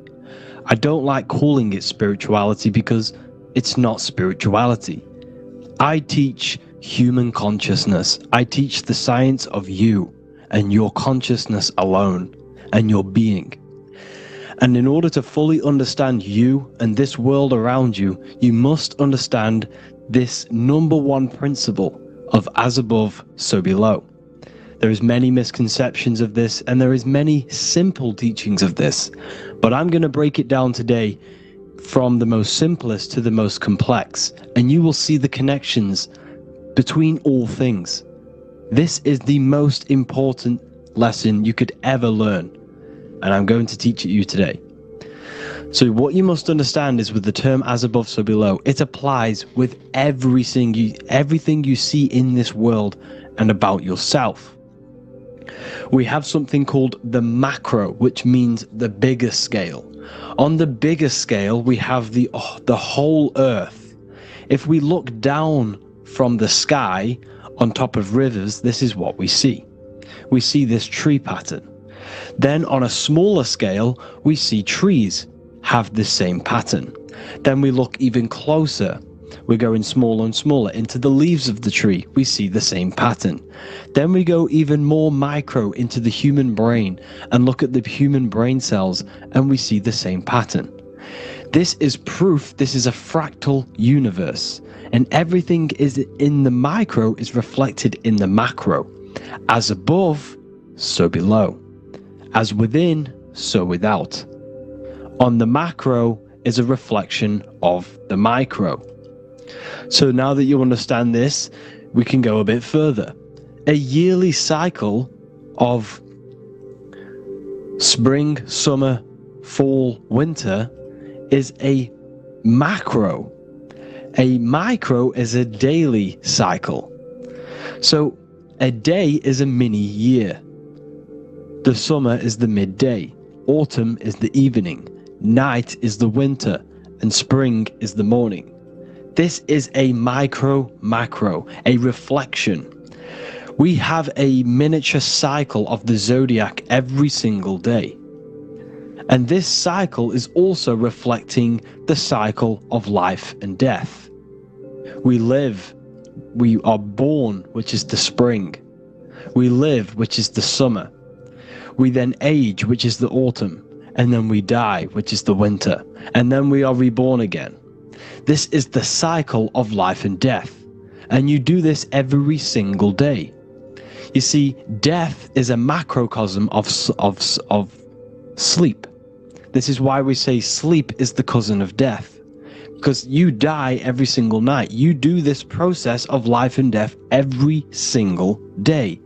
As above, so below. What's in the micro is in the macro.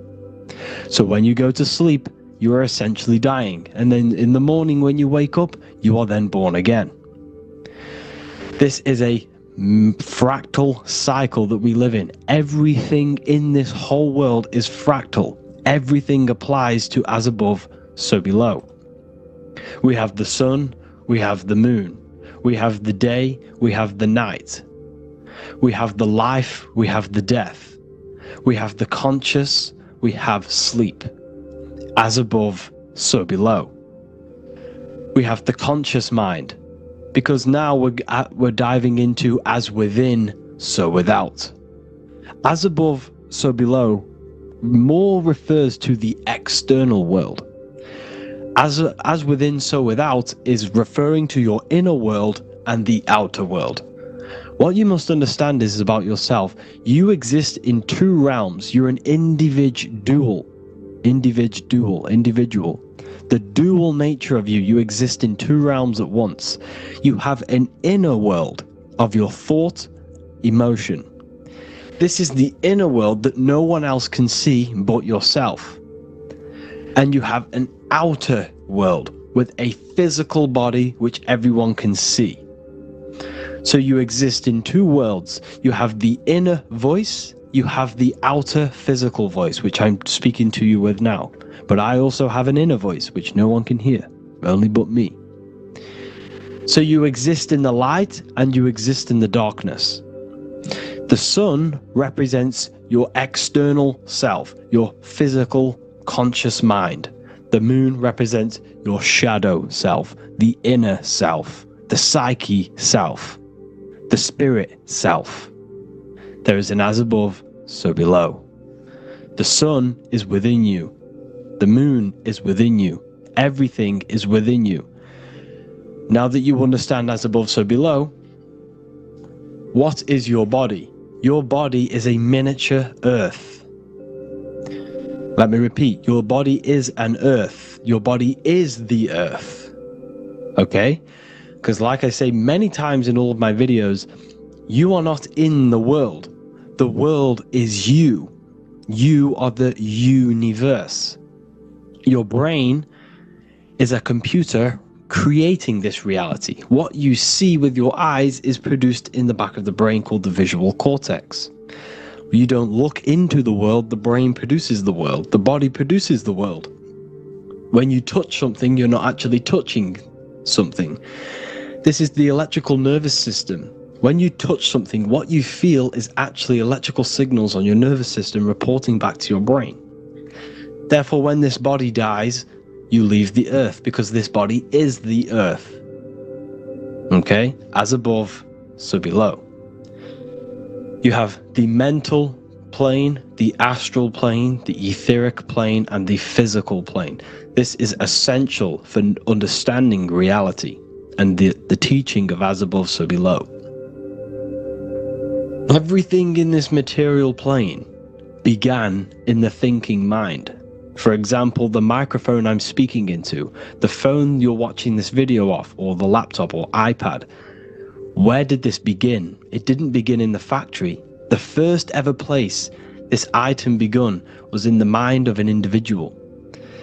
The invisible realms of mind is where all physical things and physical items begun. Essentially, this physical plane is the effect of the thinking mind. This world is the world of effect. It's the world of outcomes. When you see something, it is already manifest. It is already being manifested. It is an effect. And in the effect of the cause, which is the thinking mind. Therefore, the mind creates thoughts, which is the mental plane. Then after thoughts creates imagination, which is the astral plane. These two are spiritual. They are non-physical. So spirit kind of means non-physical. Then you have the physical planes, the etheric and the physical plane. As above, so below. What happens in the mind is manifest on the physical plane. Like I said, the phone that you are holding, it was a thought, and then it brought down into a physical reality. As above, so below. You change the mind, you change your reality. Your environment, the word environment has ment in it because your environment is mental. So now that you understand this, so what is the world around you? The world around you was created by the mind of God. It was manifested through God's thought. So you are living in the mind of God. You are a thought in the mind of God. God thought you into existence. But like I said, we are all fractals. Everything is fractal. If God exists, this means that you are God, as above, so below. God created you through the thinking mind, and he gave you a thinking mind. So God created the macrocosm. God created the macro, the whole world. He designed the whole world, the sun, the stars, the moving. He designed this. But then he gave you the thinking mind to design your own life and create your own life in his world. You are a microcosm of God's macrocosm. Just like God thought you into existence and the whole world into existence, you are a microcosm thinking your world, your reality into existence. You see this now? Everything is a reflection, everything is a mirror, everything is fractal. So in order for you to change your reality, you must change these higher planes. Your thought and imagination are the two key aspects of creating physical reality. Every object you see around you was begun in these higher planes of the non-physical, and they were brought out of spirit into physical matter through the thinking mind and physical action. So now we're going to get a bit deeper. The brain is not the mind. Now that you understand, we have spirit and matter. As above, so below. You have a non-physical side of reality and a physical side of reality. The mind is the spiritual brain. The brain is a physical manifestation, a physical effect of the mind. The mind uses the brain to operate in the physical world. And it's the same with the heart.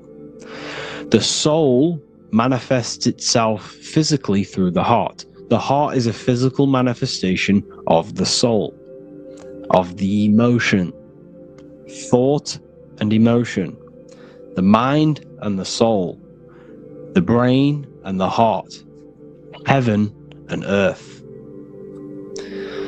So you have the inner world and the outer world, the spiritual, non-physical, and the physical. So essentially, we are all on this process of awakening, an expansion of our minds into new fields of thought, into new fields of awakening ourselves. Because essentially, we are born into this world. But you are born many, many times. You can be born physically and you can be born spiritually. Like I said, everything is fractal. So just like when the baby finds out that there is a world outside of its mother, what does the baby do? The baby seeks a way out of its mother, and then the baby is now born into a new world, a world outside of its mother's womb. It's the same with you and your spiritual process.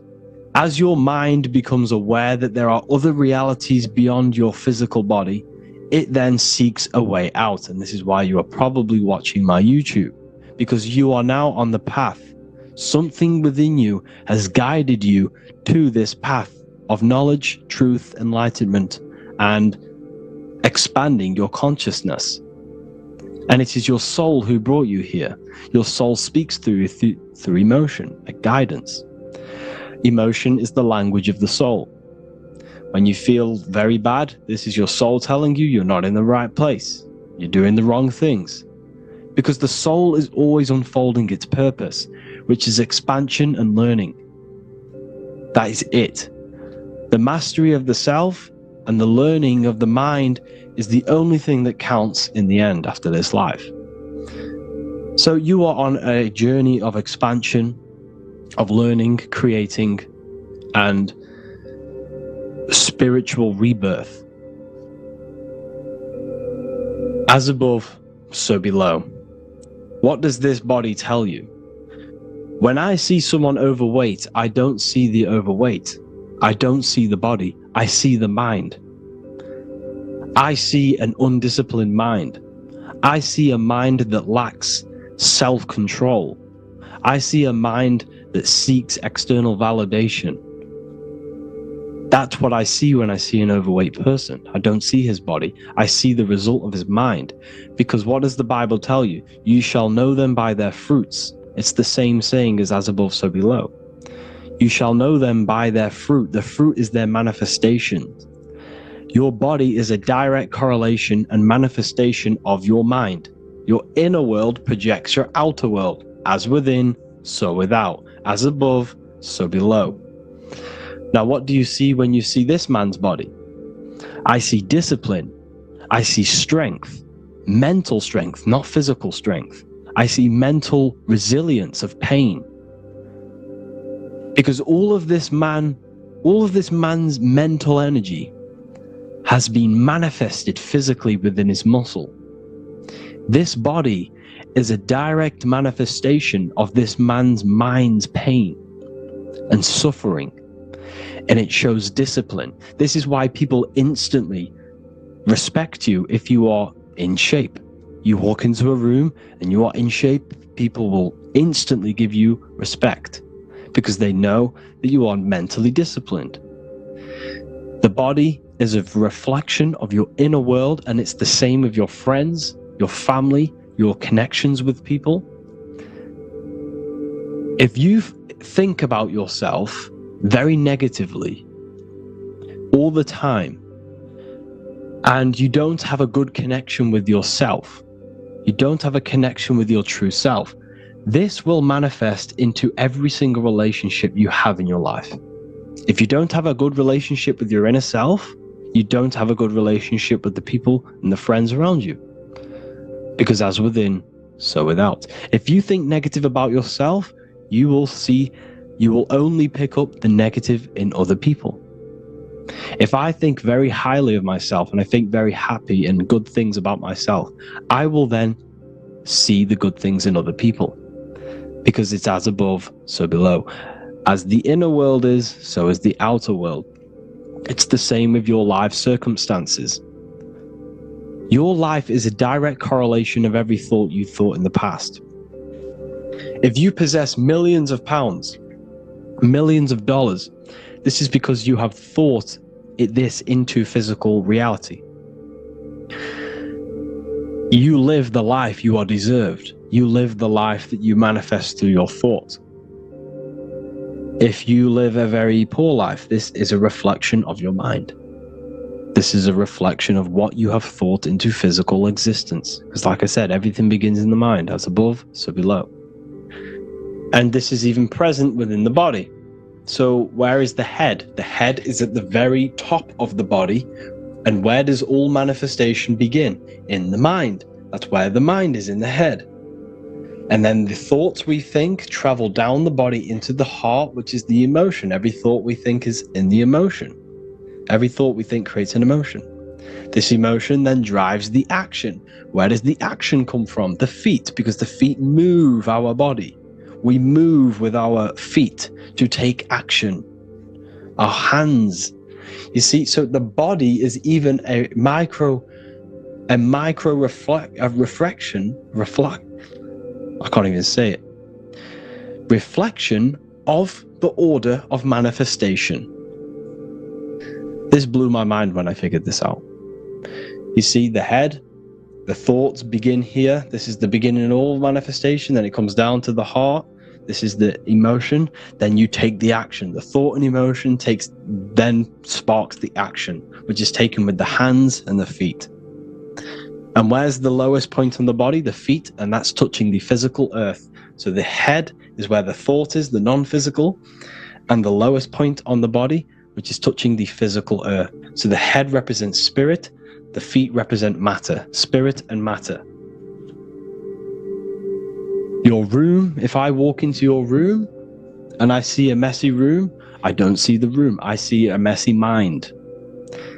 The room is a reflection of the mind.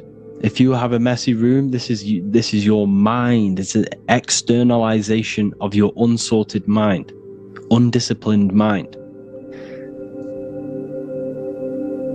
So like I said, we are all God, and we must find the God self within us. And I teach all of this inside the Book of Wisdom, Volume 2. This is not just a book, this is a revolution. This is the beginning of a new age with this book. If you have read it, I congratulate you. You should feel very proud of yourself if you have an open mind.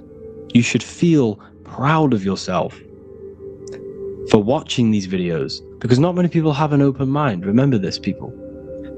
You are special if you're watching these videos. You have the mind. You have the ability to see through the illusion. And I take my hat off to you. You want to take this to the next step? Read the book.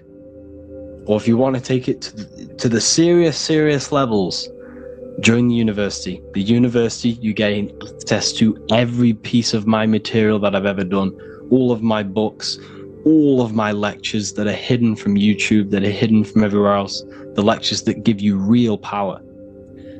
And if you feel alone on this journey, we have a conscious community where you can connect with like-minded individuals, because I've been there. I've been there when you feel lonely, because you feel like no one else is thinking the way you are feeling. You can't talk to people about these things because people just think you're crazy. That's why I put together this, so we can connect, so we can unite, so you can connect with people, so you don't feel crazy about thinking about this stuff, learning about this stuff. And if you truly want to level up your life, people, and take your studies serious, this is for you. We do live calls, we do lectures. There's a whole library filled with books you can read. It's the perfect place for the truth seeker. I thank you all for joining. Please leave a like, a comment, a subscribe. Let me know any future videos you want me to make in the comments. Thank you all. Have an amazing day.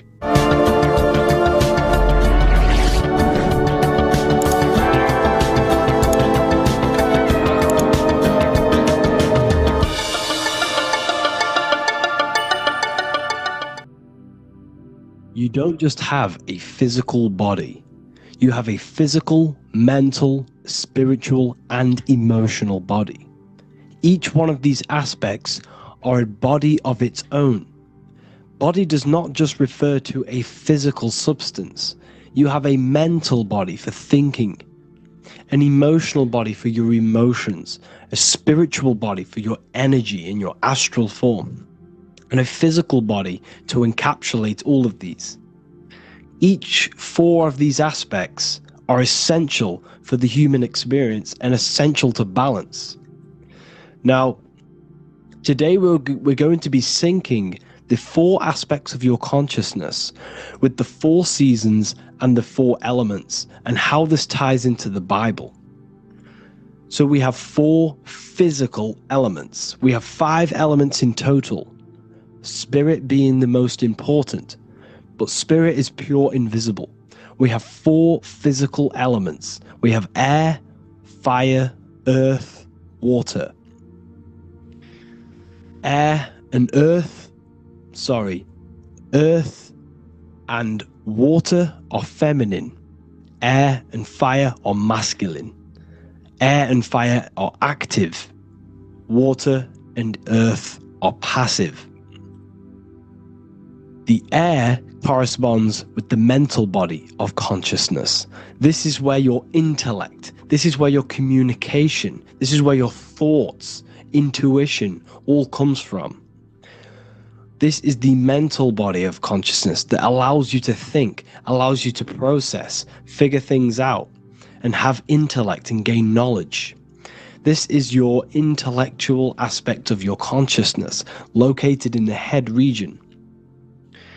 We have a fire nature, a spiritual nature. This is our astral body.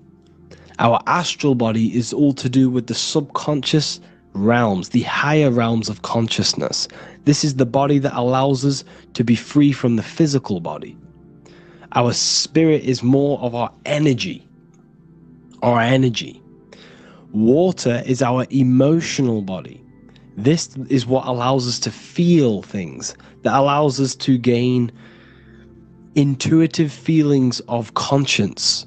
So emotion allows us to understand what is right and what is wrong. When we feel something bad, we know that this is wrong. When we feel something good, we know that we are doing good. Emotions are a creational force that allows us to feel certain things to bring them into existence. Our emotional body is a creational force and should not be reactive, and it should be controlled. Most actions are stemmed from emotions. Actions bring thought into physical existence. Emotions are the driving power. They are what drives your actions. The thought, then the emotion, then the action. Earth is your physical body. This is your physical state that allows you to take mind and emotion into action, into fruition, into physical matter. This is what your physical body allows your consciousness, your soul, to interact with the physical world and bring things into physical existence. The physical body, the physical world, is an outcome and an effect of the thinking mind. All physical substance comes from the thinking mind. The pen, the phone you're holding, the microphone I'm speaking into, all began as a thought in the thinking mind, then it was brought into physical reality. Earth is the most dense. So it goes in this order: body, emotions, spirit, mind. The higher you go up, the more lucid and fluidic it becomes. The lower you go down, the more dense and dull it becomes.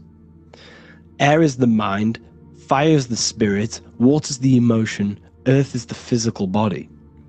So this is why you are a microcosm. You have these four things within you. You contain of these four elements, which correspond to the four bodies of your consciousness, the four bodies of the soul. You are the soul. You are the spirit. So this is why in Theologians 4:17 it says, "Caught up together with them in the clouds to meet the Lord in the air." You don't meet God or the Lord in the physical air, in the clouds. This is clearly a parable. A human being cannot go up to the clouds and meet a mystical man in the clouds. This is obviously a parable, a metaphor. The air is your mind. You must raise your consciousness beyond the body, beyond the emotions, beyond the spirit, and enter in the mind during meditation, turning the mind inward to connect with the Lord. The Lord is the highest aspect of your consciousness, the one that exists beyond the physical body, beyond your emotions, beyond the thought. So you meet the Lord in the air, in the mind. The mind represents the air. This is why in America there's a saying called an airhead. You're an airhead. This means that you are stupid, or you don't think, or you have nothing in your mind. You have nothing in your head. When someone's very stupid, you call them an airhead, because air represents the mind. The air is elevated. The air is invisible. The mind is totally invisible to the human eyes. It is a metaphysical substance. In fact, it's not a substance at all. It's so fluidic. It's everywhere. The mind can be everywhere at all times. It can be anything. Nothing is impossible within the mind. Now, this is synced with the four seasons. The four seasons represent the four aspects of human consciousness, the four bodies of your consciousness, the four bodies of your soul. The sun is your soul, okay? And the sun travels around four seasons. Summer, when the sun is the most hottest point. Autumn, when the sun starts to move away from the hottest point. Things start to die. Then it goes to winter. This is when everything dies. This is when things enter in within itself. This is when darkness occurs. Then spring. This is the reignition of the sun. This is when the sun starts to bring back the warmth back to the summer. You have four seasons which correspond to the four bodies of consciousness. Fire is the spirit. This is when you are passionate. This is when you are taking action. This is when you are fiery. The sun is blazing. You're taking action. You're very passionate. You're very spirit. You're in the spirit. Autumn is water, emotion. This is when you start to become very reflecting. This is when you start to feel emotional. Because in autumn, there's lots of water. This represents the emotional body of consciousness. Winter is the mind. This is air. Winter, what happens in winter? Everything enters within itself. The leaves die. The trees die. Everything dies and goes within. This is the mind. The mind is the darkness, remember. You close your eyes to enter within the mind. The winter represents meditation. In the winter, what do people do? They stay inside of their house. They research more. They read more books. They become more intellectual. They think more in the winter because we are so we're stuck inside. So we're more reflective. We're thinking more. We're more communicative. We're more intellectual. In the spring, this represents the earth, the body. This is when we start to come out of the mind and we awaken to the body, and things start to grow again. The plants start to grow. The earth is growing again and reborn again. This is the body. This is when you become more active in the spring. And then the summer, back to the summer, we then take action on these thoughts and these thoughts that we gained over the winter. Essentially, this is just a massive cycle. And this is a daily cycle also. The nighttime is the winter. The morning is the spring. The midday is the summer. And the evening time is the autumn. This is a microcosm. We have 4 bodies of consciousness. You are the sun, you are the soul, and the soul has 4 bodies: summer, autumn, winter, spring. Emotion, air, body, spirit. Sorry, emotion, mind, body, spirit. So you are the soul. You are the pure essence of consciousness. The sun is your soul in the heart. And the seasons are inside of you because you are a microcosm. Okay? You are a microcosm. The word sun is son. The Latin word for sun is sol, which is soul or solo, because the sun is solo. It's on its own. You are the soul, and the soul has the 4 different bodies of consciousness. So, before we move on any further, if I've blown your mind, please, if you can, leave a like, a comment, a share, and a subscribe. Let me know what videos you want me to make in the future. Please drop a like, it definitely will help me. You are a microcosm of the macrocosm. Man is a miniature universe that goes through its own cycles. The seasons of the summer, winter, spring, and autumn do not occur merely outside of him, but within him as well. The summer is within you. You feel different in the summer. You feel different in the winter. You feel, depending on the body of consciousness, it's your soul's interacting with. So the sun in the sky is your soul inside, and the sun goes through these cycles, which is affecting your bodies of consciousness, because the cycles represent your bodies of consciousness. Now this ties in with the Bible. This is why we have 4 Gospels. This is why Matthew, Mark, Luke, and John are always seen with the 4 different zodiac sign animals or symbols.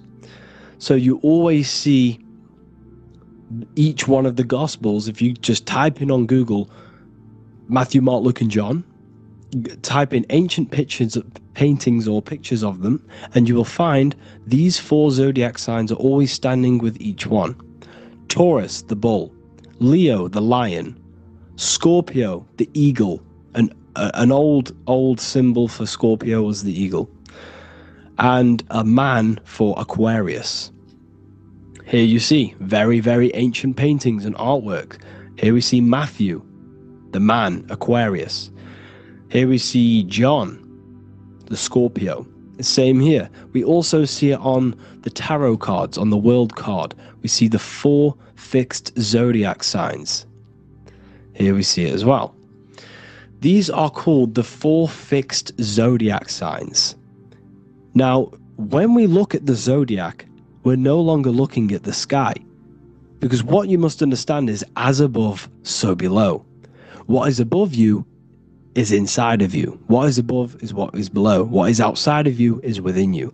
The zodiac is inside of you. The zodiac revolves around the sun. The sun is your soul. These are different energies of your soul. Like I said earlier, the 4 seasons are the 4 bodies of your consciousness. And in each body of consciousness, you have these different energetic energies that you can work with. Okay? So this is the true astrology. This is the true astrology, the internal esoteric astrology. You can't find much information on this at all. Very hard to find. So what we're looking at are the 4 bodies of consciousness. Obviously, when you look in the middle of each, when we look in the middle of each season, spring, the middle of spring is Taurus. The middle of winter is Aquarius. The middle of autumn is Scorpio. The middle of summer is Leo. These 4 signs are known as the 4 fixed signs. Okay? Scorpio is fixed. It's the middle of autumn. Scorpio is a water sign, emotion. Aquarius is the air sign, the mind. Taurus is an earth sign, the body. Leo is a fire sign, the spirit. This is why we see Matthew, Mark, Luke, and John with the 4 fixed signs of the zodiac, which represent the 4 bodies of consciousness. Leo, the spirit, fire.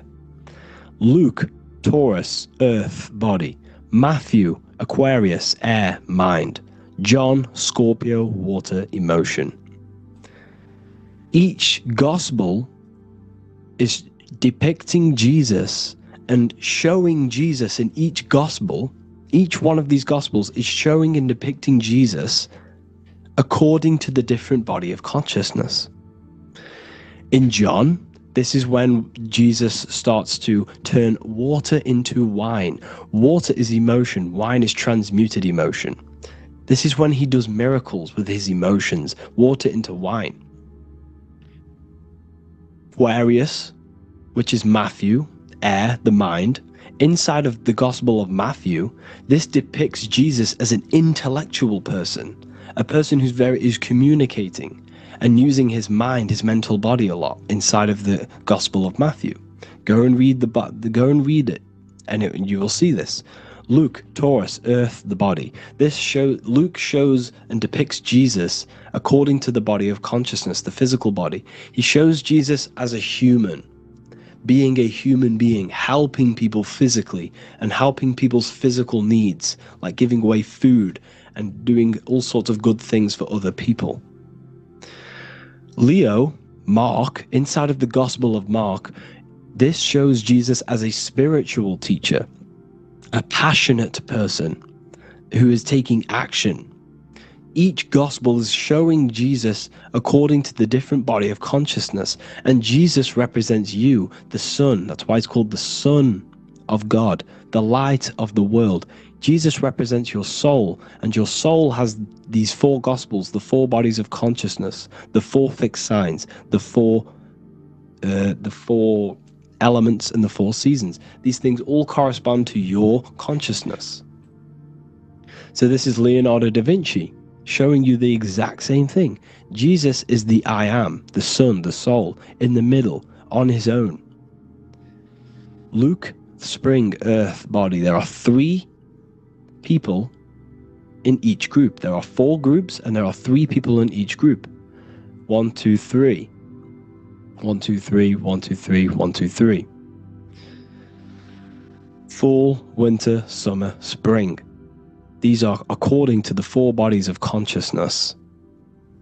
Here we see Aries, which rules the head region. He's on the head of the table. Gemini, he's holding up the 2 hands because Gemini rules the 2 hands, the 2 arms. Gemini is the 2 twins, which is the 2 arms and 2 hands, and the 2 lungs. Here we see the beginning of summer, which is Cancer. You see the big knife here? Cancer, him here, this grey-haired guy, holding a knife for the crab. Cancer, they pinch. You have a knife, symbolizing the crab. Leo, the middle of summer, showing dominance. The sun is very dominant. He's got his elbow on the table, showing dominance. Virgo has no Adam's apple. Cancer here is pointing at this woman's neck, saying there's no Adam's apple. This is Virgo, the virgin, the only woman. Jesus, the sun.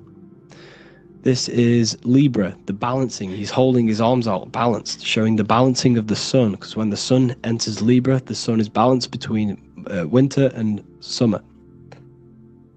So it's balanced. This is all astrology, but this is internal. Okay? This is Ezekiel's vision. Ezekiel had a vision in the Bible, and he saw the face of a man, the face of a lion, the face of an ox, and the face of an eagle. The eagle, Scorpio, the ox is Taurus, the lion is Leo, and the man is Aquarius. He saw the throne of God, and he saw the different bodies of consciousness. This is all symbolic for the different bodies of your soul. So when we look at the zodiac, we are actually looking at a map and the energies of our soul, and the energies of our bodies, and the energies of our consciousness. This is what we are looking at. Each zodiac is an aspect of our consciousness and an energy that we can work with and that we must purify.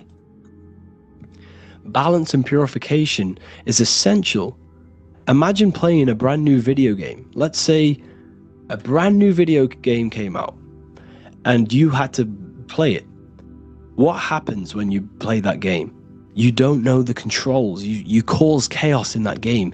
You can't really run properly. You can't do anything properly. You're getting destroyed by other people who are playing that game.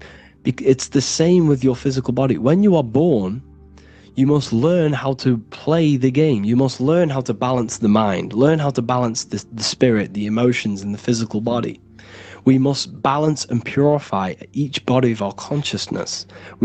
We must look after our physical body with our physical health by eating physical, electrical food like fruits and veg. We must look after our minds by being conscious of what enters our eyes, enters our ears, enters everything. Whatever enters our five senses is affecting our mind, our mental health, our environment, mental. We need to look after our thoughts. Control our thoughts by purifying our thoughts, only positive thoughts. Then we must purify our emotions, feeling only gratitude and love and not feeling these negative, dull emotions. Then we must look after our spiritual body through meditation and looking after our spirit. But remember, when we look after our mind, it all begins in the mind. Each body of consciousness is interlocked with the other.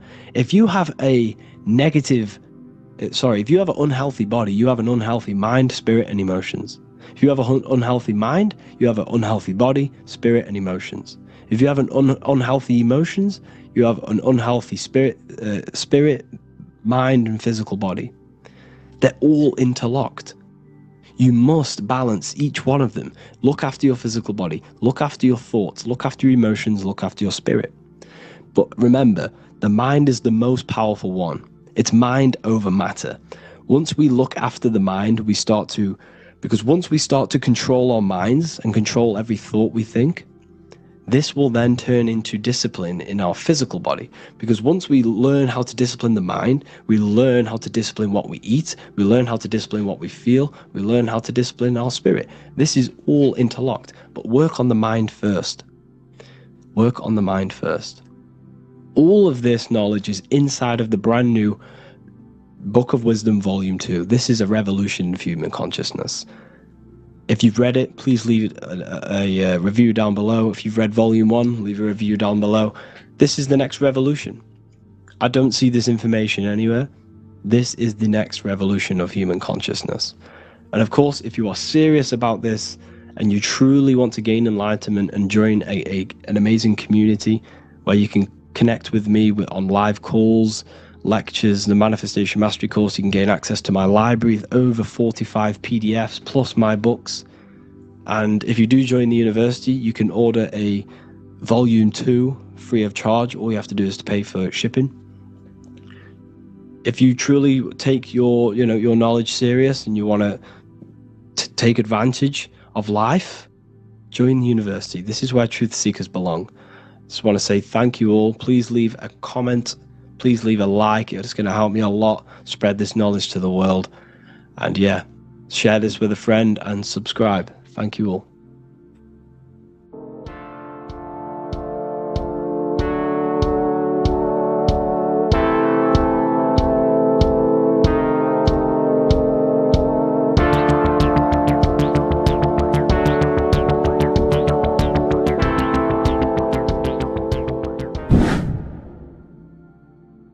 People, how are you all doing? It's Revival of Wisdom, and today we're going to be talking about your birth certificates and how we are slaves to a system and how they have trapped us into this system.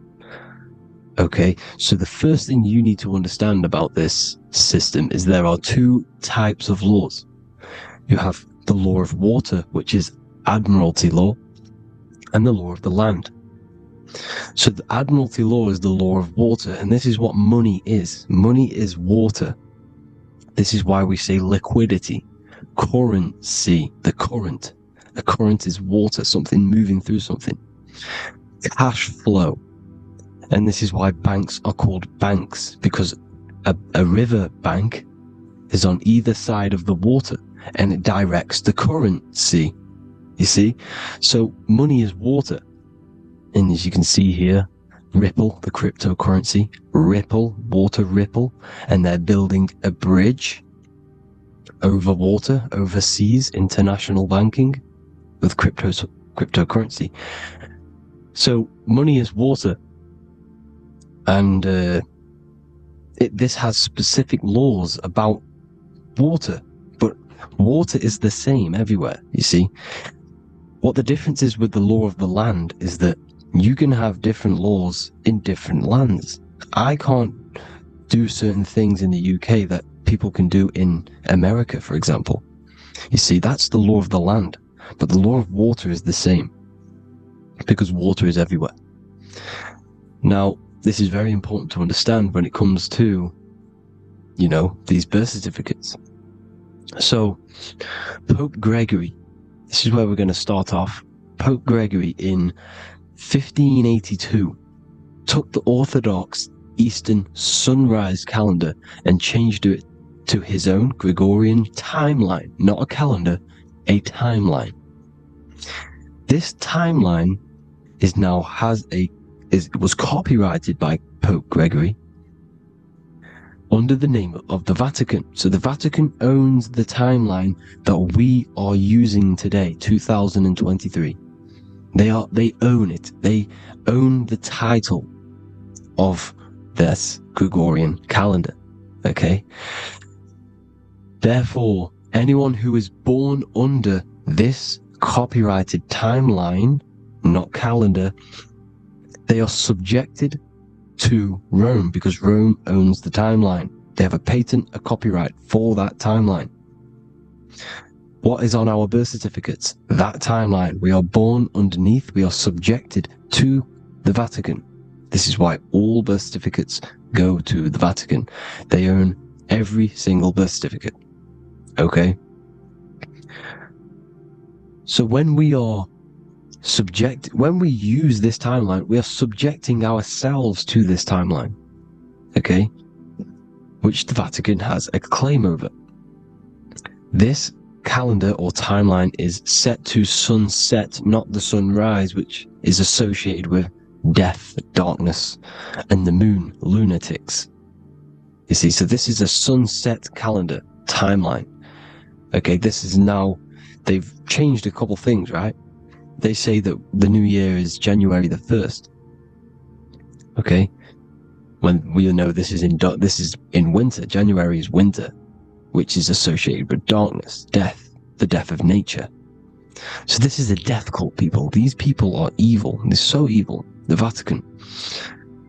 And this is why we use April Fool's Day, because April is in Aries, and Aries is always the start of the zodiac. This is why Aries rules the head region 12 zodiacs, 12 systems of the body. Each zodiac is associated with each part of the body, and this is why Aries is the head, cerebrum. But we're not going to talk about it in this video. But yes, that is what April Fool's Day is. They're putting it in your face. April Fool's Day is the real start of the year, when the sun starts to rise again, when the risen Savior is resurrected, when it's born again. This is when the Jews celebrate the Passover.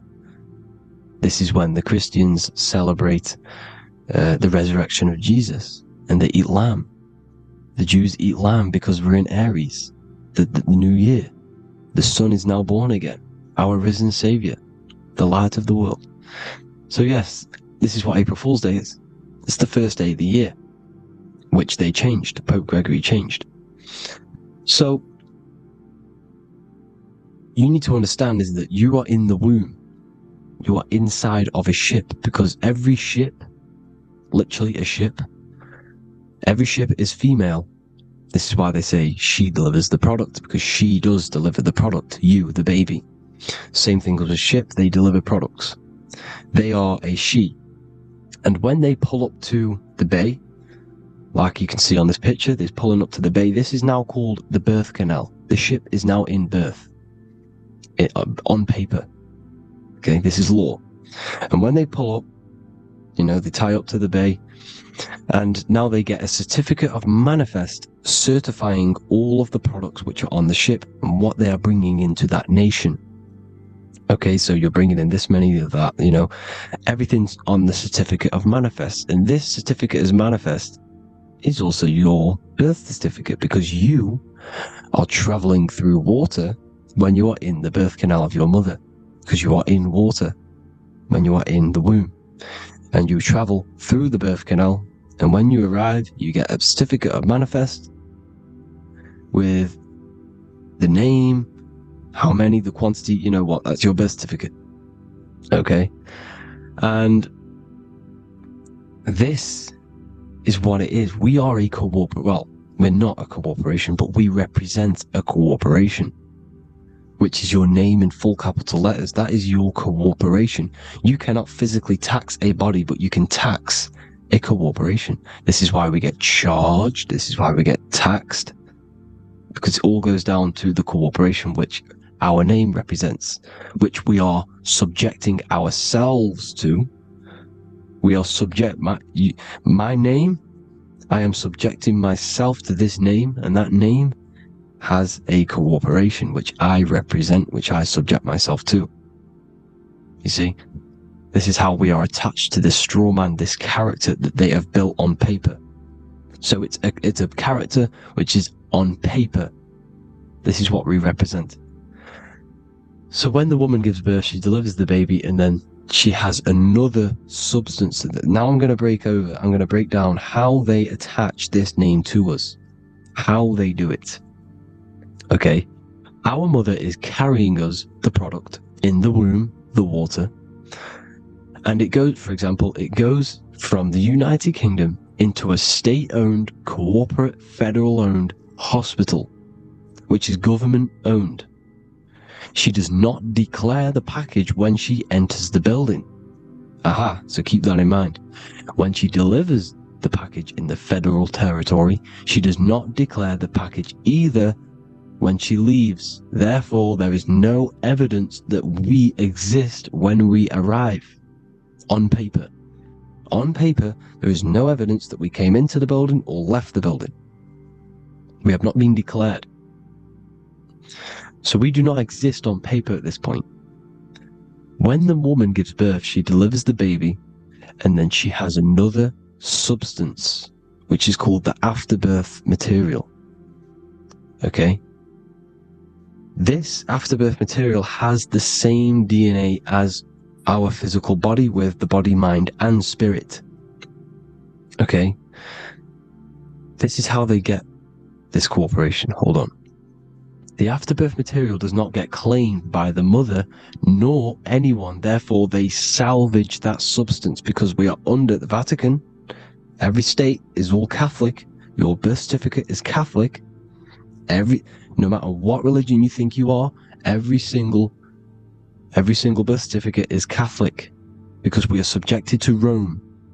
All roads lead to Rome. Rome runs all of this, okay? We're still under the Roman Empire. Okay, so Rome are Catholic and they believe in salvation. This is how religion comes into this. This is how they use religion to get this. So they salvage the afterbirth material and they claim it and they salvage it and give it and charge it to Rome. And they give it a name. Here's the legal term, born alive. Here's what it says. Each product of such birth is considered live born and fully recognized as a human person. So each product of such birth, so that could be anything, the afterbirth, the person who actually comes out, the baby. So your afterbirth, which we do not take with us, we take the baby with us, they keep that in the hospital, they collect the afterbirth, and they salvage it, and they give it the name, which, it is us, we are a representative to that afterbirth material which they put the name on, they claimed, which is subject to Rome. So we are walking around our whole lives as a representative to that claimed salvaged afterbirth material, which the federal state have. Okay? We are under the Catholic Church, Vatican, therefore the afterbirth material is a child of God. See? On paper, therefore they believe in salvation and salvage the afterbirth material. This material has no mother or father. The state pick it up, it becomes a war to the courts and gets charged to the state. So we are a representative to that character they salvaged because it is the exact same DNA as you. Subject is the name or the title, and the matter is the physical aspect left behind in the hospital, which represents us. You see? So now we're moving on to Unum Sanctum. Unum Sanctum was in 1302, a very, very important year. Very important year. Unum Sanctum says this is basically how they claim everyone in the world. So the Vatican had all this power, all this gold, all these people under them. They need to get a claim for them so then they can rule over them and make them slaves. So what they did, they created Unum Sanctum. Pope Boniface VIII did this. And it says, the spiritual man judges of all things and he himself is judged by no man. The spiritual man, keep that in mind, unless he invent like Manichaeus, two beginnings which is false and judged by heretical, since according to the testimony of Moses, it is not in the beginnings, but in the beginning that God created heaven and earth. Furthermore, we declare, we proclaim, we define that it is absolutely necessary for salvation that every human creature to be subjected to the Roman pontiff. So they are claiming us in Unum Sanctum, and it's in the vaults in the Vatican. They will put a spell on it because they are sorcerers, they are magicians. They put a spell on it, they lock it up, and whatever goes on that piece of paper goes. And this Unum Sanctum is claiming all of us. So what does it say in the beginning? The spiritual man judges of all things, and he himself is judged by no man. The spiritual man, the man with the body, mind, and soul, the first baby that comes out the birth canal. That's you, your body, you, body, mind, and soul. You have the Christ, which is I am, which is grace. Grace means here now, in the present. You have the Christ, which means I am. Therefore, you have a soul. If you can say I am, you have the Christ. You have a soul. But a creature can be anything with no soul. You see, so no man can judge the man with the soul. However, as it says in the second part, we proclaim, we define that it's absolutely necessary for salvation that every human creature to be subject to the Roman pontiff. So they are subjecting the afterbirth Not the man with the body, mind, and soul, but the afterbirth to the Roman Pontiff, to the Roman Catholic Church. We are the ones who are claiming to be the afterbirth material, which is our birth certificate, which is our representative. We represent that because it is our DNA. This is how we are stuck. We are stuck because we represent this DNA, which is on paper, recorded. You see? So we, being untaught, uneducated in these subjects, we are subjecting ourselves to this system, to this slavery, because we just want to live.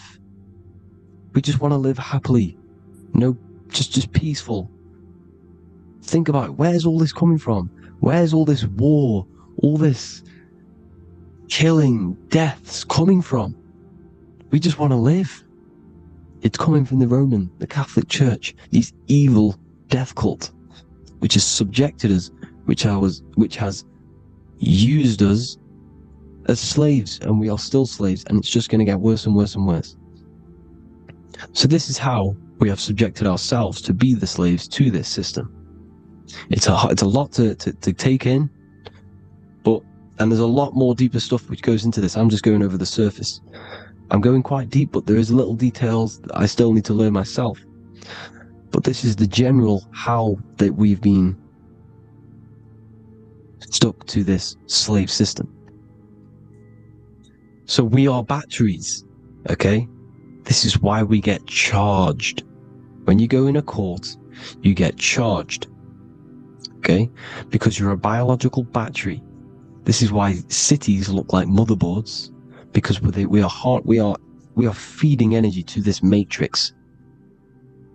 Okay, when we look outside of ourselves, when we give power to so-called Jesus Christ, worshipping idols outside of ourselves, where attention goes, energy flows. We are feeding the matrix with energy. By looking within, placing your attention within yourself, you are taking back your power. Because the I am is Christ. The you, the soul, is Christ. It's God. The awareness is God. Okay? However, we are subjecting ourselves to this system. We're subjecting ourselves to this system and the feeding of our energy.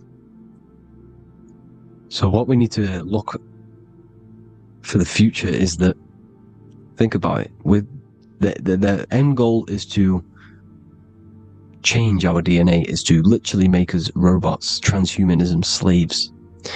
This is why we have smart cars, smartphones, smart watches, smart meters, smart cities, and all of this is going to be connected by the smart grid, which is 5G. This is why 5G is rolling out. 5G is going to connect all of these technologies to one. It's like a big net system. And you know why they're doing this? It's because all of this is going to be connected through this 5G, and that 5G is going to be controlled by the elites. So you say anything wrong, you do something wrong, you say the wrong thing online, they'll turn off your car, they'll turn off your phone, they'll turn off your smartwatch, they'll turn off your TV, because it's all going to be connected and controlled by the smart grid. And this is what the Great Reset is, people. But they're going to trap us inside of these 15-minute smart cities, so we can't leave the area, because they're going to use climate change as a tool to enslave us to not travel because of so-called climate change and the fumes that we are putting into the air, which is all BS. They're doing this to push these new cities, to push all of it. But listen, they're trying to get inside of your body. The only way they can do that is to get you addicted and using this technology. First, they got on the body with the smartphone. Well, first of all, we use the technology. We get used to it with it in our hand. The next step for them was to get on the body, which is the Apple Watch, as you see down here. They have now successfully got onto the body. The next thing is to get inside of the body. This is the brain chip. You see how they've slowly lured their way in, slowly got you addicted to this technology, got you dependent on this technology. And what they're going to do is that they're going to mold society to be dependent on the brain chip. So in order, for example, if you want to go and pay for food, you're going to have to get a chip to pay for the food, because it's all going to be digital money. And that digital money will be connected to the chip, and you'll need the chip to pay for things. You see? So this is how they're slowly transhumanizing us. These phones, these apps, these things which are all which are all using, was created by Freemasons. Mason means traveler, because they travel the depths of the mind.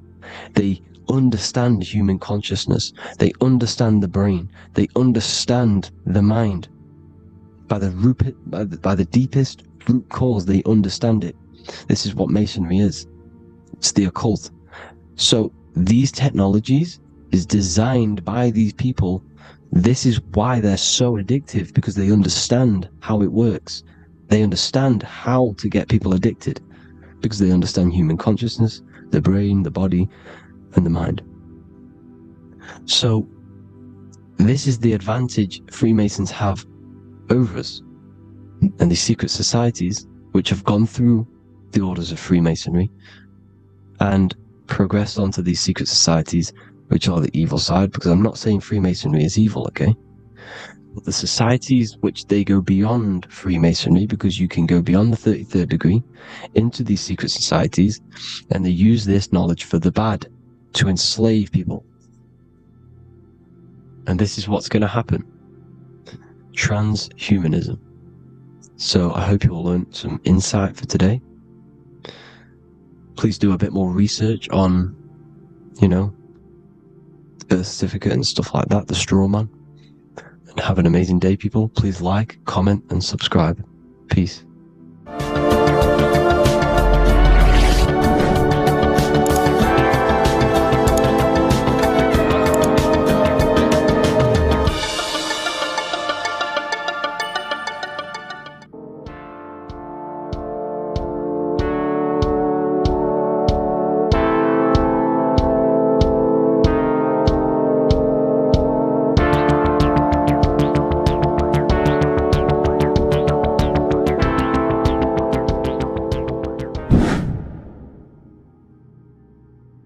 How are we all doing today, people? It's Revival of Wisdom, and today we're going to get real deep.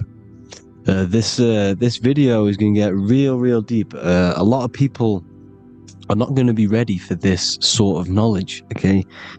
You really have to do is to really deprogram the mind, because everything we've been taught is a complete lies to keep us trapped, okay? This is really advanced knowledge. Now, let's get straight into this. All of the ancients depicted other worlds, and they called this place Midgard. Midgard is the mid-garden, the middle garden. This is why the Masonic symbolism on the floor is always a black and white checkered board, symbolizing the polarity here, the good and bad, because we're in the middle garden, the heart. Earth rearranged spells heart, because we're in the heart of this system, or whatever it is, a super quantum computer, whatever you want to call it, simulation. Now, in the Quran, it talks about the 7 layers of heaven. All of these ancient artworks are depicting these different layers of reality.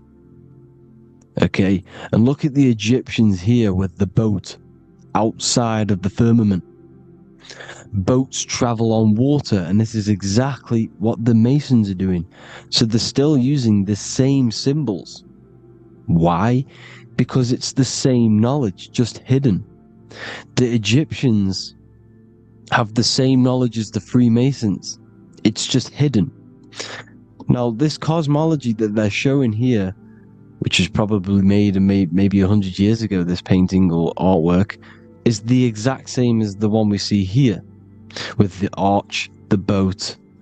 You know, it's similar, because the boat is symbolizing traveling these other worlds, because the ether is also symbolized as water, because if you look up at the stars through a telescope, it looks like it's water.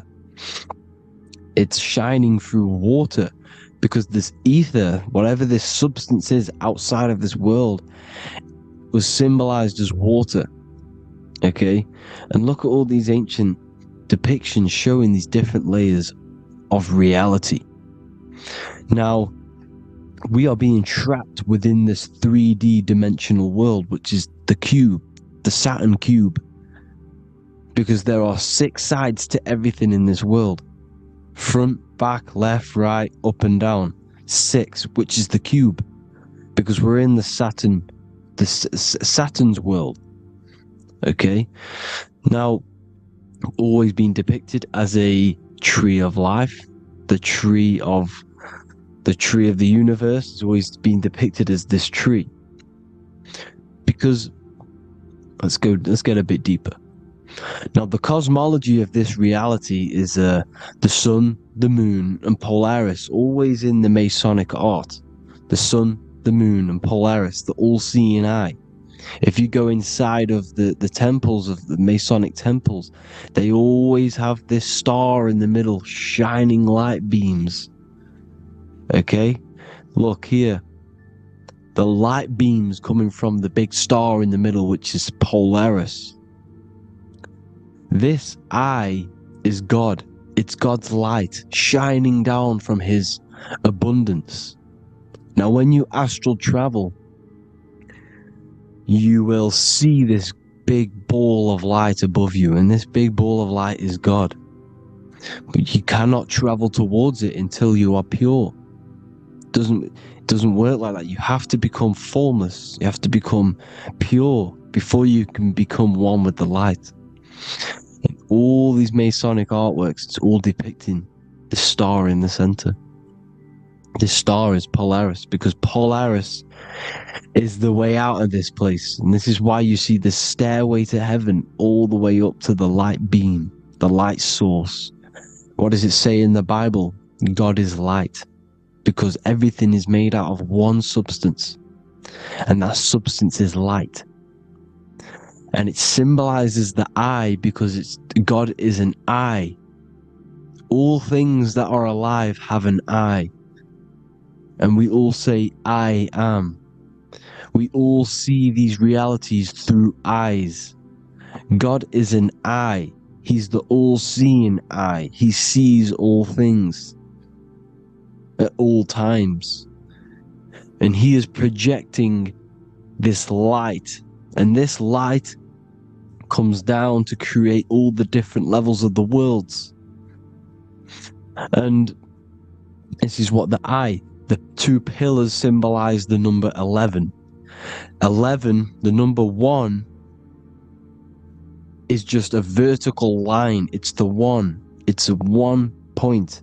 11 symbolizes the mirror nature of reality. Everything's mirrored. As above, so below. Now, the 11 also symbolizes openings, doorways. And as you can see here, an opening to the all-seeing eye. And you see here again, an opening to the stairway all the way up to the light. This light is the light of God in the astral worlds, beyond this world. Now, Polaris has also been symbolized as the UFO. They put the truth in plain sight. So you know in the films how the UFOs suck people up. That's what Polaris is doing. If you ascend beyond this world, if you do not ascend beyond this world, you will be reincarnated in this world. The whole thing is to outgrow this consciousness to the plane above. And I'm not just making this up. I'm going to be bringing in scriptures after this. But you can see with the Christmas tree, we always put a high, big star at the center, at the top, which is the star of Polaris, which is exactly what the Masons are doing here. The star at the top. And it's on top of our Christmas trees. And all of these symbolize the other stars, because Polaris is the most high star. And all the other stars are wrapped around the firmament lower than Polaris. And that's exactly what the Christmas tree is. And it's a triangle. It's a triangle, just like light beams travel from one point in the triangle, just like the all-seeing eye. It's a triangle. The light is coming from one point and sending its rays downward. You see, it's kind of like you see here with the water. And the lower you go, the darker it gets, the more evil it becomes. And this is what the ancients would call hell. Now, this all-seeing eye is Polaris. And below Polaris is Mount Meru, the North Pole, the magnetic North Pole. The Tower of Babel, which is in the Bible. The etymology of the word Babel, Ba meaning spirit, which gives the ability to move the soul through the worlds, which is that's the ancient Egyptian description of the word Ba, meaning of the word Ba. You have the Ka, the Ba, the Ak, but the Ba is the one that gives the ability for the soul to move through the worlds. Your soul can't speak into a world without incarnating into it. Now, the Tower of Babel symbolizes Mount Meru because it's the word Ba is the spirit which gives the ability for the soul to move through the worlds. The Tower of Babel is the magnetic North Pole, Mount Meru, which gives the ability to move through these different worlds. And you can see the ancient Tibetans always showing this depiction of these different worlds coming from the center. Because we have to ascend our consciousness. It's not about how good you are to reach heaven. It's about how you expand your consciousness, you expand your mind. So they teach now that you have to be good in order to reach to heaven. It's about expanding the mind, expanding your consciousness to these different planes, these different realms. So that's what it's about. And Jesus was known as the fisher of man. Now, Jesus is a massive part of this. He was known as the fisher of man because he was fishing. He could have been fishing. He could have been one of these deities that had come down from these different higher realities and pull people up. So they called Jesus the fisher of man. And he says unto them, "Follow me, and I will make you fishers of men." So these deities that we see in the past, like Buddha, Krishna, Hermes, Thoth, Jesus, could all be these entities who were coming down to pick up the minds that were worthy enough to see the higher planes of reality. And this is why they called him the fisher of man. Now, when Jesus walks on water, there is a parable with Paul. And he says, "But Jesus immediately said unto them, Take courage, it is I, don't be afraid." He's talking about astral travel here. He's talking about leaving the body. Because when you leave the body in astral travel to see these alternative realities, you can't be afraid because fear is a bondage, which is what the Emerald Tablets talks about. "Lord, if it's you," Peter replied, "tell me to come to you on the water." The water. "Come," he said. And Peter got down from the boat, walked on the water, and came towards Jesus. But when he saw the wind, he was afraid and began to sink. When you become afraid in astral travel, you sink back into your body. Lord, save me. So this is talking about Jesus pulling people up into different realities. And you can see the fish is the symbol of Jesus. Is another symbol of Jesus, a fish. Because fish symbolize deep occult knowledge. Because fish travel the depths of the ocean. And they symbolize us because we are fish underneath the ethers. And Jesus was pulling people up. You see, so the Bible is a people today believe the Bible is a book telling you how to reach to heaven, how to become godly and reach heaven. But you've got to become the Jesus Christ to see these alternative realities. Now look at the emerald tablets is a massive part, and it speaks so much about these different realities. Look what it says here. This is in Emerald Tablet 3. Then in my heart grew a great longing to conquer the pathway that led to the stars, which is exactly what the Masons depict in all of their art. Look, the ladder to the stars.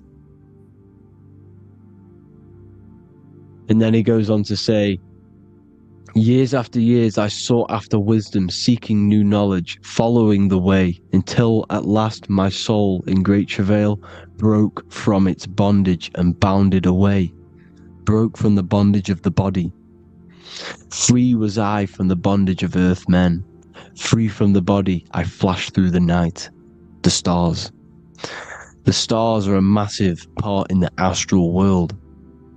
Each star is a different reality. And the true astrology is the star that you came from. You came through a star to reach this, to reach here. There is a reason why you are here. There's a reason why you have the personality traits, because your soul came from a specific star. This is why we call them stargates, because they are gates in and out of this reality. And Polaris is the way out to the higher worlds. Now look, far into space, my soul traveled freely into the infinite circles of light. Beyond knowledge were some planets and great gigantic beyond dreams of men. Then he goes to say, lift up your flame from out of the darkness, fly from the night and ye shall be free. Lift up your flame. Your flame is your soul, because it has to be lifted up out of the darkness. This is the darkness, this world, this body is the darkness. Because it's a bondage. You need to break free. You need to learn how to astral travel, people. You have to learn this. If you want to get out of this world, you have to learn how to astral travel and see the other realities.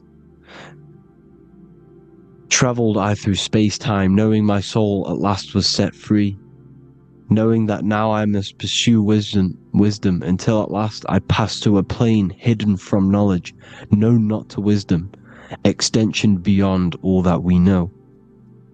So he's talking about he went to a place where we cannot even comprehend here, a place that is not even known to Earthmen.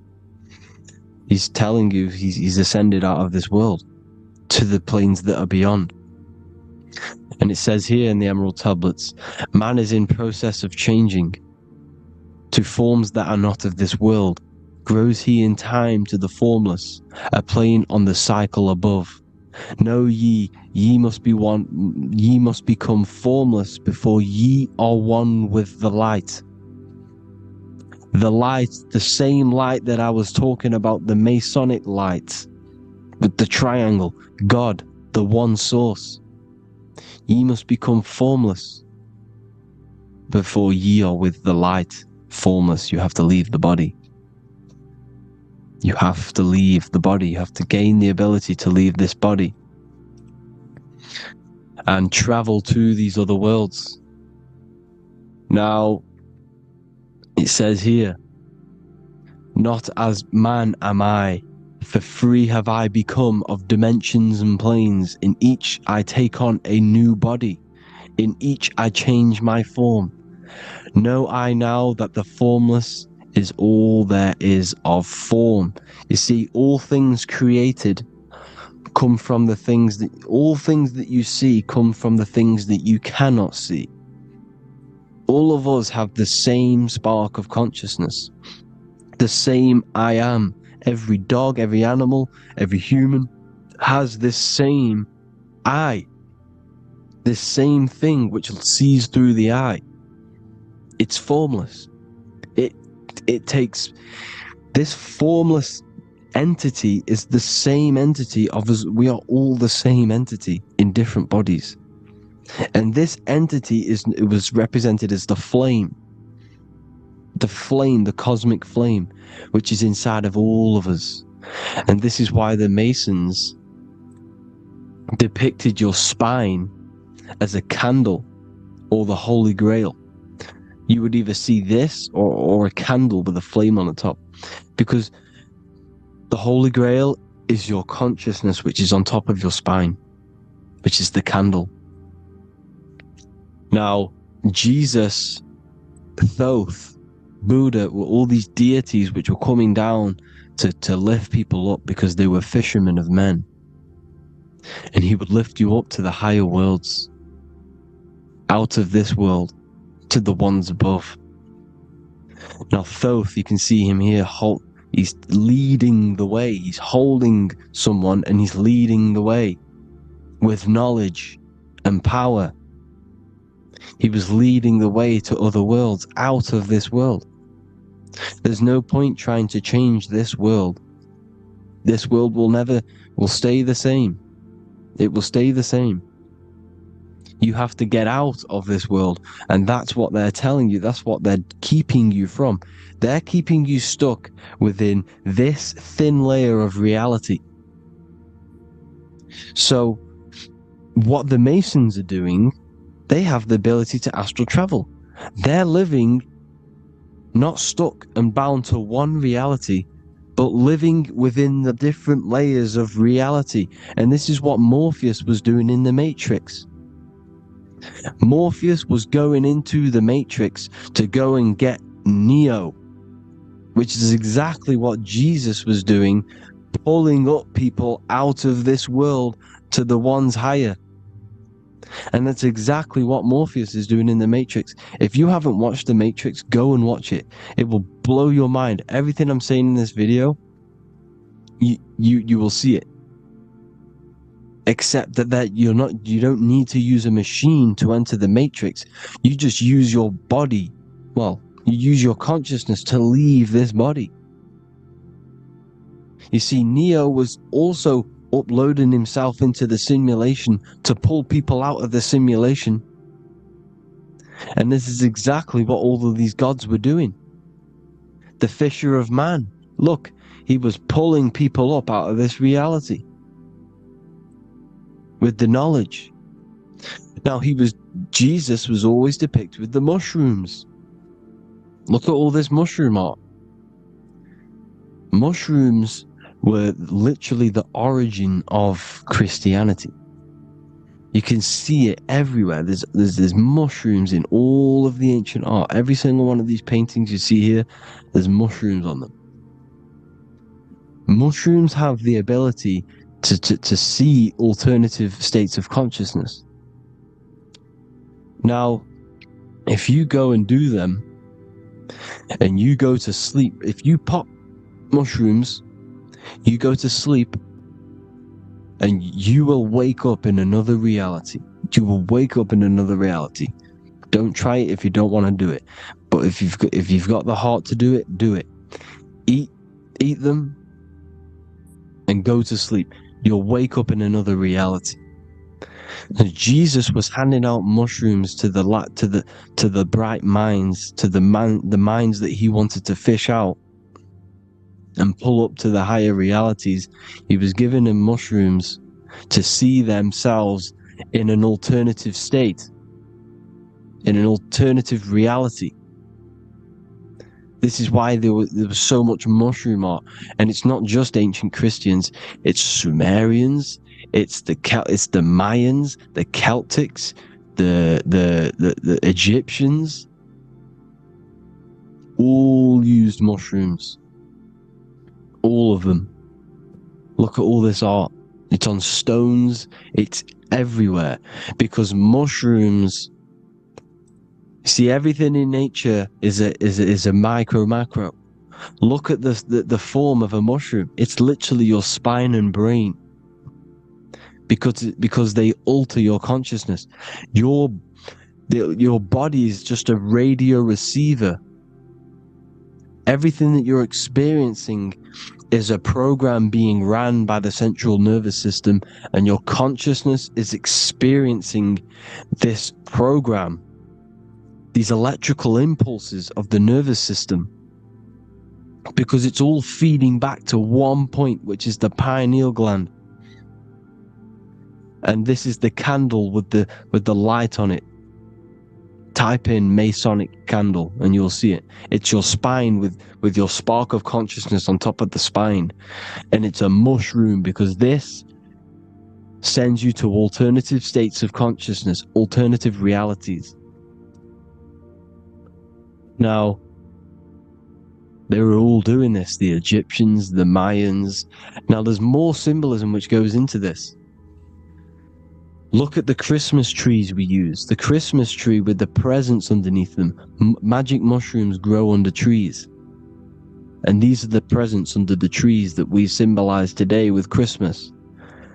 Santa's red and yellow for the red and yellow mushrooms. The same mushrooms Mario has to collect, and when he gets enough mushrooms, he levels up. And then what does he do when he go past the world? When you win that world in Mario, you go to another reality. You go inside of another world. It's truth in plain sight, and it's using mushrooms. It's using mushrooms. Everything, all of the characters in Mario, well, a lot of them are mushrooms. Look at this one. The presents, black, yellow, and red and white. Red and white mushrooms. And the bow on the top is the mushroom head. That's a bit of a reach, but, you know, the symbolism never lies, is what you need to understand. And it's as above, so below. Now look at the Sumerians. The Sumerians were also multi-dimensional beings. Okay, look at how they have the double faces. They had 1 foot in this reality and 1 foot in another reality. And look at this one, a double-headed god inside of like a portal. You see? Because it's, and look at these with the wings, the astral travel. Birds, ancient birds symbolize the soul. Because the soul is a bird, it flies to different worlds, it flies around the cosmos. And mushrooms gave you the ability to see these alternative states of consciousness, these alternate realities. Because you exist in infinite realities. You exist in infinite realities. Now look at the 33rd degree Ordo Abkeo badge. You get this badge when you become a 33rd degree Freemason, and it's a double-headed eagle. A double-headed eagle. And you can see this in Sumeria first. Sumeria have the same symbol. A double-headed, well, bird. You can see it here. Here as well. And the Masons are still using this symbol today. And when you become a 33rd degree, 33 vertebrae on the back of your spine, above the vertebrae is your consciousness, and it's a double-headed eagle. One reality in one.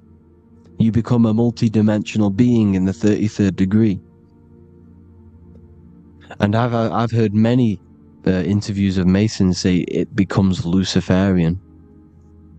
You see, they speak in code. These Masons can't tell you about what they learn about, but they will speak in code. They said it becomes Luciferian. The word Luciferian is lucid.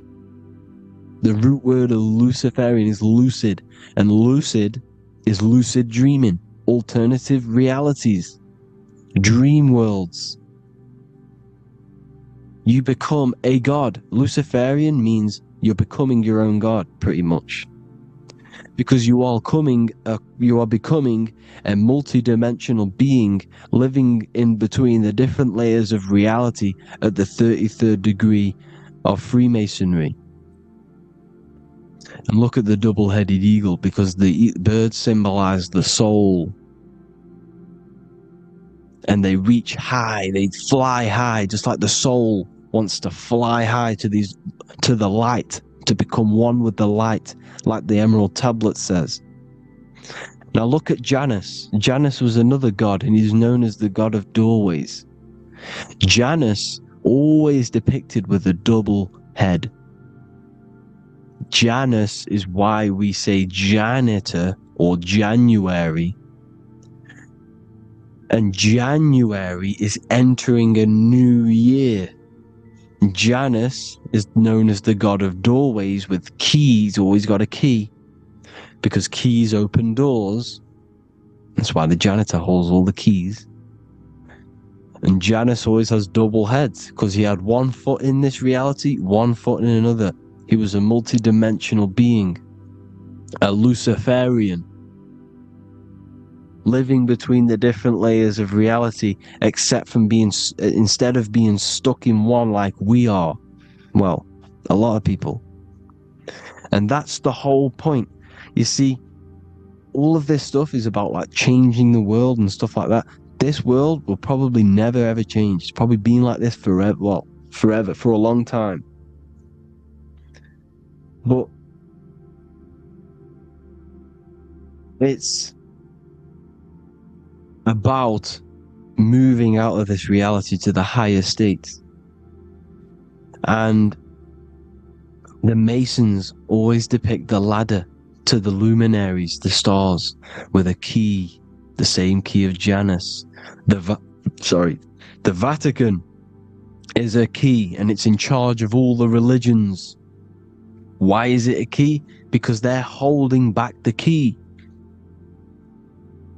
They're keeping you stuck within this reality, keeping you stuck as identifying yourself with the body, identifying yourself with this world.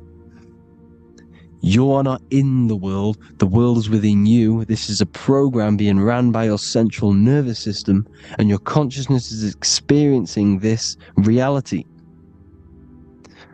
Now, this is going to be a mind-blowing video for some people. You have to have an open mind. You have to let go of all the programs.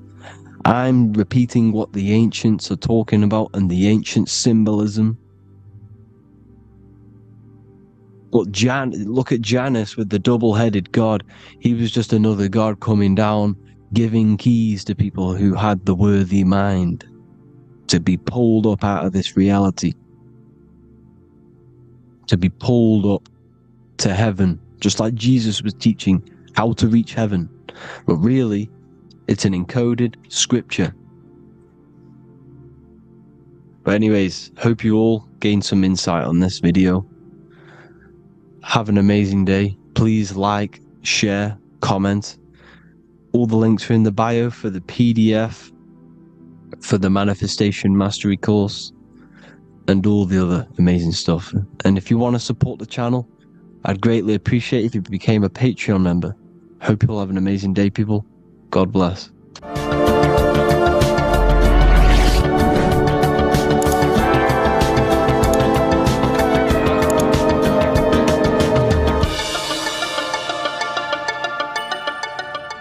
Welcome to Revival of Wisdom. Welcome people, we're back with another video. In this video we're talking about how Jesus Christ and Christianity is all sun worship. The Holy Bible of Christianity is not meant to be taken literal for history. It is a story and has lots of metaphors. starting with the symbol of the cross of Jesus. This cross originates from this ancient cross of the sun. This symbol has been used for thousands of years, way before Jesus was a thing, in Europe, America, Asia, and all around the world. In fact, this symbol is still being used by Christians today, not knowing it represents the sun. This is a 4,500-year-old artifact, a golden plate with an equal-armed cross found in England.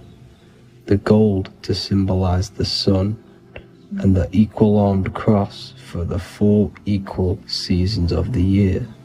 So this is why in the Bible you have Matthew, Mark, Luke, and John, symbolizing the yearly cycle of the sun and the 4 equal seasons. Also in the Bible, Jesus is referred to as the light of the world.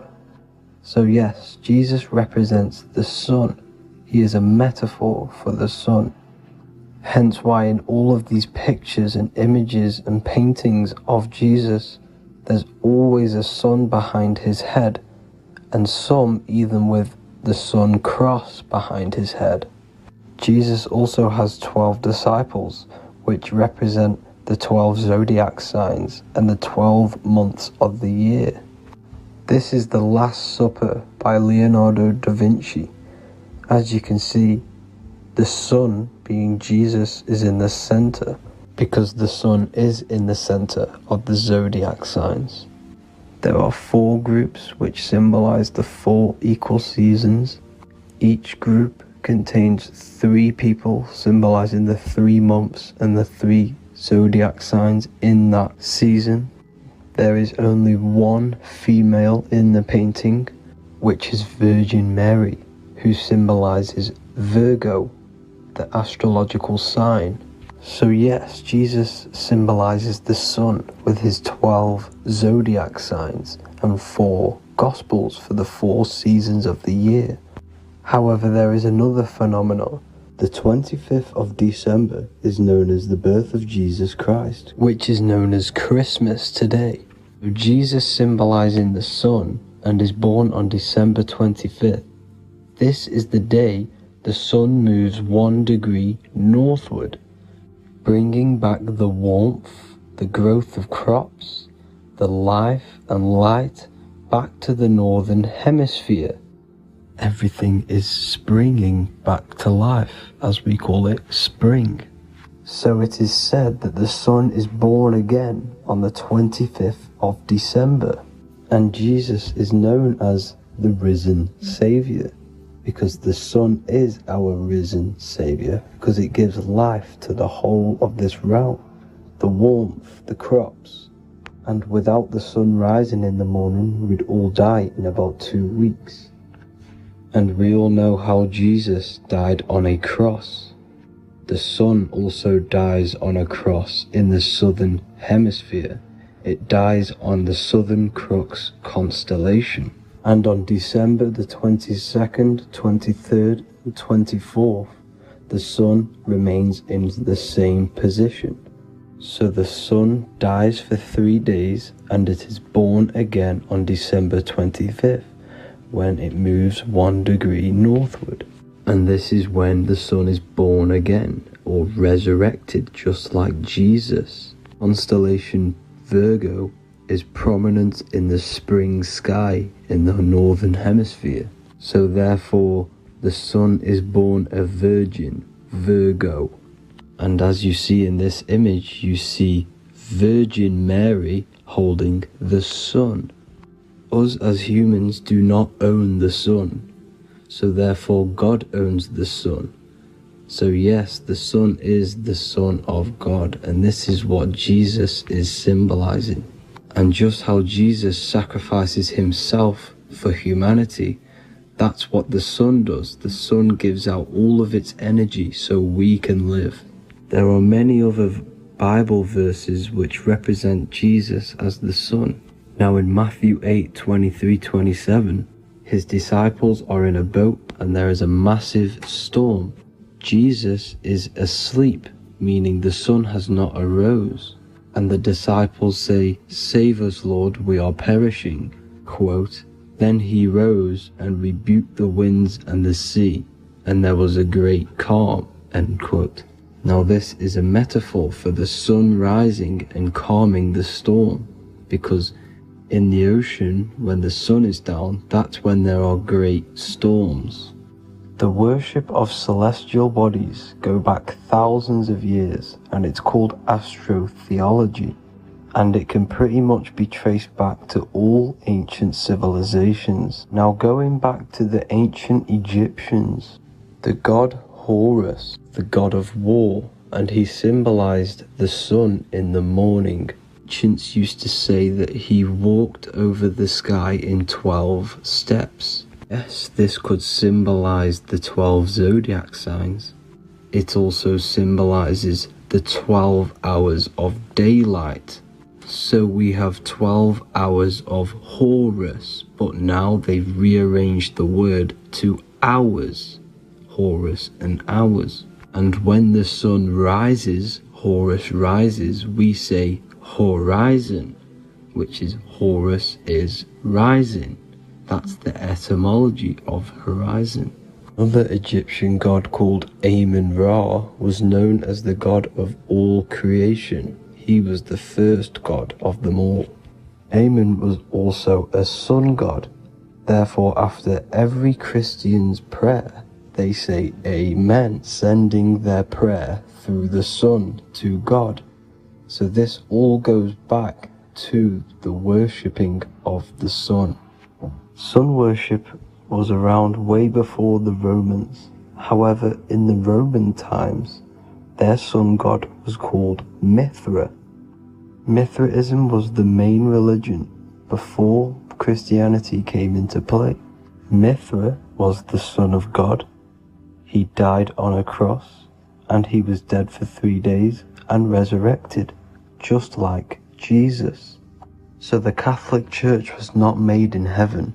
It was made by the Roman Empire. They mixed all the sun religions of Judaism, Mithraism, and other Arabic religions and combined it into one, so Caesar, the Roman emperor, could gain his own religion. So yes, Christianity was a political move to gain more control over the masses, because it was a worldwide government at this point in time. So here is a Sumerian helmet with the rising sun symbol. And then the Romans also used this rising sun symbol on their armor. So sun worship has been going on for thousands of years, and it still goes on today. However, with all the programming and the low IQs, today we do not get the full interpretation of the Bible and these stories from the past. And Christians and other religions are all brainwashed to not question their religion and not realize their true origins and where they come from. I do advise you all to do your own research and come to your own conclusions. However, I'm just pointing out the facts and connecting dots for you all to see. That's it for this video, guys and girls. Thank you all for tapping in. God bless.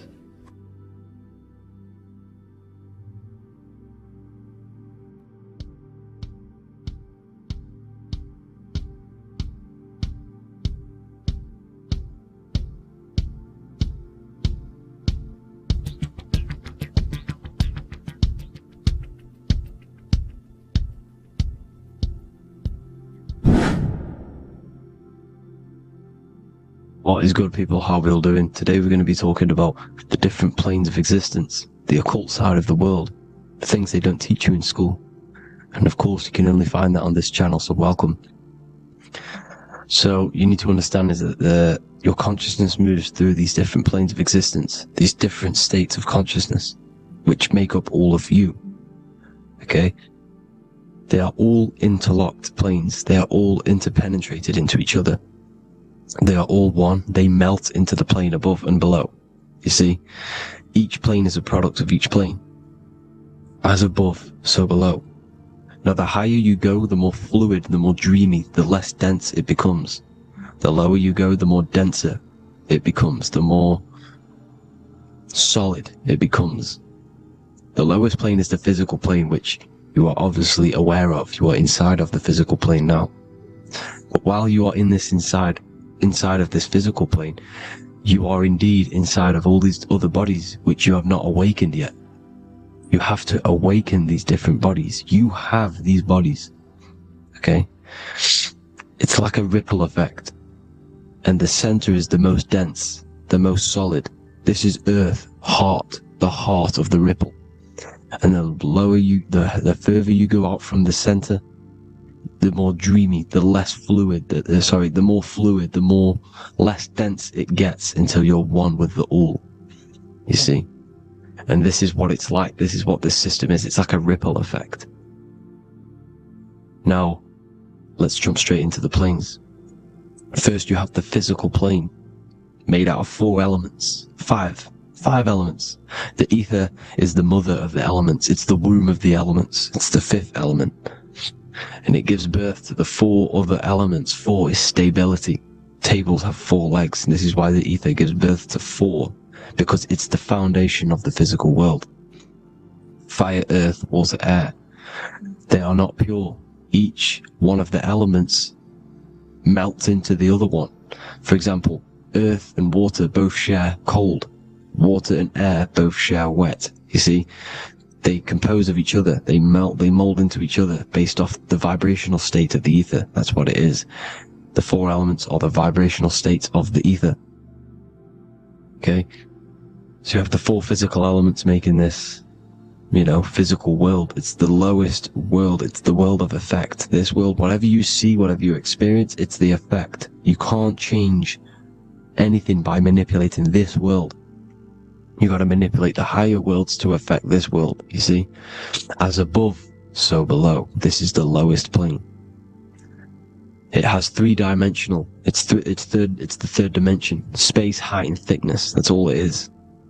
Front, backwards, upwards. You see, it's 3-dimensional. We cannot perceive the hidden side, which is the interior of this existence. We cannot perceive the interior from our exterior view. We are looking into this world.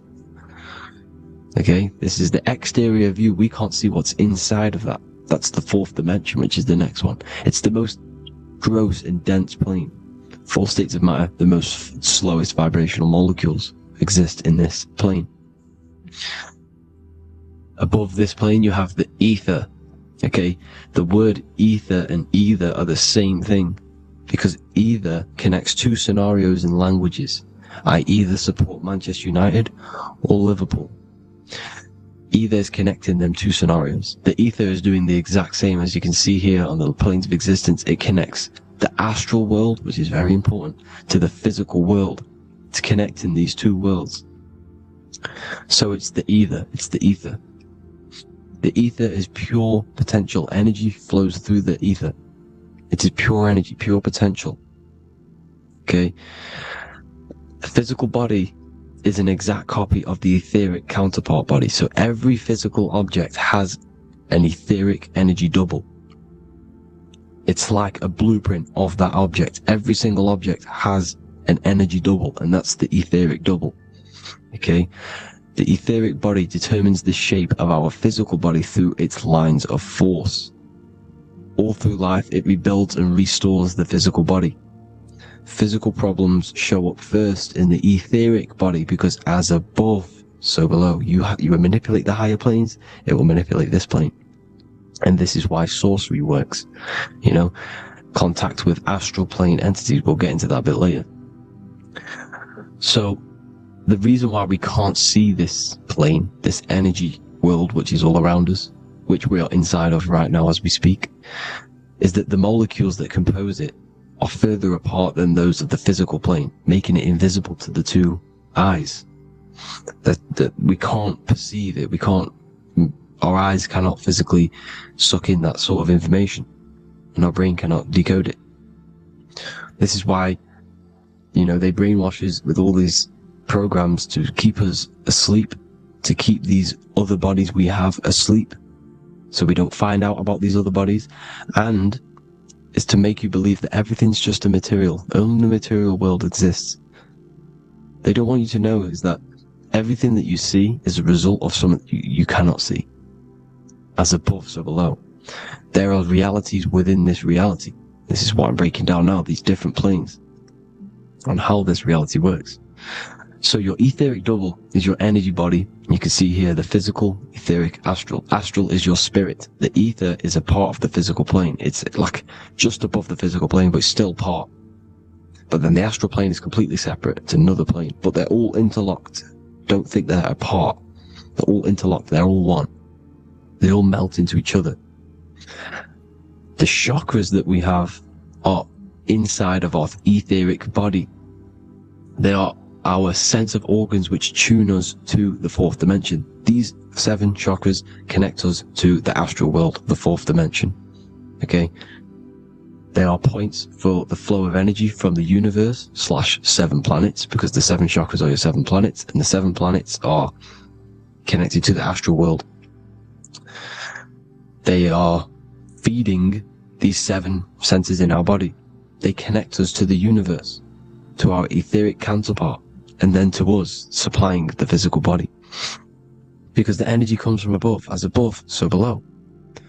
These 7 senses, these 7 etheric chakras, are being supplied with energy from the universe, the 7 planets, the solar system.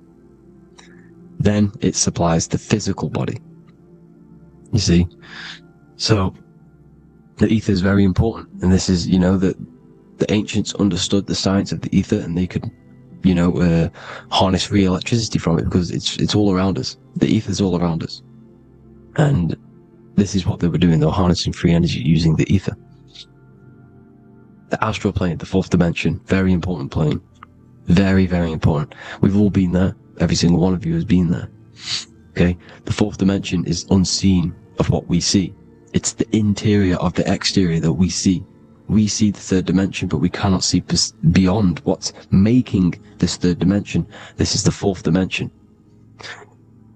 Okay? It's the dream world. This is where you go when you dream. Okay? This is where you go when you dream. It's the place of disembodied spirits or ghosts, entities, whatever you want to call them.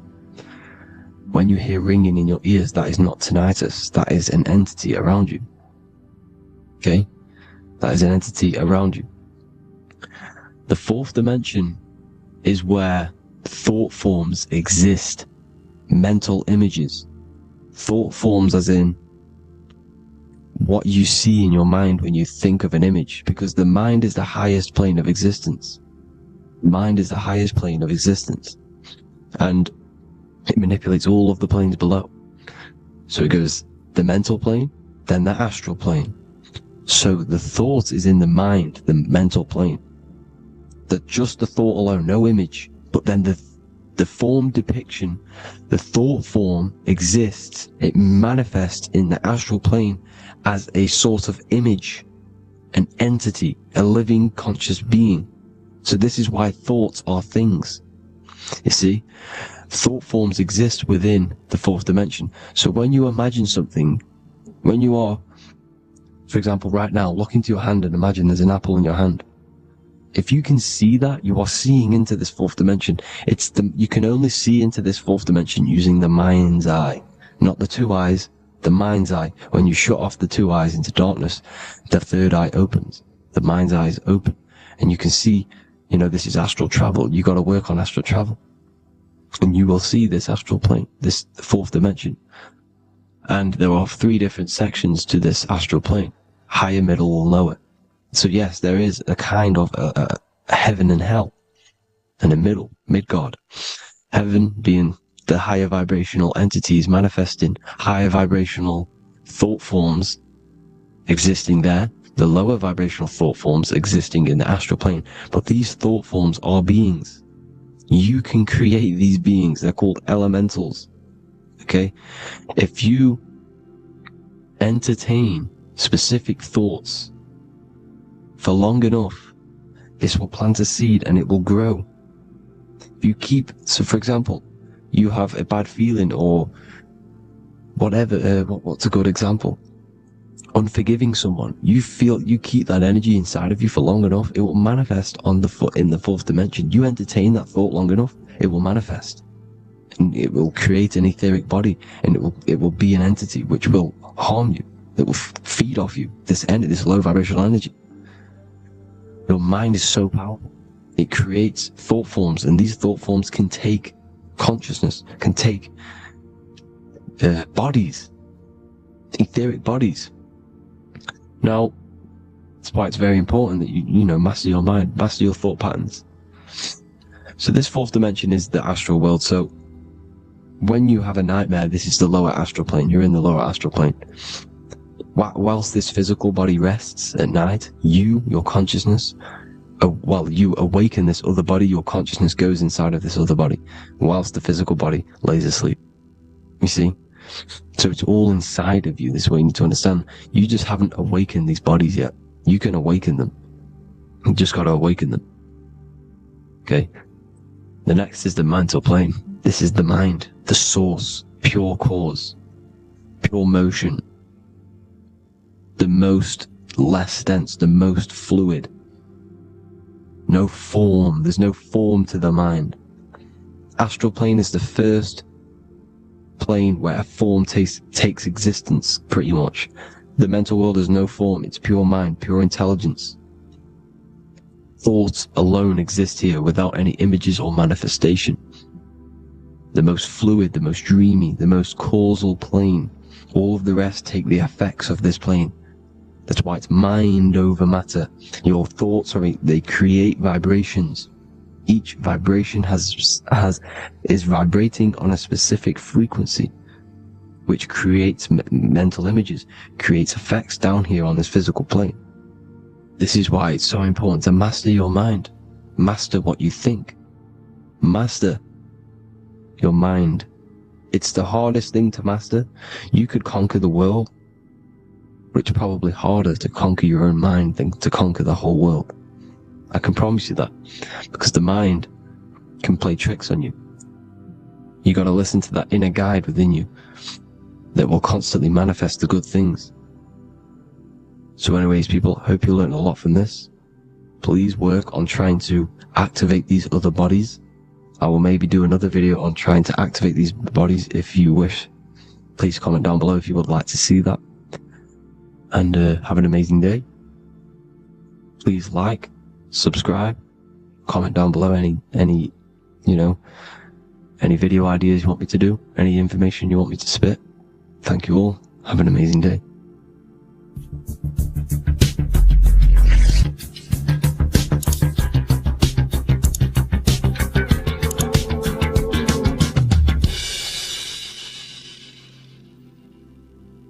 Welcome to Revival of Wisdom. Today, we're going to be talking about portals, portal symbolism, what portals are, okay, and how they show them to us, because they have to tell you the truth, guys. This is the thing with the universal law. They have to tell you the truth. And they tell you through symbols, they tell you through movies, and different things like that. But let's jump straight into this. So first I want to talk about the Freemasonry symbols. Okay, so first we got, obviously this is some Freemasonry art, but notice how you've got the ladder with a key. Okay, so this is ladder symbolism with a key. So maybe this is talking about ascending. Okay, because look, because this is ascending into the heavens, because it's a ladder with humans going up it with a key. In order to ascend, you must have the key. Okay, so what else do we have with a key? Well, the Netflix show Lock and Key, which is all about portals and keys. Because what the keys do, they open doors, gateways. Okay, so what's interesting about this is that they've got this key here, which represents the Kundalini energy rising up the spine. Okay, but we'll come back to this. But it's that same portal key symbolism. We've also got the Vatican. The Vatican is in the shape of a key. Okay, so you can see the start of it here and the end. So this is key symbolisms. Keys open doors. And notice how it's got the 8-pointed star. Okay, what is the 8-pointed star? Okay, we'll come back to this. This all ties in, guys. I'll break it all down for you. But then you've also got the god Janus. Janus, okay, is known as the god of the doorways. He's an ancient god of Rome, and they worshipped him. However, he's not a god, he's more like a high-level ranked demon.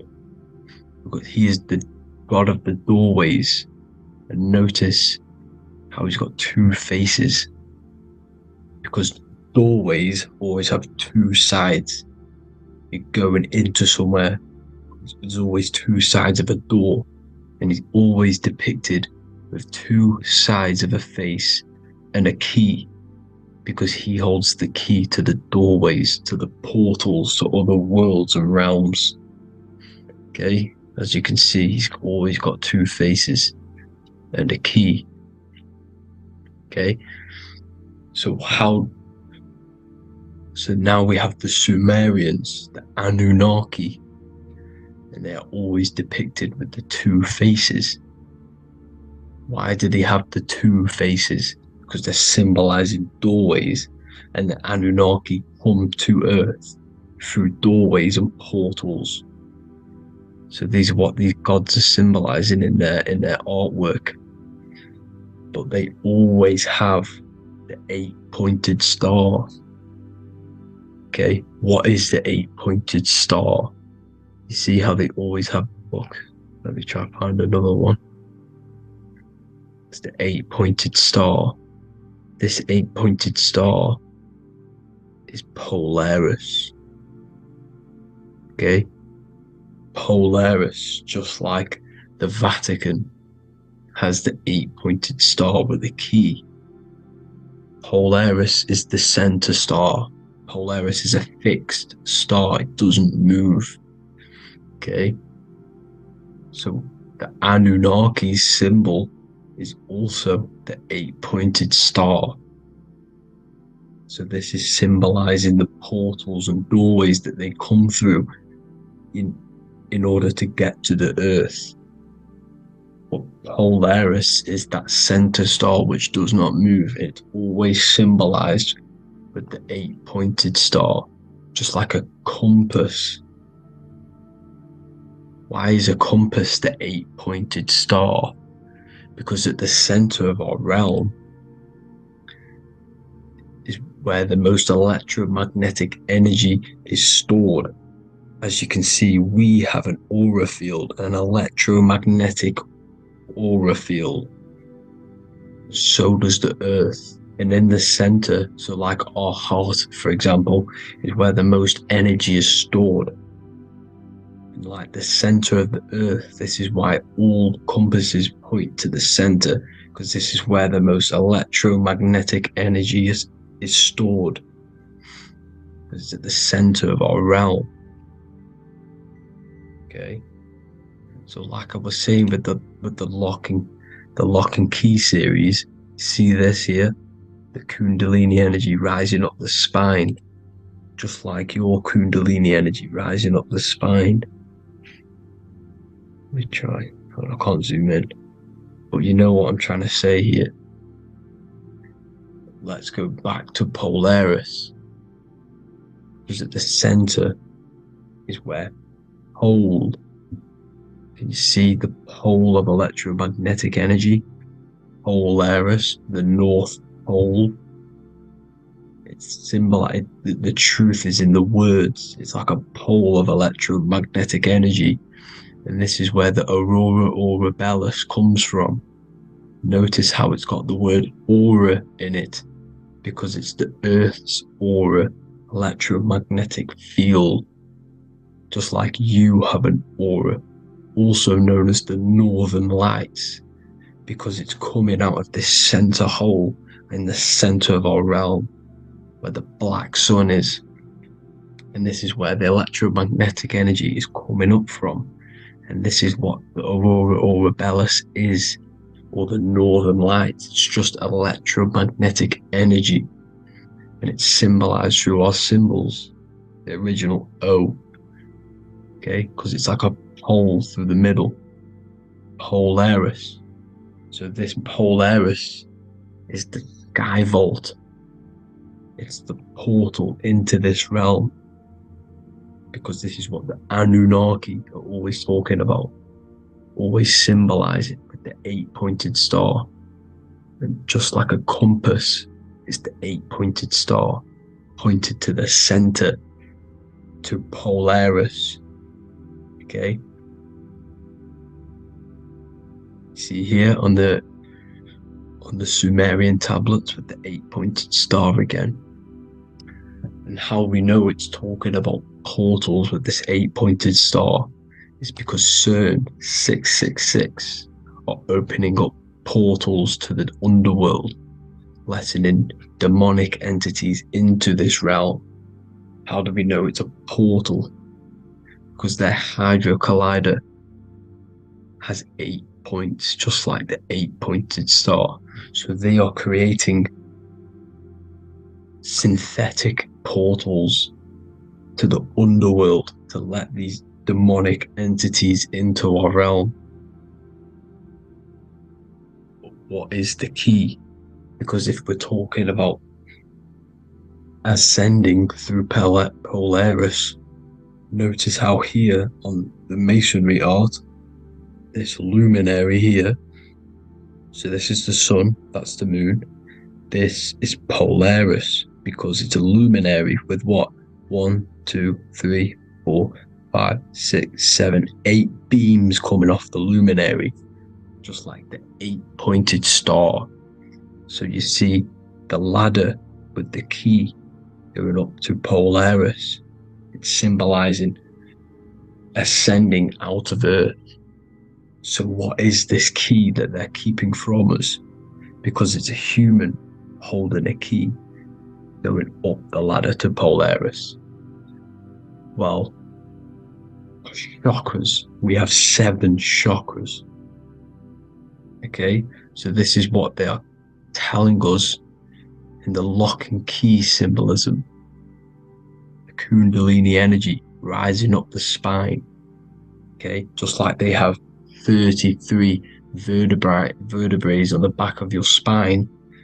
Okay, this represents the Kundalini energy going up your 33 vertebrae, just like in masonry has 33rd degrees. Okay, so what is the key? Your chakras. Your chakras have to be unlocked.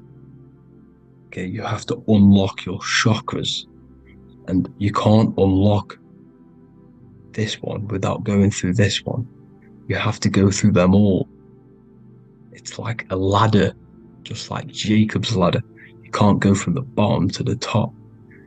You have to unlock each one. Okay, just like you have 7 chakras, you have 7 layers of your aura. Okay, you have to unlock your chakras to the highest point in order to reach Christ consciousness. And this is the key that they're talking about. They're symbolizing the organic portal within each and every one of us to ascend out of this realm. Okay, so this is the key that they're talking about, and they're holding back this knowledge to keep us trapped in this 3D realm.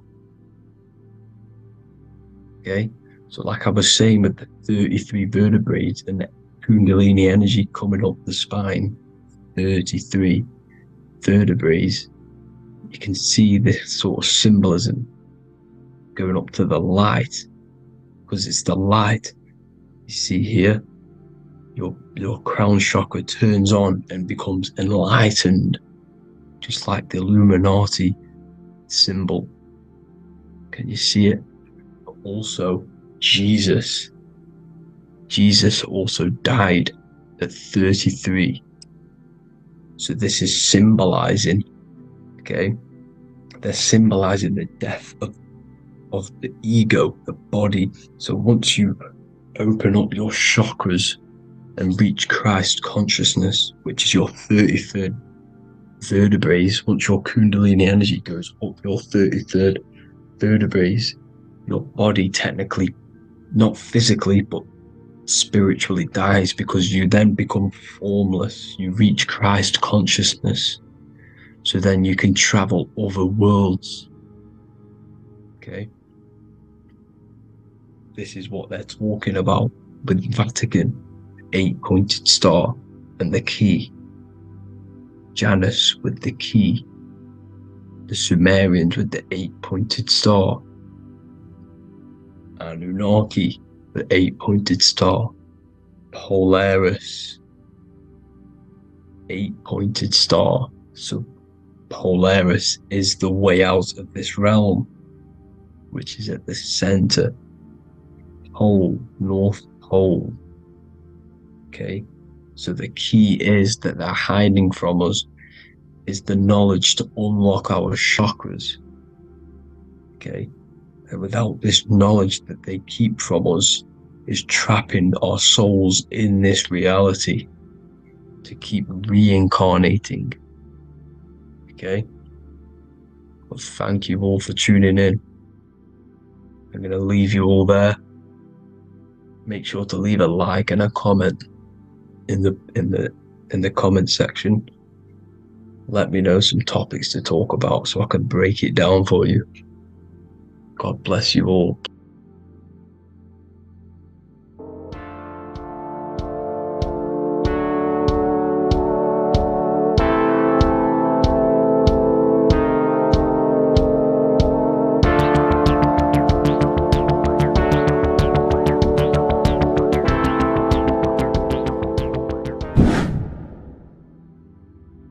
How are we doing, people? It's Revival of Wisdom.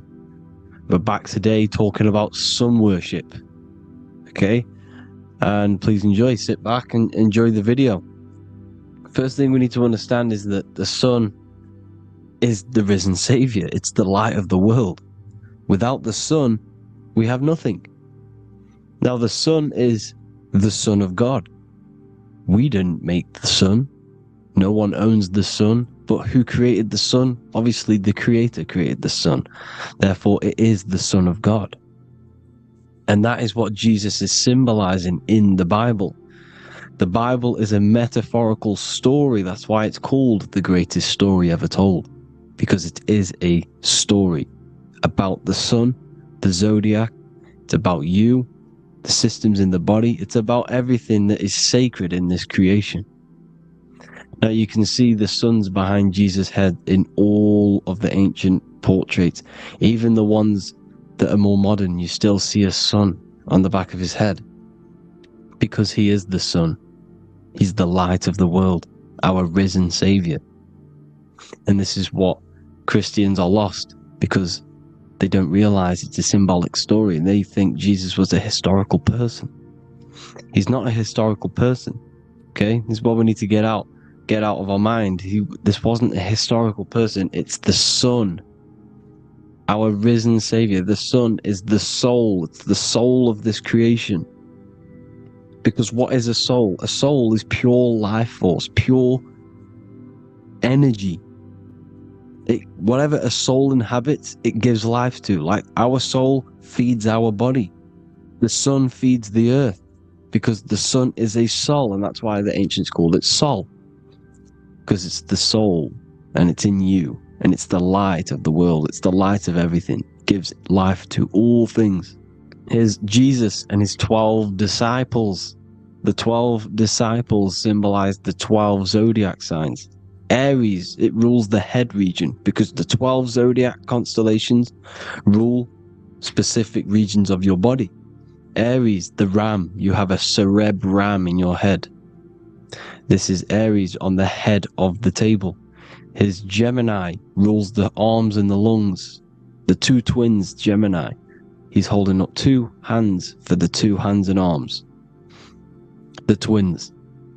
Cancer has a knife in his hand. It's not so clear, but he has a knife in his hand. Cancer is the crab. Crabs have claws. And he's pointing at Virgo's Adam's apple, saying there's no Adam's apple there. It's a woman. Who's the sixth sign? The sixth sign is Virgo, the Virgin. The only woman in the painting.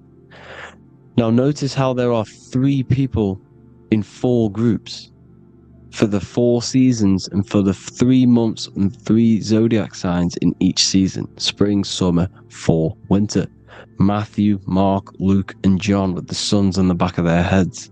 Because it's the 4 states of the sun. The 4 states of the sun. Now, 6th sign, Virgo, the Virgin, the only woman in the painting with no Adam's apple. Then we have the sun, Jesus, red and blue, red shift, blue shift. Electromagnetism. The ancients knew this. He's got one hand open, one hand down, because the sun gives and retrieves. The sun rises and it falls. It gives, then pulls away. That's what the sun does, and that's what he's doing. His arms are out, symbolizing the rays of the sun, casting down onto the earth, giving and then receiving. Libra, his 2 hands are equal, he's holding his arms out equally, because Libra is the 2 balanced scales. Libra is when the sun is balanced between the summer and the winter. It's being judged. The sun isn't balanced. That's what Libra is, the 2 scales. Capricorn is the goat. Goats have 2 horns, and you can see the 2 horns on his head here. See? So this is astrology. This what Leonardo da Vinci is depicting here. It's astrology. He knew the story of the Bible is all astrology. It's all based on astrology. The Son of God, the real sun. Now here are some Bible verses. I am the light of the world. Obviously, that's the sun. What other light is there that lights up the world? The moon can't do it. It's the sun, the one and only Son, our risen Savior. Because if the sun didn't rise, we'd all be dead. So it's our risen Savior. And it dies for our sins every night and then gets reborn every day. Now Jesus calms the storm. Mark 4:35-41. The disciples are all on a boat and there is a heavy storm. But Jesus is asleep. The disciple says, Jesus is asleep. We need to awake him. They wake up Jesus, and Jesus got up and rebuked the wind and said to the waves, quiet, be still. Then the wind died down and it was completely calm. Well, when Jesus was asleep, this is the sun not being risen. It's not risen yet. Because in the night times, that's when the storms happen on the sea, in the ocean. And when they awake Jesus, Jesus rises because he's the sun. He rises and everything calms. Because when the sun comes, the storms go. You see? So it's the sun. It's all about the sun. Here's another, Luke 22:10. A disciple asked Jesus, when will we know it's the end times? And Jesus says, as you enter the city, a man carrying a jar of water will meet you. Follow him to the house that he enters. Well, this is clearly talking about astrology, the topic that Christians think is satanic, when they don't realize the whole thing's based on astrology. Because the end times is the end of Pisces, which is the 2 fish, which is the age we've just gone out of. And you can see all these ancient churches here with 2 fishes, because they knew it was the age of Pisces. There's an ancient photo, artwork with the 2 fish. Pisces. And the end times, as it talks about in the Bible, when Christians think the world's going to end or something, but no, it's just the end of Pisces. As you enter the city, a man carrying a jar will meet you.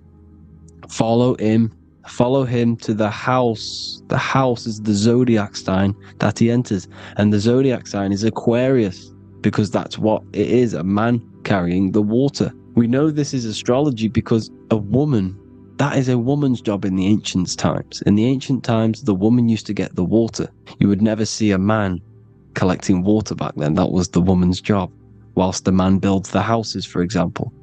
You see, so we know it's talking about astrology because astrology is the man holding the bucket of water. It's the end of Pisces. Now we are in Aquarius. And of course, Luke 24:36, the risen Savior, the Son.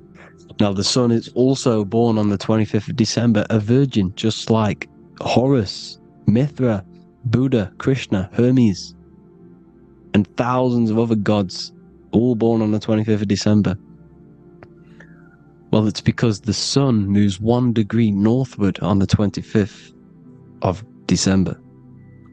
And on the 22nd to the 24th, it stays in the same degree because it's moving south.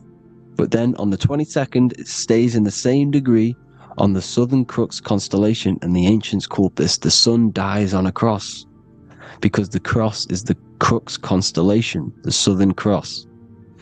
And it stays on that same degree for 3 days on the cross.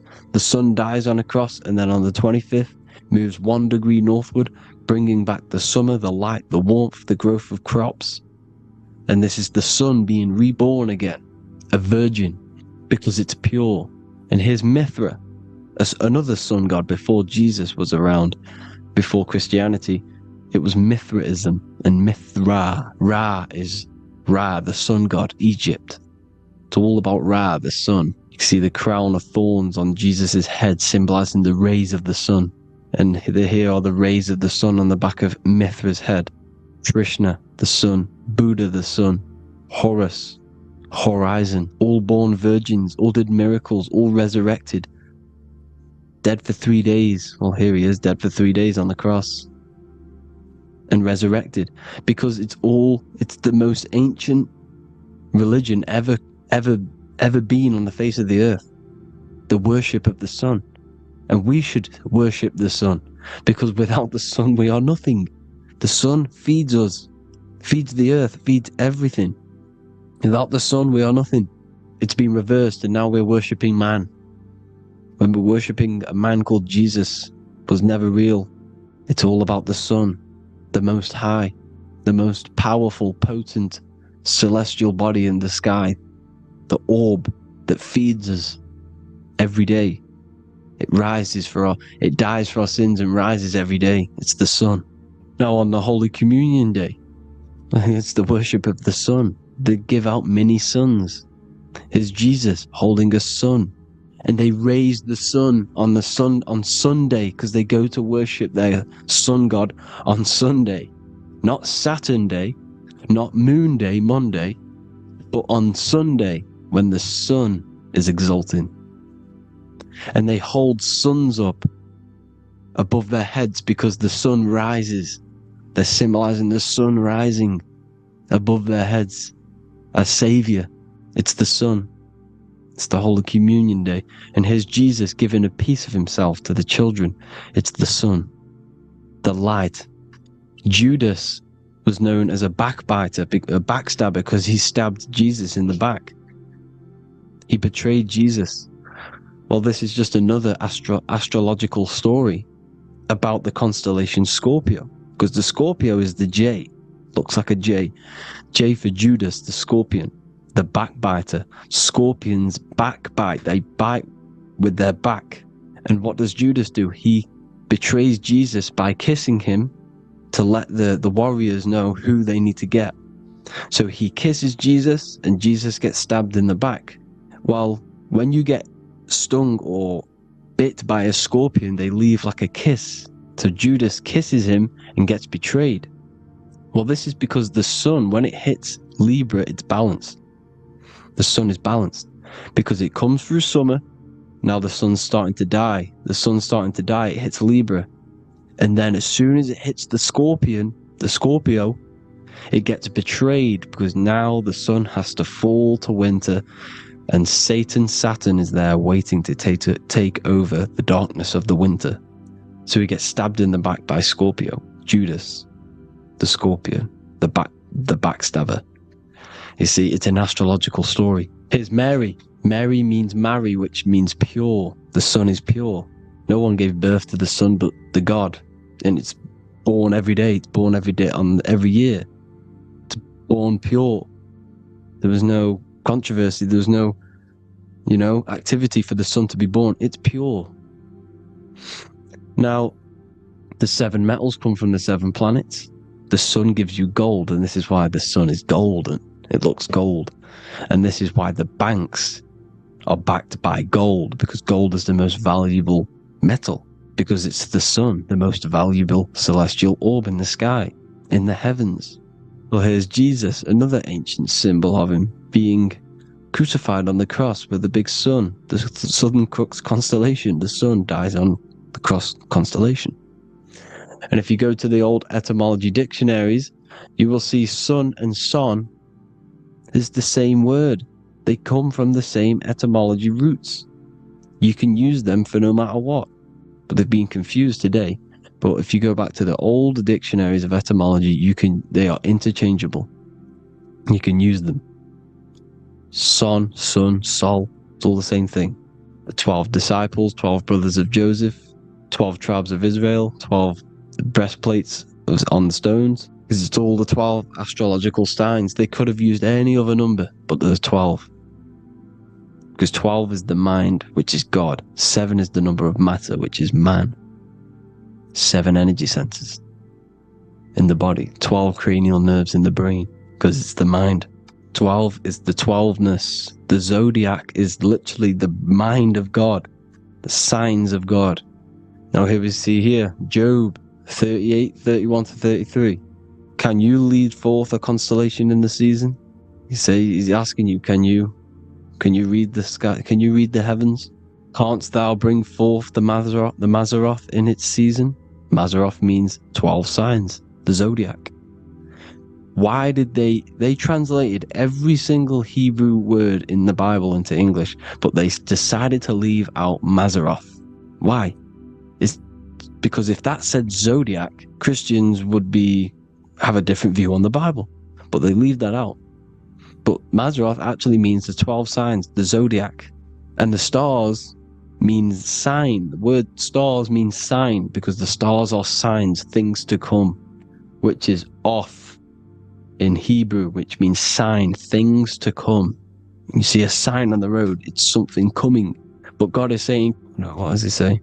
To qualify as a director, a judge of man's life on earth, one must be able to govern the heavenly bodies that rule the earth. It's telling you to read the heavens. We need to read the heavens. Astrology, the 12 zodiac signs, the mind of God. It's telling you, read the Mazzaroth, read the zodiac, because they are things to come in your life. They are signs. It's not satanic, it's made by God. God said, let there be lights in the firmament of the heavens to divide the day from the night, and let them be for signs. Signs are things to come. The 12 zodiac signs. It's all about astrology. Here's Mary holding the sun. His son, her son. It's the sun in the sky. The one and only, the most high.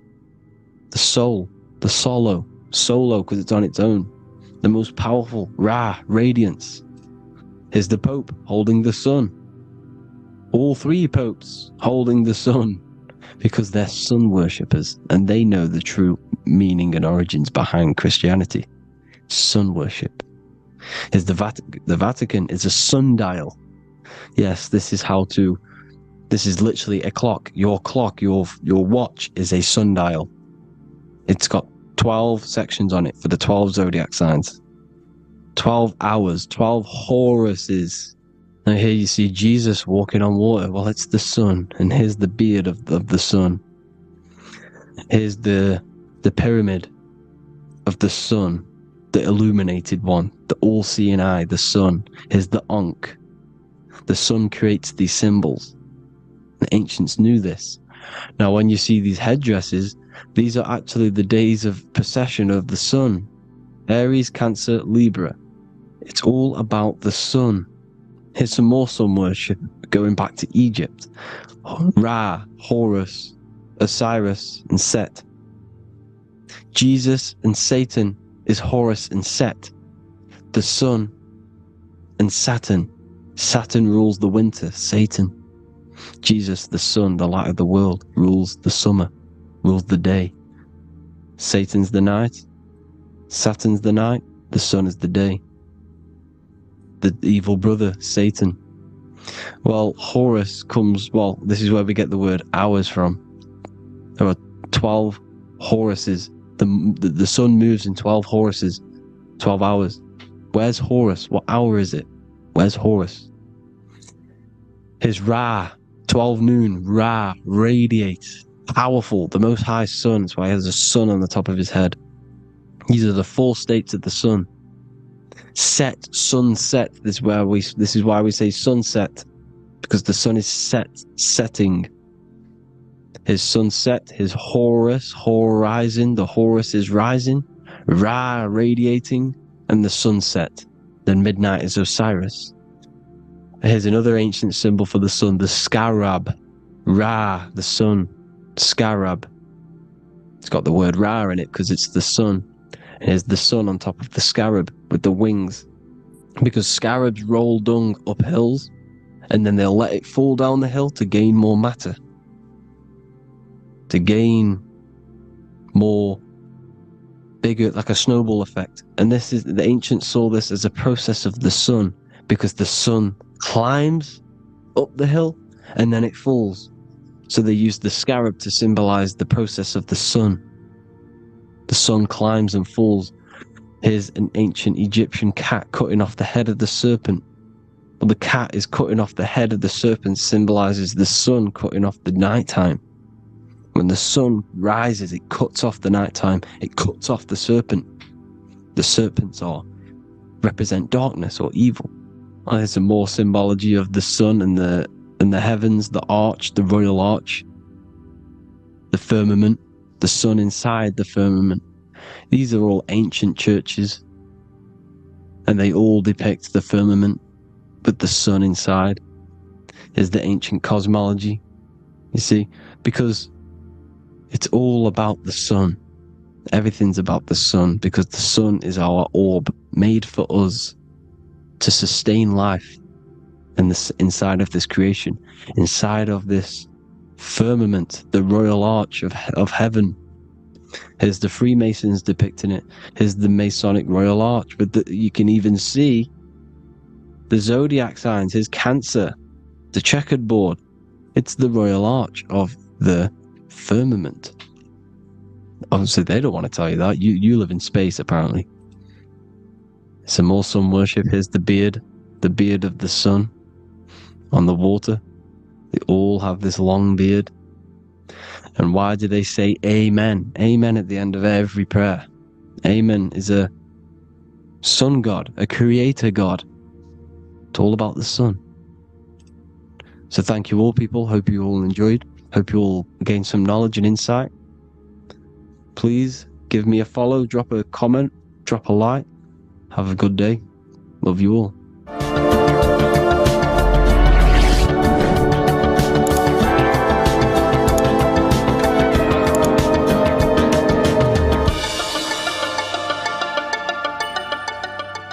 Neo is plugged in on the back of the neck, which is the reptilian brain stem. The reptilian brain is all to do with survival mode, survival state. It's always scanning the environment for safety, whether that's physically, emotionally, or mentally. It does not think. It is instant. For example, do I smack the guy or run off? If something happens to you, like a car's coming really quick to you, you do not think about this. The reptilian brain is the animal instinct that will instantly move your body on the instant reactions. Hence why it's the closest brain to the rest of the body. It has instant access to the electrical nervous system to control the body at instant reactions. Now, Neo is plugged in on the back of the neck, which is the reptilian brain. Therefore, the matrix is the body itself. It is the lowest state of consciousness. This is what it represents. The word matrix means womb. It translates to womb because your body is a womb. Your body is a vessel for universal consciousness, for God consciousness. And the body is also a womb where you can be born again outside of this body by raising your consciousness, by awakening the neocortex. This is why Neo is called Neo, because it represents the neocortex. This is the higher aspect of our brain. This is all to do with new things, higher reasoning, higher thinking, new learning. You see, the brain is a receiver for universal consciousness. And what do I mean? It is a radio receiver. Think of it like this. You have a radio tower which emits frequencies. And each little frequency, 00.1, 00.2, 00.3, each 00 point is a different person. We are all the same universal consciousness, encapsulated inside of a different vessel. This is why our body is the temple of God inside of the Bible. Your body is a sacred temple of the divine essence of the universe. However, consciousness is controlling this physical body. And I'll show you this diagram here. Consciousness consists of imagination, emotions, thought, and memory. All of these things are not physical. They're not made out of atoms. You cannot think with atoms. If I split open your brain while you are thinking of a cheesecake, I would not see a cheesecake. It's because these things exist metaphysically within consciousness. They are not physical. The body is physical. It's part of matter. It's part of time. You see the Leonardo da Vinci, the circle and the square. The square represents limitation, beginning and end, because when you draw a square, there is a beginning and end. It represents the body, the mortal self, the ego, the echo. Then you have the spirit raised above, which represents spirit over matter, mind over matter. Invisible forces create physical forces. Everything physical exists in non-physical. This is also the Freemasonic square and compass, why the square is below the compass, because the compass creates the circle, which is spirit or mind. Then you have the square, which is matter. Mind and matter are the same substance. Mind creates matter through thought. Everything in this physical universe manifested through thought. Everything began as thought. So you are spirit and matter. You have a material body and a spiritual body. And you are right in the middle. This is why humans are very, very important. Because we have an animal nature, the reptilian brain, and a higher consciousness, the neocortex. And we must awaken out of the matrix, which means womb, which is the body. And Neo is waken up from the lower self, the reptilian brain, and moves into the neocortex. Because the brain is a radio receiver for consciousness. Now, what do I mean? I went over this before. Your consciousness is controlling the brain. The brain is a computer. And when our consciousness, our imagination, our emotion, our thoughts, and our memories are all contributing towards just survival things, food, safety, fear, all of these things, and our consciousness is locked into a survival state, we are using the reptilian brain. We're no longer thinking. You don't think with the brain, but the consciousness is thinking, which activates the different parts of the brain. When we think for higher reasoning, we use the neocortex. It stimulates the neocortex. When we think about survival, we're using the reptilian brain.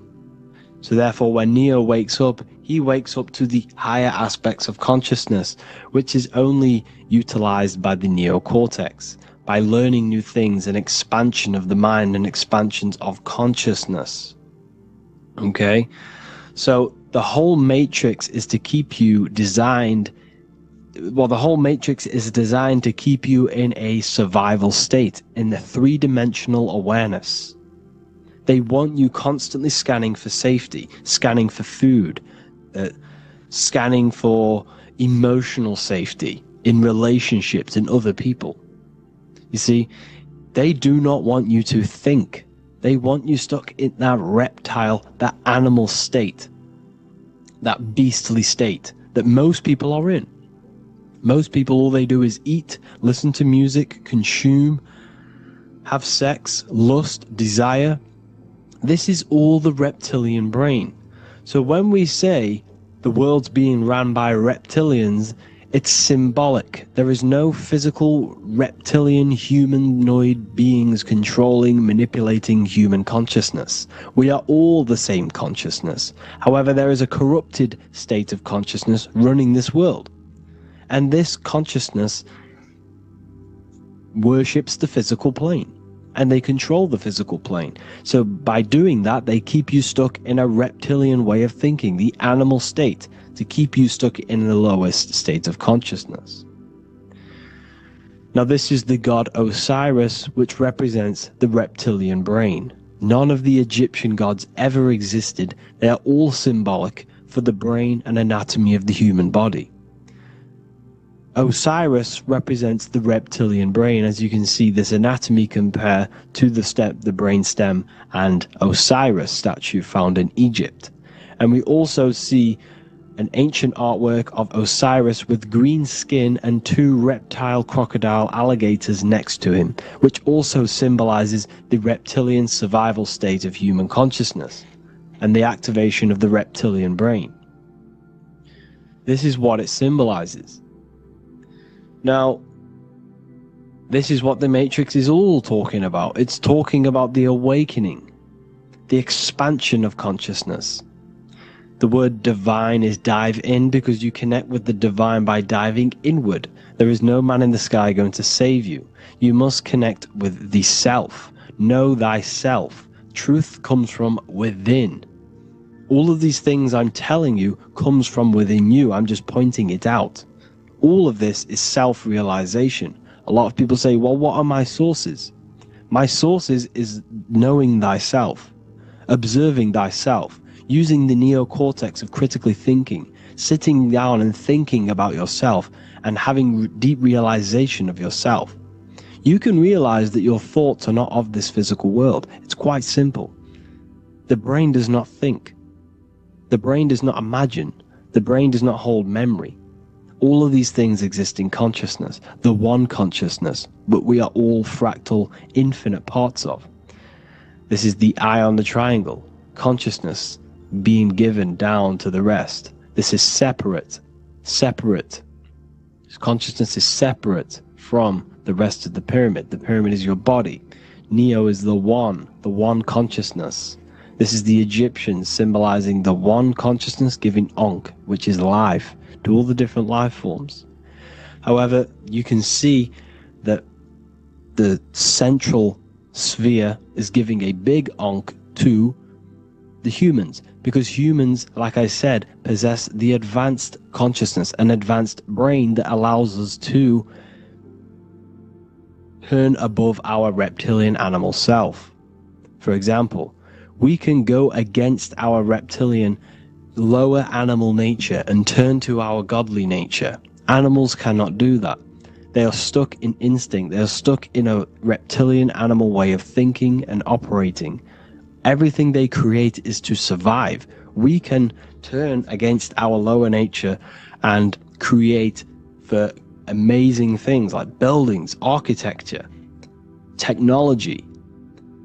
We can use our creative consciousness for anything we wish, not just survival needs. And it's the same with your spiritual journey. You can raise your consciousness beyond this animal state that they try to keep you in through fear, consumption, food, and the reptilian brain. We must awaken, start to think critically, and awaken to our divinity. Because the mind, the consciousness within you has infinite potential to expand. There are infinite fields of knowledge that you can explore. The mind can never be filled. It can never ever be full of knowledge. It always expands, and that's why you are alive. That's why you are part of this universe. That's why the science always says the universe is always expanding, because the universe exists in your mind, and the mind is always expanding into new fields of thought, new fields of knowledge and information. And that is your whole sole purpose, of expansion of mind and expansion of consciousness, and the exploration of the mind of God. We are living in the mind of God. You are a thought in the mind of God. You must awaken out of this body. This is why Jesus says you must be born again to see the kingdom of God. You must be born again. You must raise your consciousness beyond physical limitation and awaken to your divinity. And this is pretty much it for this video.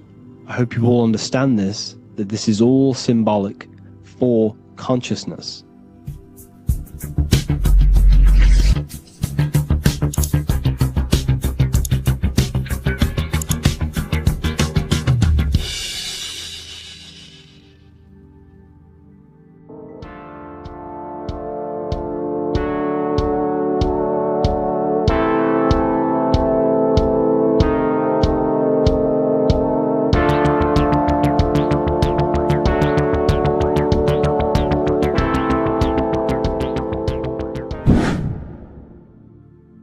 Left and right hemisphere, and what are they doing? How does it contribute towards your perception in this world? And this is what we're going to be talking about in today's video.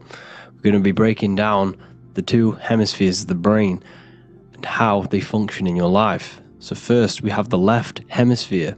This is the logical hemisphere. This is the analytical, divided, scientific or verbal hemisphere.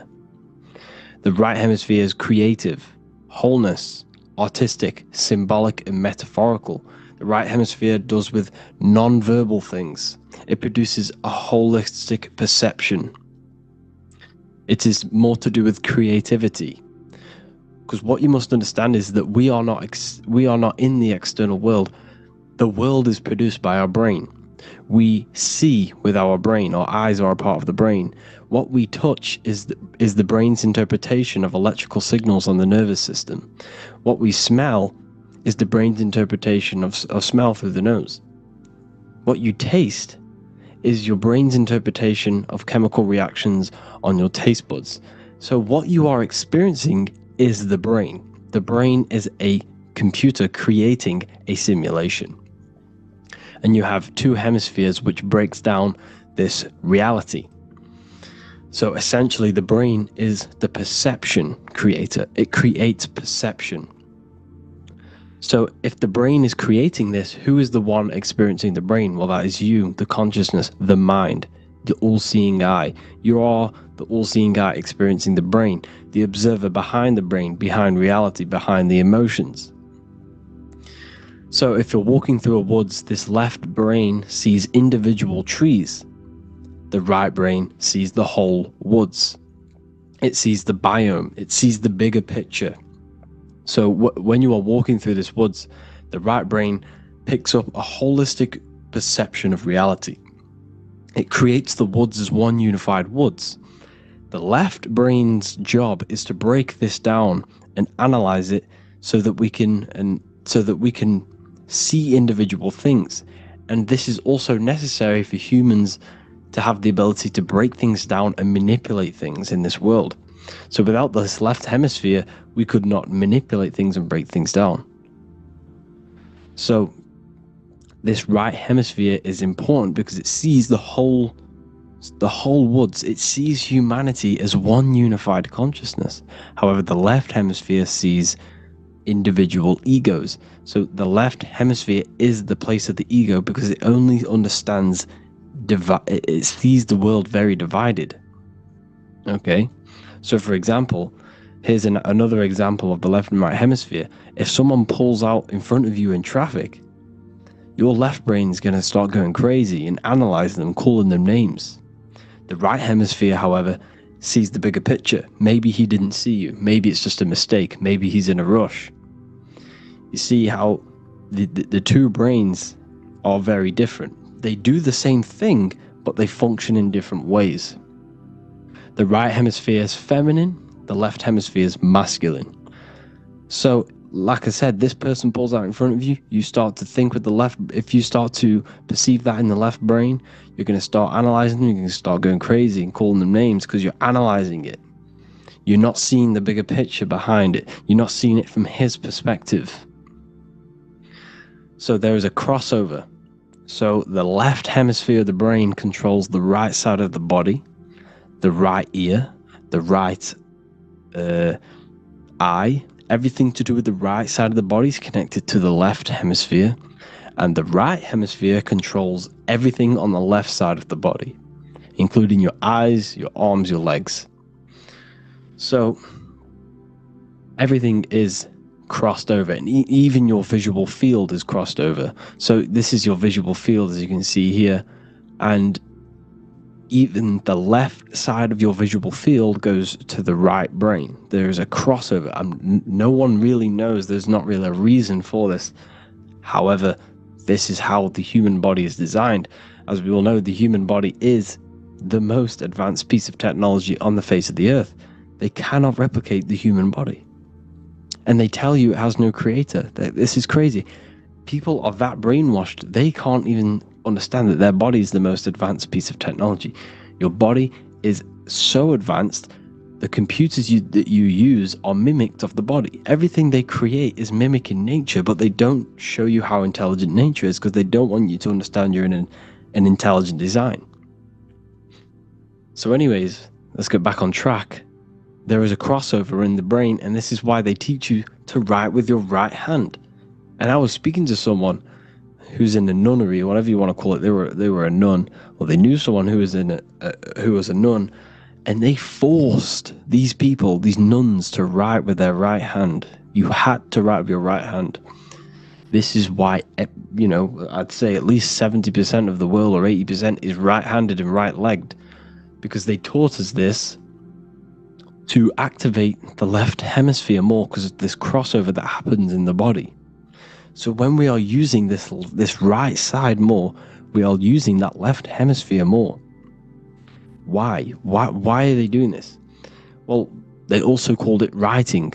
Writing is a spell, to cast a spell on you to use that right side of the body so that you use this left hemisphere. Because they want you to see the world as a divided perception. They don't want you using the right hemisphere, using that left side of the body to activate the right hemisphere to see the bigger picture and see how everything is all one and everything is created. This left hemisphere domination keeps you from seeing the connections between everything.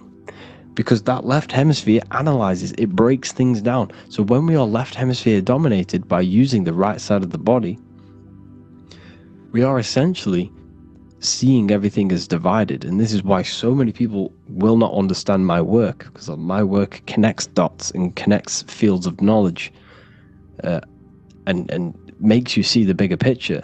So people who are left hemisphere dominated will see my work and think this guy's crazy.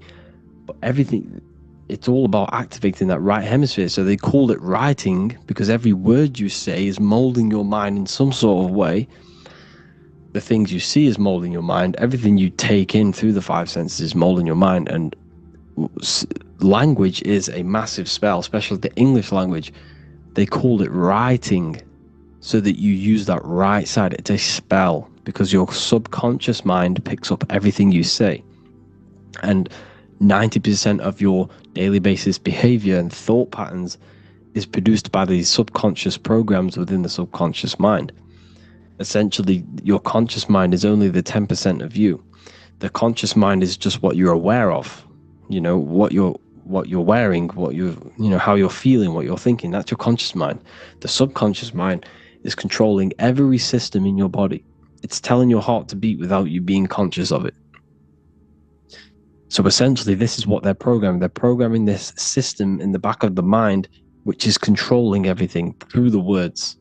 And this is what spells are, because it's all about creating perception in the subconscious. So they want you to use that right side more. I truly believe the ancients, they were balanced. They used the left and the right side of the body. They didn't have a stronger side because they understood this science of the body and how the body works. So this is actually called phonetics. It's not etymology. Etymology is the study of root words. Phonetics is the study of how words sound similar. The way words are spoken. So phonetics, phone, is why we call them a phone. Because you speak into a phone. So this is write and writing, to use that right side to activate the left hemisphere more. So your hands are a manifestation of your brain. The left hand is the right brain, the right hand is the left brain. And as a child, we were always taught that when you place your hands together like this is the size of your brain, which is true because your hands are a part of your brain. They're an extension of your brain. Every part of your body other than your brain is an extension of the brain. Everything's working and feeding back information to the brain because you're experiencing the brain. So another trick that you can do, or another exercise, is looking in the mirror and closing one eye at a time. If you close your right eye, if you take your top off, for example, you'll analyze your body if you close your right eye, because you're using that left hemisphere. Sorry, other way around. If you look at yourself through your right eye, you'll use that left hemisphere, which will analyze yourself. You'll see individual body parts. If you close the right eye and use the left eye, you'll see your body as a whole. You won't really analyze it. This is how you can analyze yourself using these two hemispheres. So this whole system is created to keep you thinking logically and to restrict you from creating and restrict you from understanding symbolism, allegories, metaphors, and teamwork. They want you stuck in a logical way of thinking and a logical way of seeing the world. This is why when you go to school, you are told exactly what to do. You're told to think this way and no other way. You're told to do orders, do this. It's a very left-brained system, because if we all started to open up this right hemisphere, we'd all see, wow, everything is all one, everything's all connected. And this is what my work is doing. I'm showing you everything is one. The physical world is an illusion of duality, but everything comes from the one source, the one mind. The universe is a giant mind. I am mind, you express mind. We all possess mind. Behind the physical body is the same mind consciousness. And we are all expressions and fractals of this infinite consciousness called mind. And this is what they don't want us to figure out, is that we are all just one consciousness expressed. It's an infinite consciousness.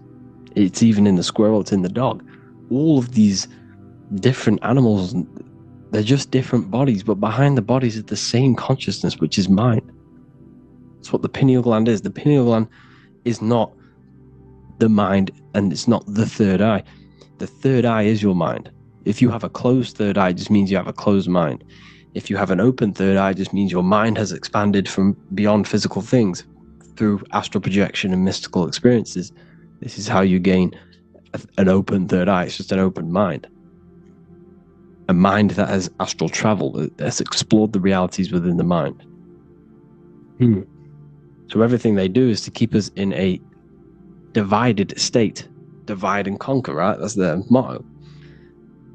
All to keep you thinking how everything is divided. Everything they've done is division. Postcodes, countries, everything is divided. Like football teams and all this stuff. It's also a natural process when you grow up, because as you grow up, your brain is constantly analyzing the world. So this is sort of a natural process of how you become more left hemisphere dominated, because your brain is always analyzing. And unless something awakens you, you can awaken that right hemisphere where you can start to see the bigger picture.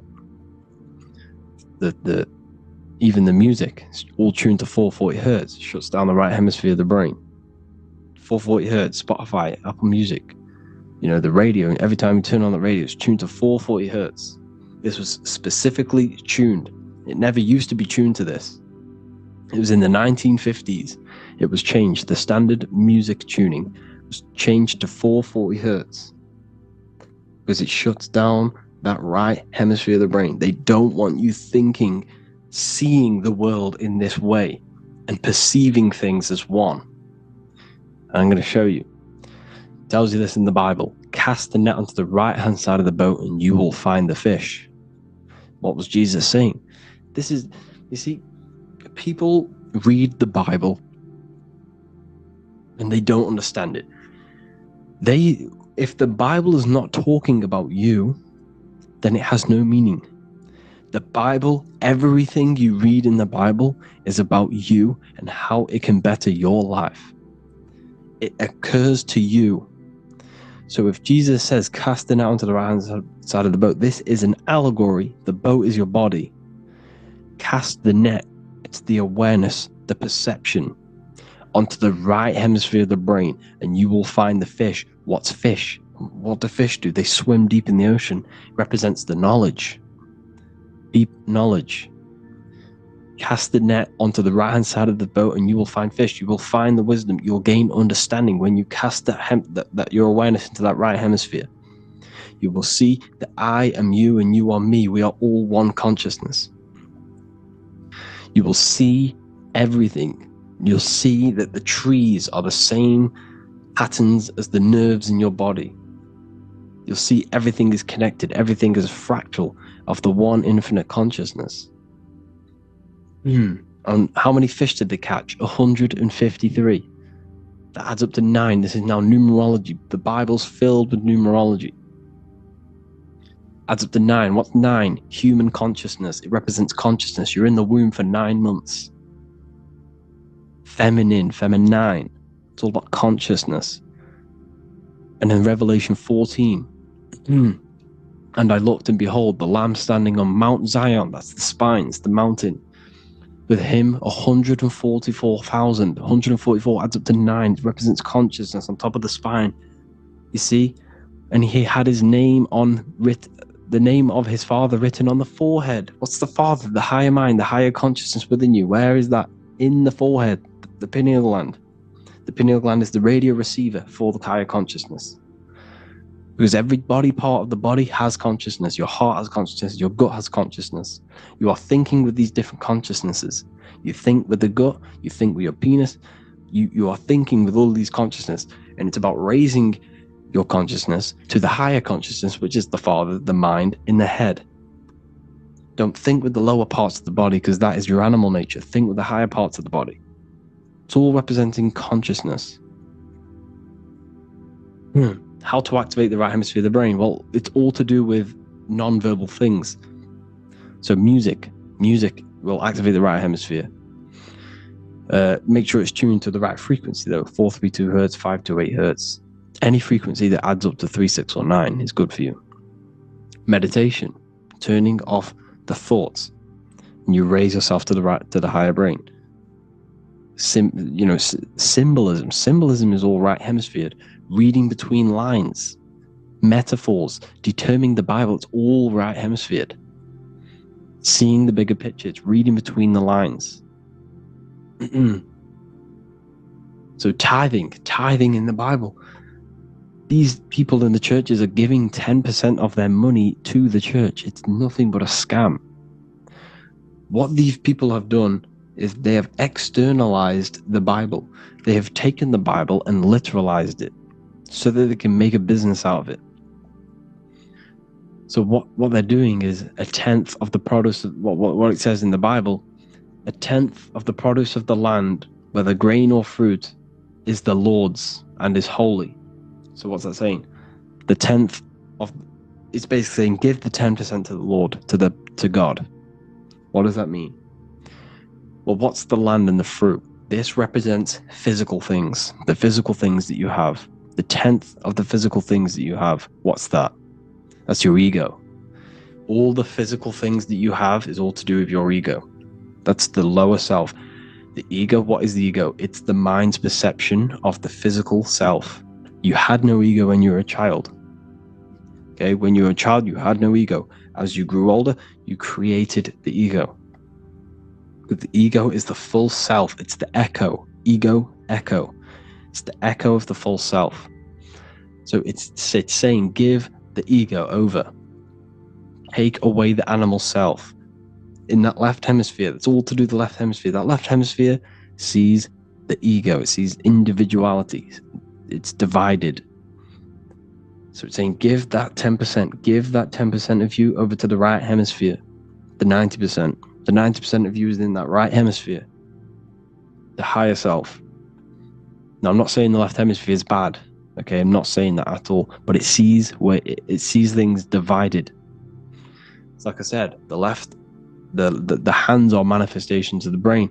So when these Christians are praying, they're putting their hands together. What are they doing? They're syncing the brain hemisphere is what you're doing, because everything's an extension of your brain.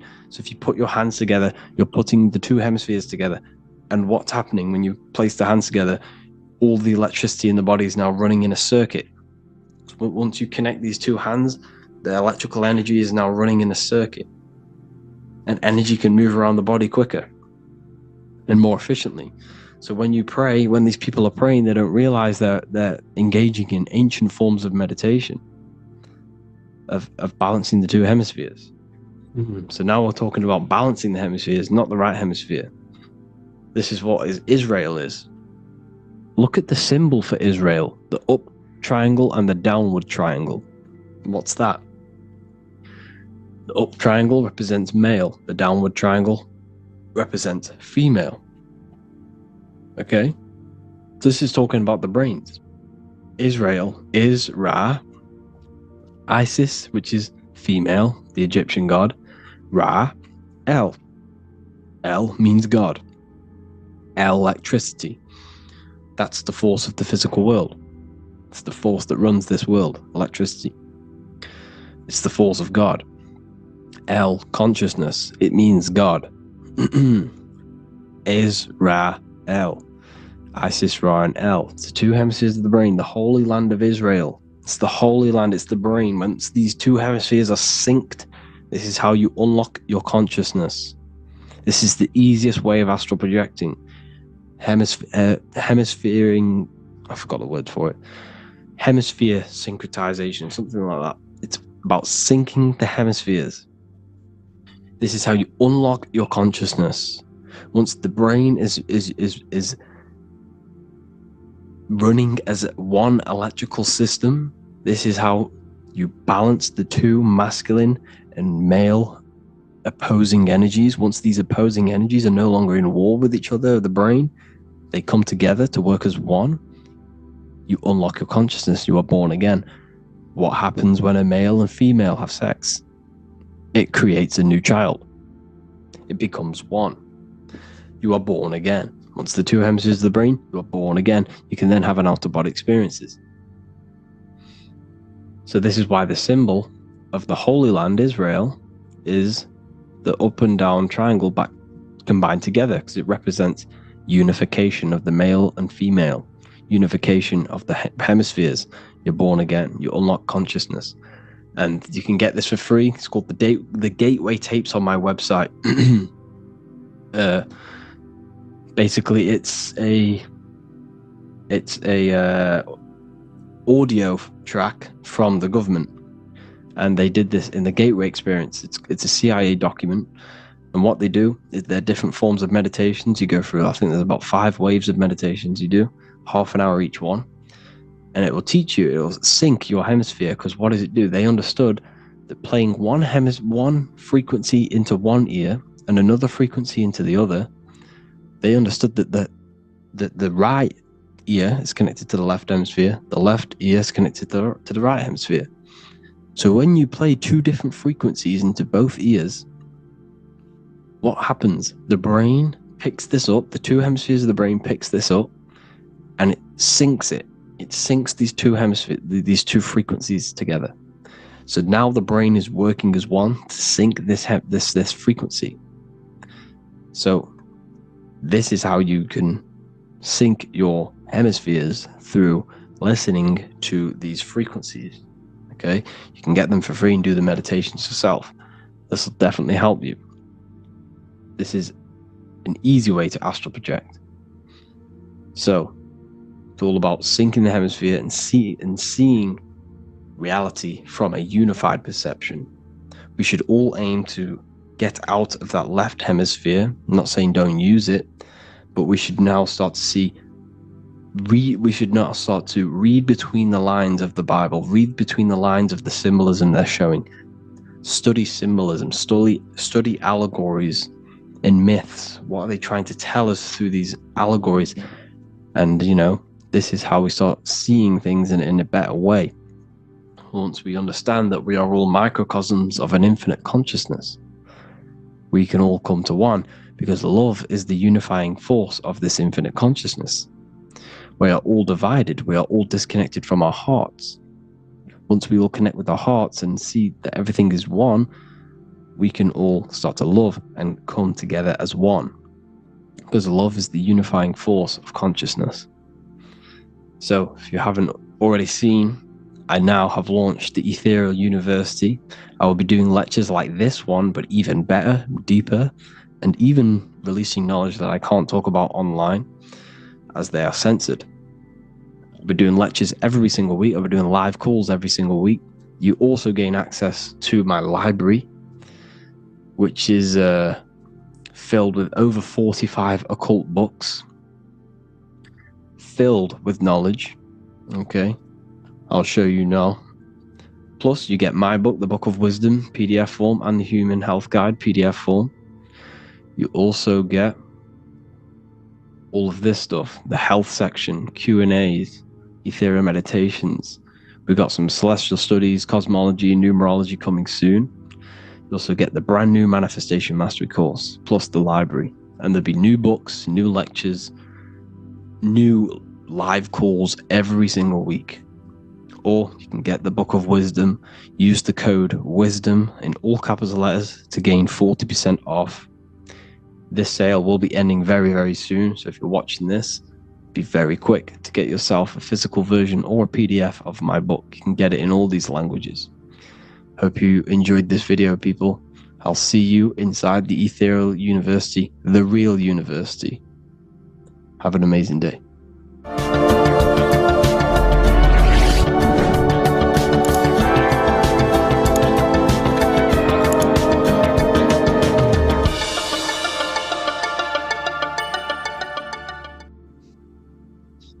Matthew 21:1, Jesus went into the temple of God.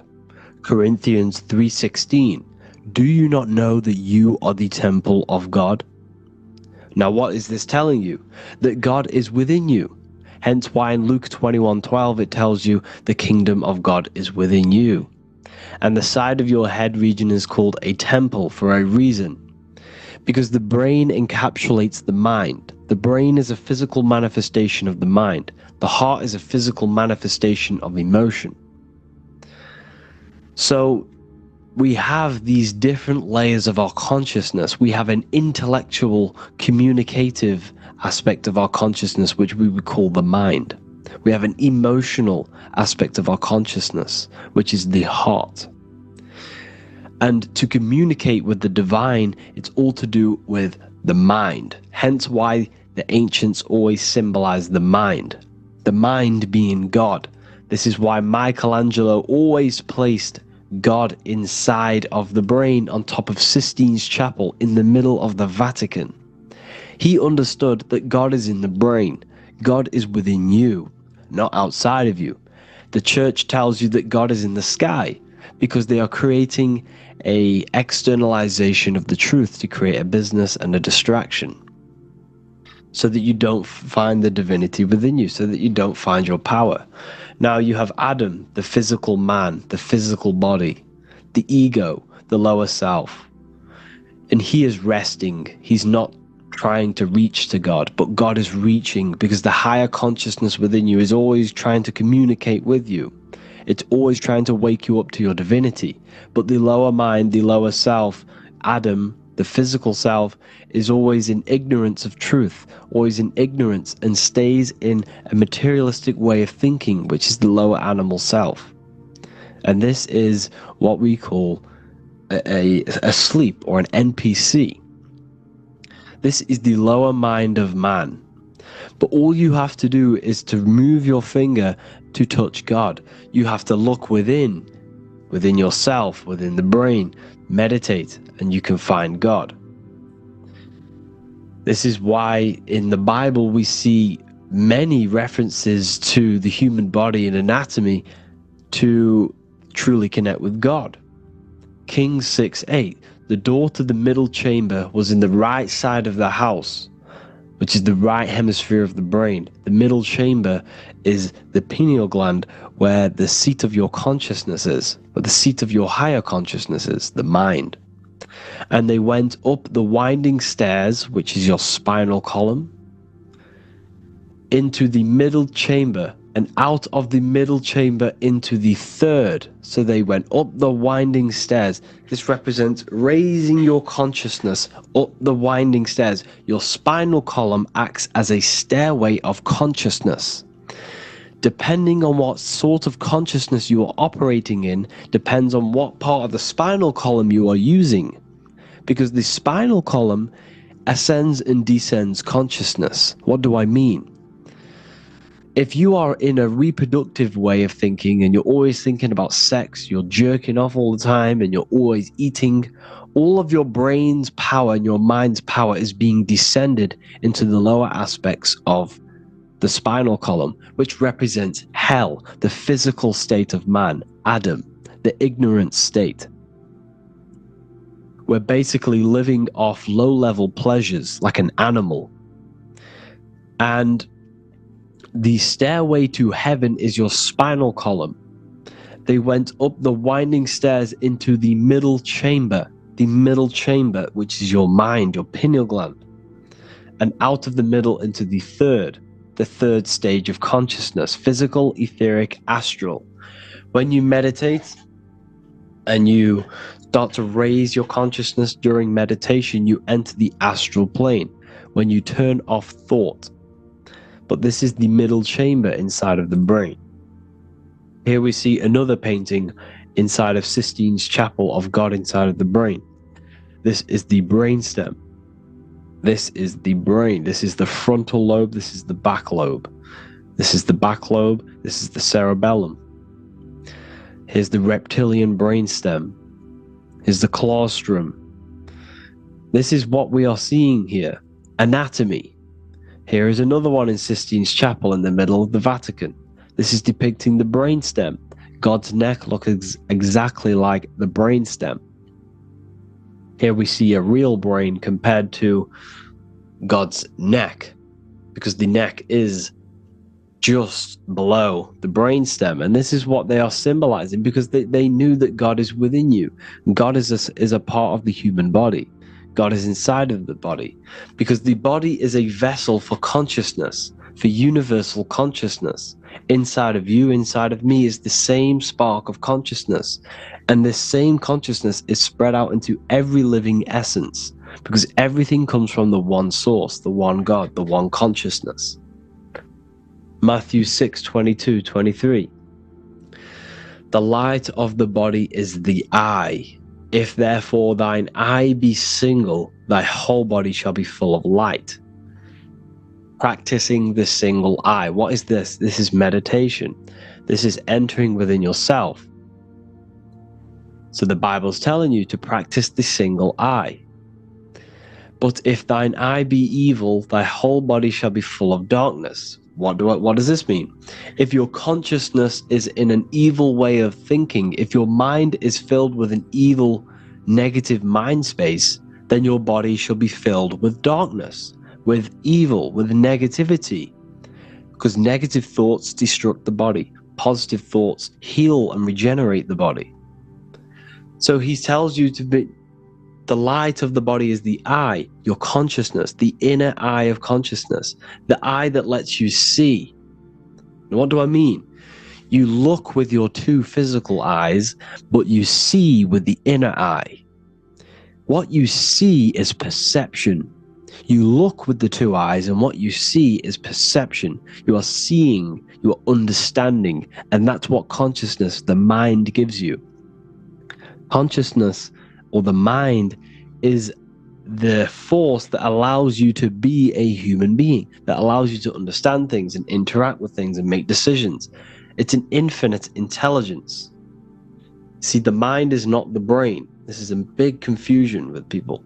Hence why the eye on top of the pyramid is separate from the bottom half of the pyramid, because the consciousness is separate from the body, the eye, the all-seeing eye. It represents the observer, the eye that sees into this body, into this world, into this. You are the perceiver. You are the invisible spirit within the body. Theologians 4:17. After that, we are still alive, and our left will be caught up together with them in the clouds to meet the Lord in the air. You don't meet the Lord in the physical air. Okay? This symbolism of the ancient Christian artwork is showing you this is symbolic. These things never happened. There's no man in the sky. Moses didn't go on a mountain to meet with God. The air represents the mind. This is why you say you're an airhead when someone's very stupid. Earth is your body. Water is your emotions. Fire is your spirit. Air is your mind. The invisible mind. So Anton Mengs, an ancient Christian art worker, is showing you anatomy of God in the clouds. But this is the anatomy of the human body. Raising yourself to the mind and turning the mind inwards on itself during meditation. And that's how you meet the Lord in the air. You meet the Lord in an elevated state of consciousness. The air represents an elevated state of consciousness because the air is up. You have to raise your consciousness to meet the Lord in the air. This is why Moses went on a mountain to meet with God.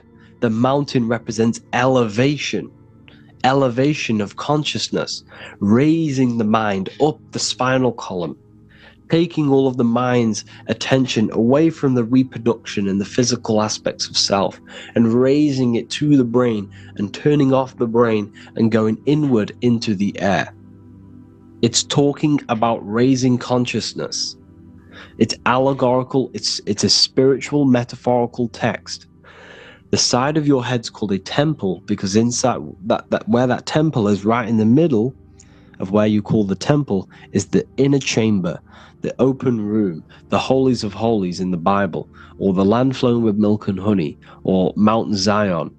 There's so many different names for the brain, or the upper room where Jesus meets his 12 disciples, the 12 cranial nerves in your brain.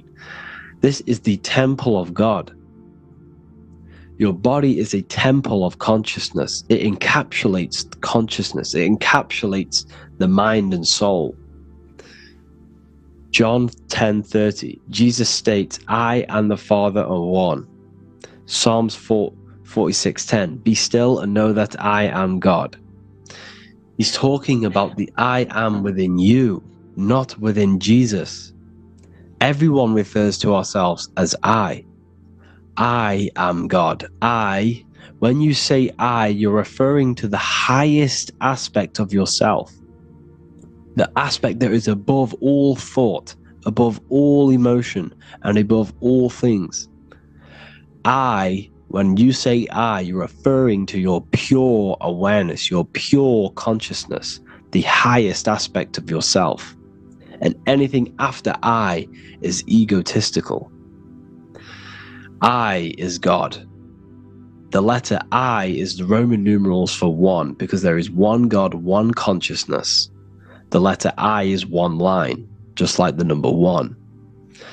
Matthew 6:3-4, take no thought. Therefore take no thought. Take no thought. He says this 5 times because you must turn off the 5 senses and take no thought to connect with God. Be still. This is telling you to meditate and know that I am God. The I am within you. I and the Father are one. I and God are one. You, who you think you are, is a completely wrong. The body is matter. Your name isn't you. Your job isn't you. Your reputation, your trauma, your memories, your friends, family, worries, bills, interests, dislikes, goals, passions. Anything to do with the thinking mind is not you. Who you think you are is a part of your thinking aspect of consciousness. But once you remove thought, you are no longer your name. You are no longer your body. You're no longer your reputation. You are the I. You are pure awareness, pure consciousness. pure consciousness. And this pure consciousness has latched on to this name, this job, the body, and your traumas. Your pure consciousness has attached itself to this character who you're playing in the physical world. And this is essentially who you think you are. But you are not. You are the I. You are the self. You are pure awareness. So, in order for you to detach from these things, you must learn how to detach from your name, your job, your reputation. And you do this through meditation, by turning off the thinking mind. Turning off the thinking mind allows other aspects of your consciousness to open up. What do I mean? Your whole life you've been thinking, and all of these thoughts has attached you to this physical body. You haven't allowed your consciousness to open up. And you can only do this by taking no thought. That's why Jesus tells you, take no thought. When you turn off the thinking mind, other aspects of your consciousness starts to open up. Other aspects of your being can open up. And this is how you astral project. This is how you do all these mystical things and things to do with consciousness. It's taking no thought. Imagination, emotions, thought, and memory are all to do with consciousness. These things are not physical. You can't touch thought. You can't touch emotions. You can't touch these things because they are not a physical thing. So you must turn off these things for other aspects of your consciousness to open up. Okay? So essentially, the Bible is a metaphorical, astrological, numerological, metaphysical, spiritual, encoded text that talks about human anatomy, spirituality, and the true nature of the human experience. Everything they would teach you in school is to make you think that you are this body. Everything they teach you in church is the externalization of the true teachings of Jesus. Jesus was telling you to meditate. Jesus was telling you to practice the single eye. Jesus was telling you to look within yourself and find God. He wasn't telling you to pray to him. Mark 16:19, he was taken up to heaven and sat at the right hand of God, the right hemisphere of your brain. John 21:6, cast the net onto the right hand side of the boat and ye shall find fish. Fish is understanding. The boat is your body, your brain. Cast your awareness into the right side of your brain and you will find understanding, because the right side of your brain is all to do with the creative aspect and the intuition and the spiritual sides of your consciousness. This is why God is here. This is why Michelangelo depicted God in the right hemisphere of your brain, because this is all human anatomy. And I speak about all of this in the brand new Book of Wisdom, Volume 2. Which is now available. The start of the revolution has begun. This book is truly going to change the way people see the world. It's got so many more topics than the last one. It's truly a revolution. It's written in so much detail. It's very practical. I cannot wait to share this one with you.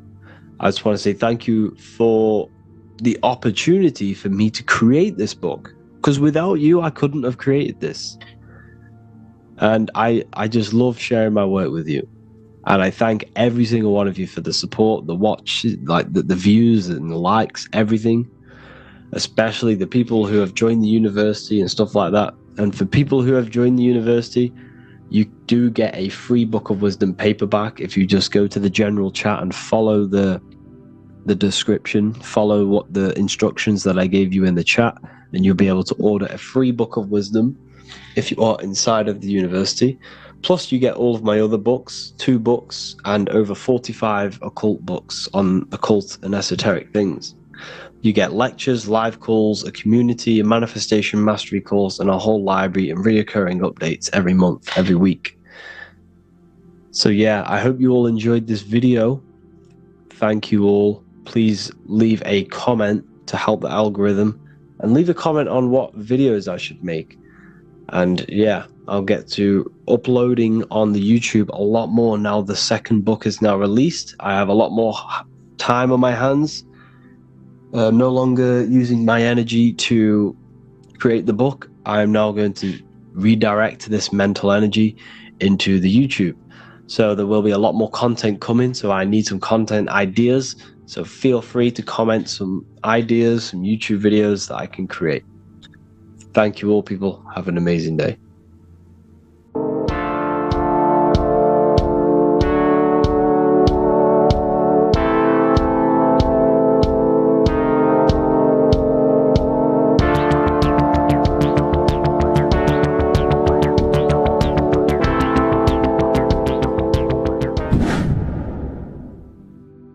What is good, people? It's Revival of Wisdom. I hope you're all doing well. And this video is how to raise your holy oil or your kundalini. Let's get straight into this. So this is a monthly cycle. Every month, when the moon is in your zodiac sign, this oil is released. Now, the moon is in control of monthly cycles. For women, it's the menstrual cycle, and as well, this holy oil cycle.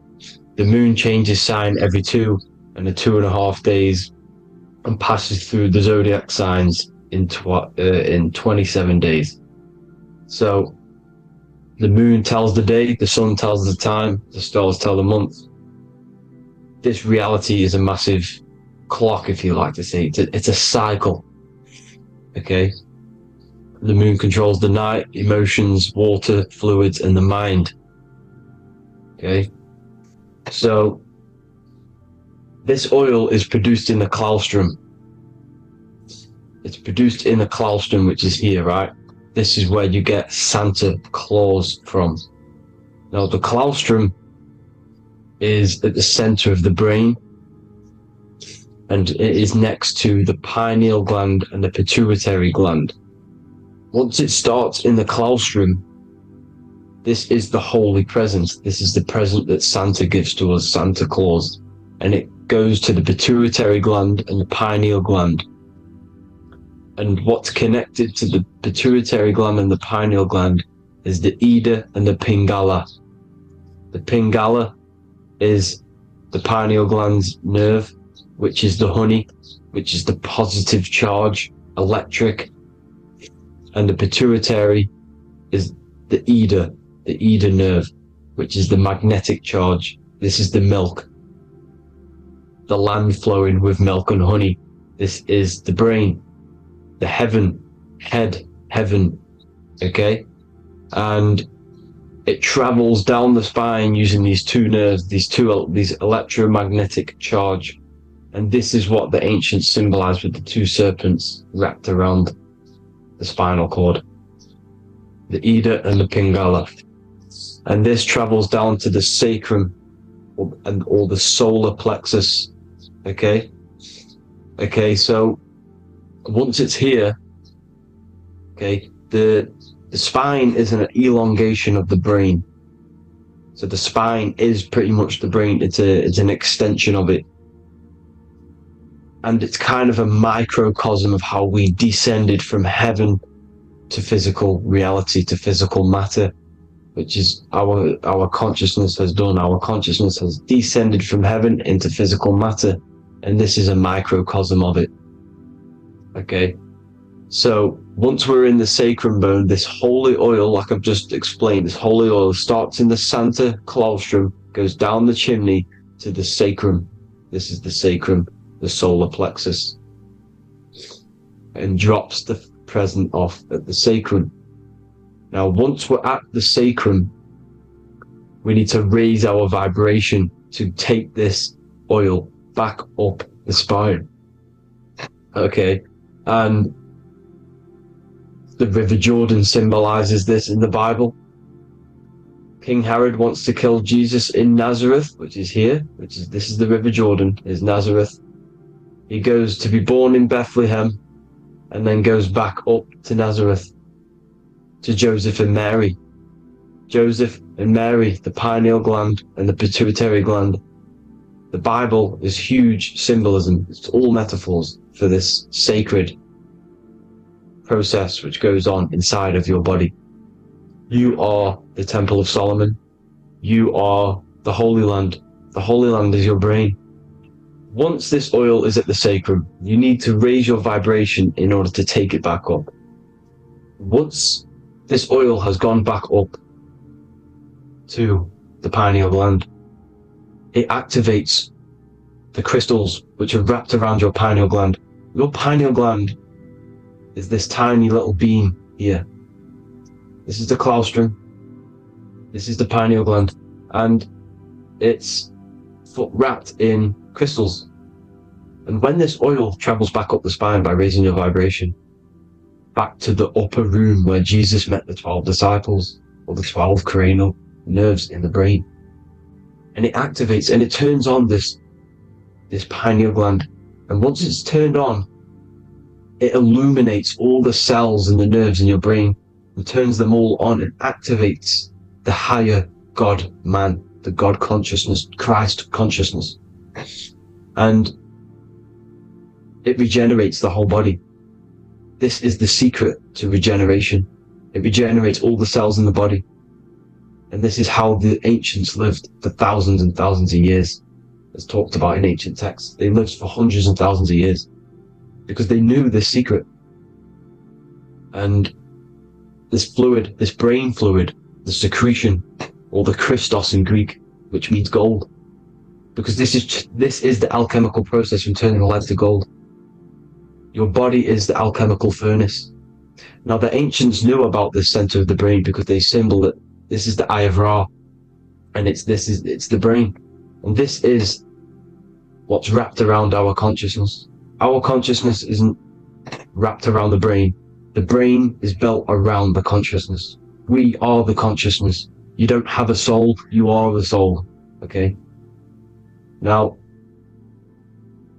the head, heaven, hell, heel at the bottom of your foot, that's hell. Head is heaven and hell. Simple. Now, the pineal gland produces DMT, which is dimethyltryptamine, which is known as the spirit molecule. So, let's move on. Now, when this oil travels up, back, the spine, the chimney, it crucifies at the top, which is called the vagus nerve. So when it reaches here, the optic thalamus, it crosses and crucifies once it's raised back up. And this is why Jesus dies at 33. He was crucified at 33. Because you have 33 vertebrae on the back of your spine.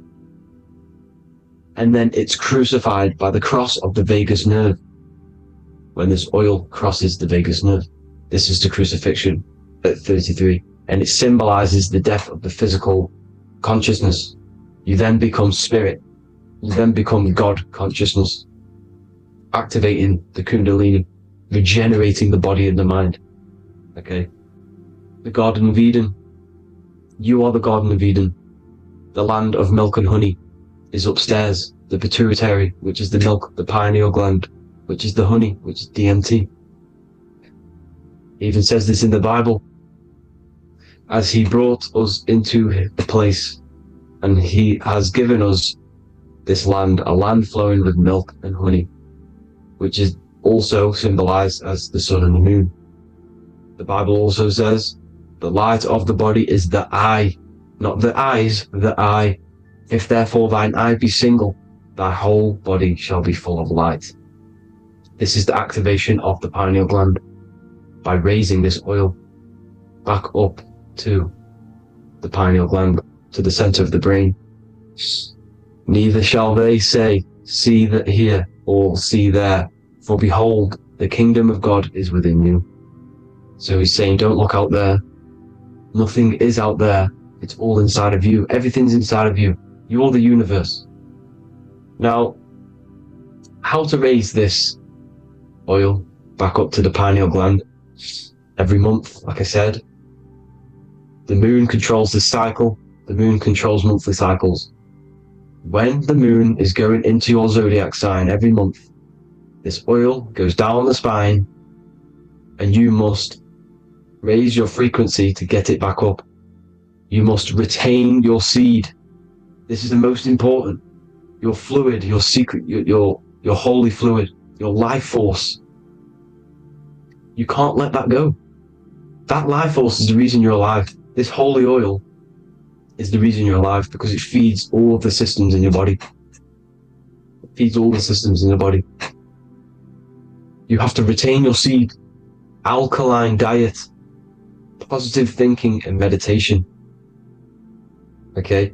When you retain your seed, you will live longer. The moment you release it, you're killing yourself. You're killing a piece of yourself every time you release your seed. Every single time. You're killing a part of yourself. Okay? Now, this could be why this could be the illumination, the single eye on the Illuminati's symbol, the Freemasonic symbol, the illuminated eye, the triangle, which could symbolize the body, mind, and spirit, but the eye illuminated. Now, in the Bible, it talks about the two trees, the tree of knowledge and the tree of life.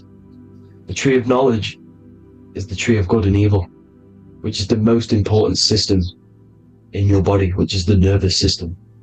The nervous system, the most important. The tree of good and evil. And the tree of life, which is the cardiovascular system. Now, this oil, when it's released every month, feeds these two systems, and these two systems feed everything. Now, it's important you understand that. Okay? The ancients knew all of this knowledge. The Bible's telling you this knowledge. But it's in a metaphorical way. You have to understand the context behind it so you can read it properly. Now, eating of the tree of life, which is when it talks about in the Bible, eating from the tree of life is actually symbolizing a bad diet, ejaculation. Because you're eating from these two systems, you're killing yourself with a bad diet. You're killing yourself with an ejaculation. Okay? So, that's important to understand. Now, this is Jacob's ladder in the Freemasons. Jacob's ladder, which is the spinal cord, it's the stairway to heaven.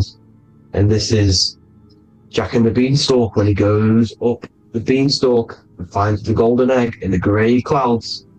The grey clouds symbolize the grey matter in your brain. Now, the Garden of Eden talks about the 4 different rivers in Garden of Eden. As we see here, the North Pole map, the ancient North Pole map. Because the center of the earth is the center of the torus field. Everything's the torus field. Atoms are torus fields. Everything's torus fields. You are the universe. Everything is with you. The North Pole is your spinal cord. This is why they say Santa Claustrum comes from the North Pole. This is the North Pole. And the Santa Claustrum is the center of your brain. Now, there's 4 rivers which come from the Garden of Eden. Is the blood, the Christ oil, which is the oil we're talking about, urine, and saliva. These are the 4 sacred oil, 4 sacred fluids in your body. And these are constantly abused in today's society. These secret societies are targeting these fluids. Okay? This is why porn is free. They sexualize society through Disney. Go and look at some of the Disney movies. There's so many subliminal messages which sexualize these children because they want you sexualized. So you release your seed, which is one of the holy fluids in your body, especially your semen, your sexual energy. So important you retain this. So important, because it's your life force. It keeps you alive. Okay? Now, let's recap on this. If you want to raise your oil every month, you can't just retain your seed for the month. You have to retain your seed forever. Don't just do it for a couple of days. You have to do it. It's a lifestyle. You want to become God consciousness, you got to do what it takes.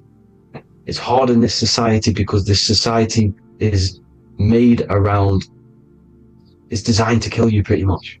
It's designed to keep you in these lower states of consciousness with all the bad food, the chemicals in the food, the chemicals in the water, the sexualized TV programs, sexualized adverts, sexualized TikTok and apps, videos, subliminally stimulating you. Because that is your weakness, sex. It's your weakness. Now, you have to retain your seed, meditation, and an alkaline diet. Why alkaline? Because acidic is low vibrational. This is the color spectrum. And what's the highest vibrational color? Violet. It's the lowest, red. You have to have an alkaline body in order to raise this oil. When you drink, when you have a bad diet, when you drink alcohol, when you smoke, this destroys the oil. It destroys the oil in your sacrum, and it can't be raised again, can't be raised up. This is why it's so important. Without that oil, you don't live. That oil makes you live. It feeds everything in your body. It's crazy how we're not taught this. It's insane. But that is how you raise the oil, people. I hope you all gain some knowledge out of this video. And I hope this assists you on your journey, your spiritual journey. And please like and share this video. We need this knowledge out to the public to wake up humanity. Thank you all, people. God bless.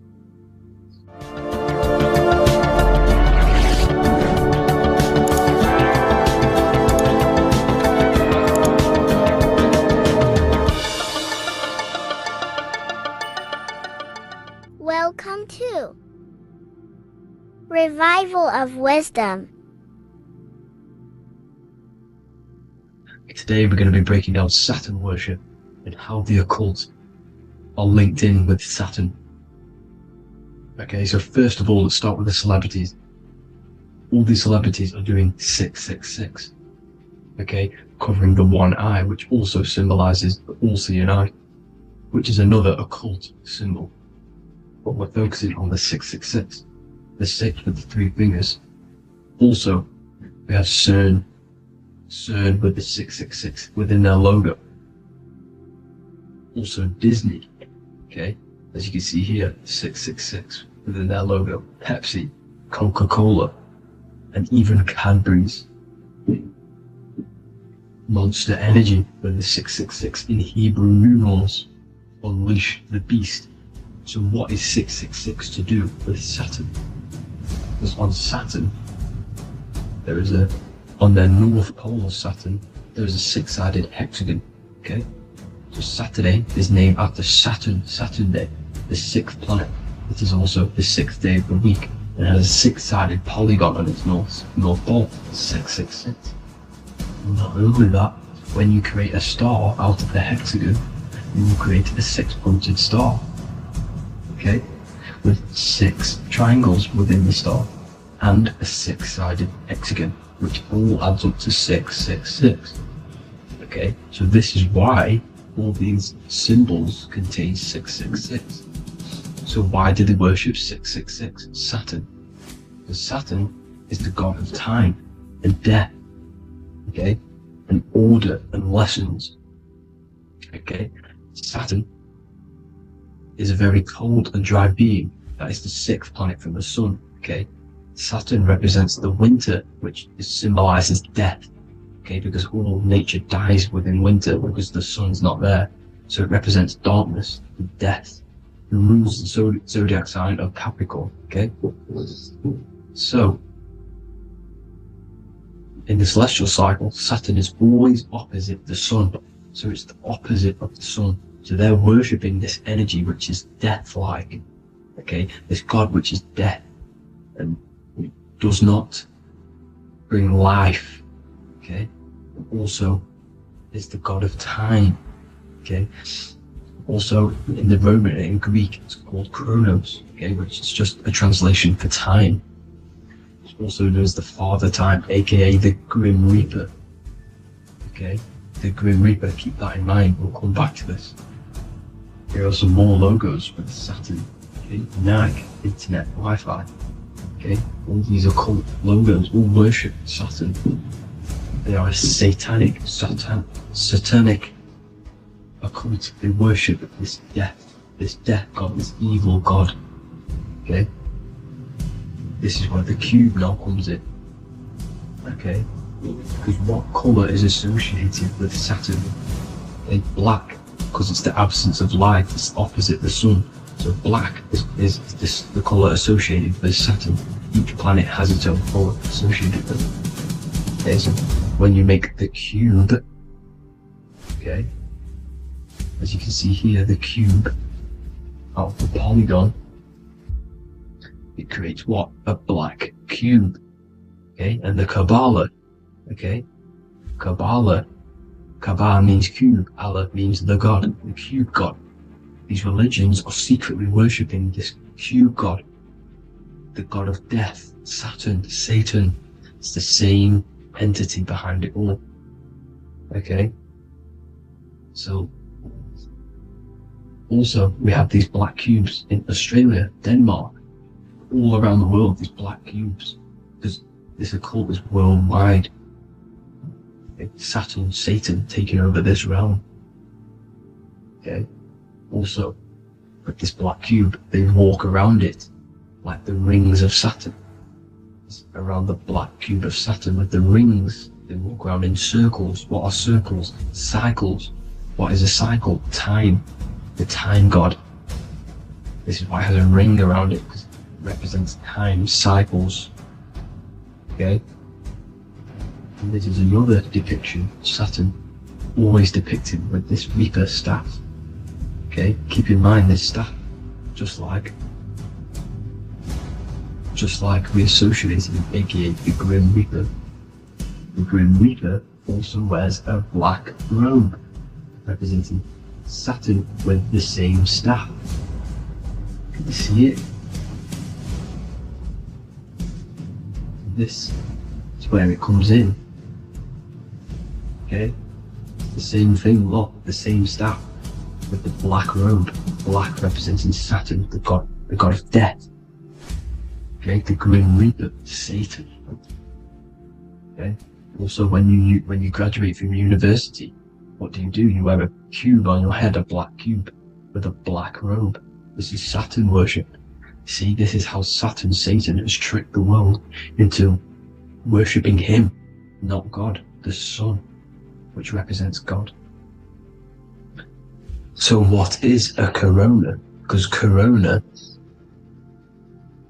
corona is a crown, a circle, okay? A set of concentric circles of light seen around a luminous body. So Saturn, so this is why they used to worship Saturn by wearing crowns in ancient days, and we still do to this day. The king or queen has a crown, a corona. Also, Corona, the drink. Corona adds up to 666, just like Saturn is 666.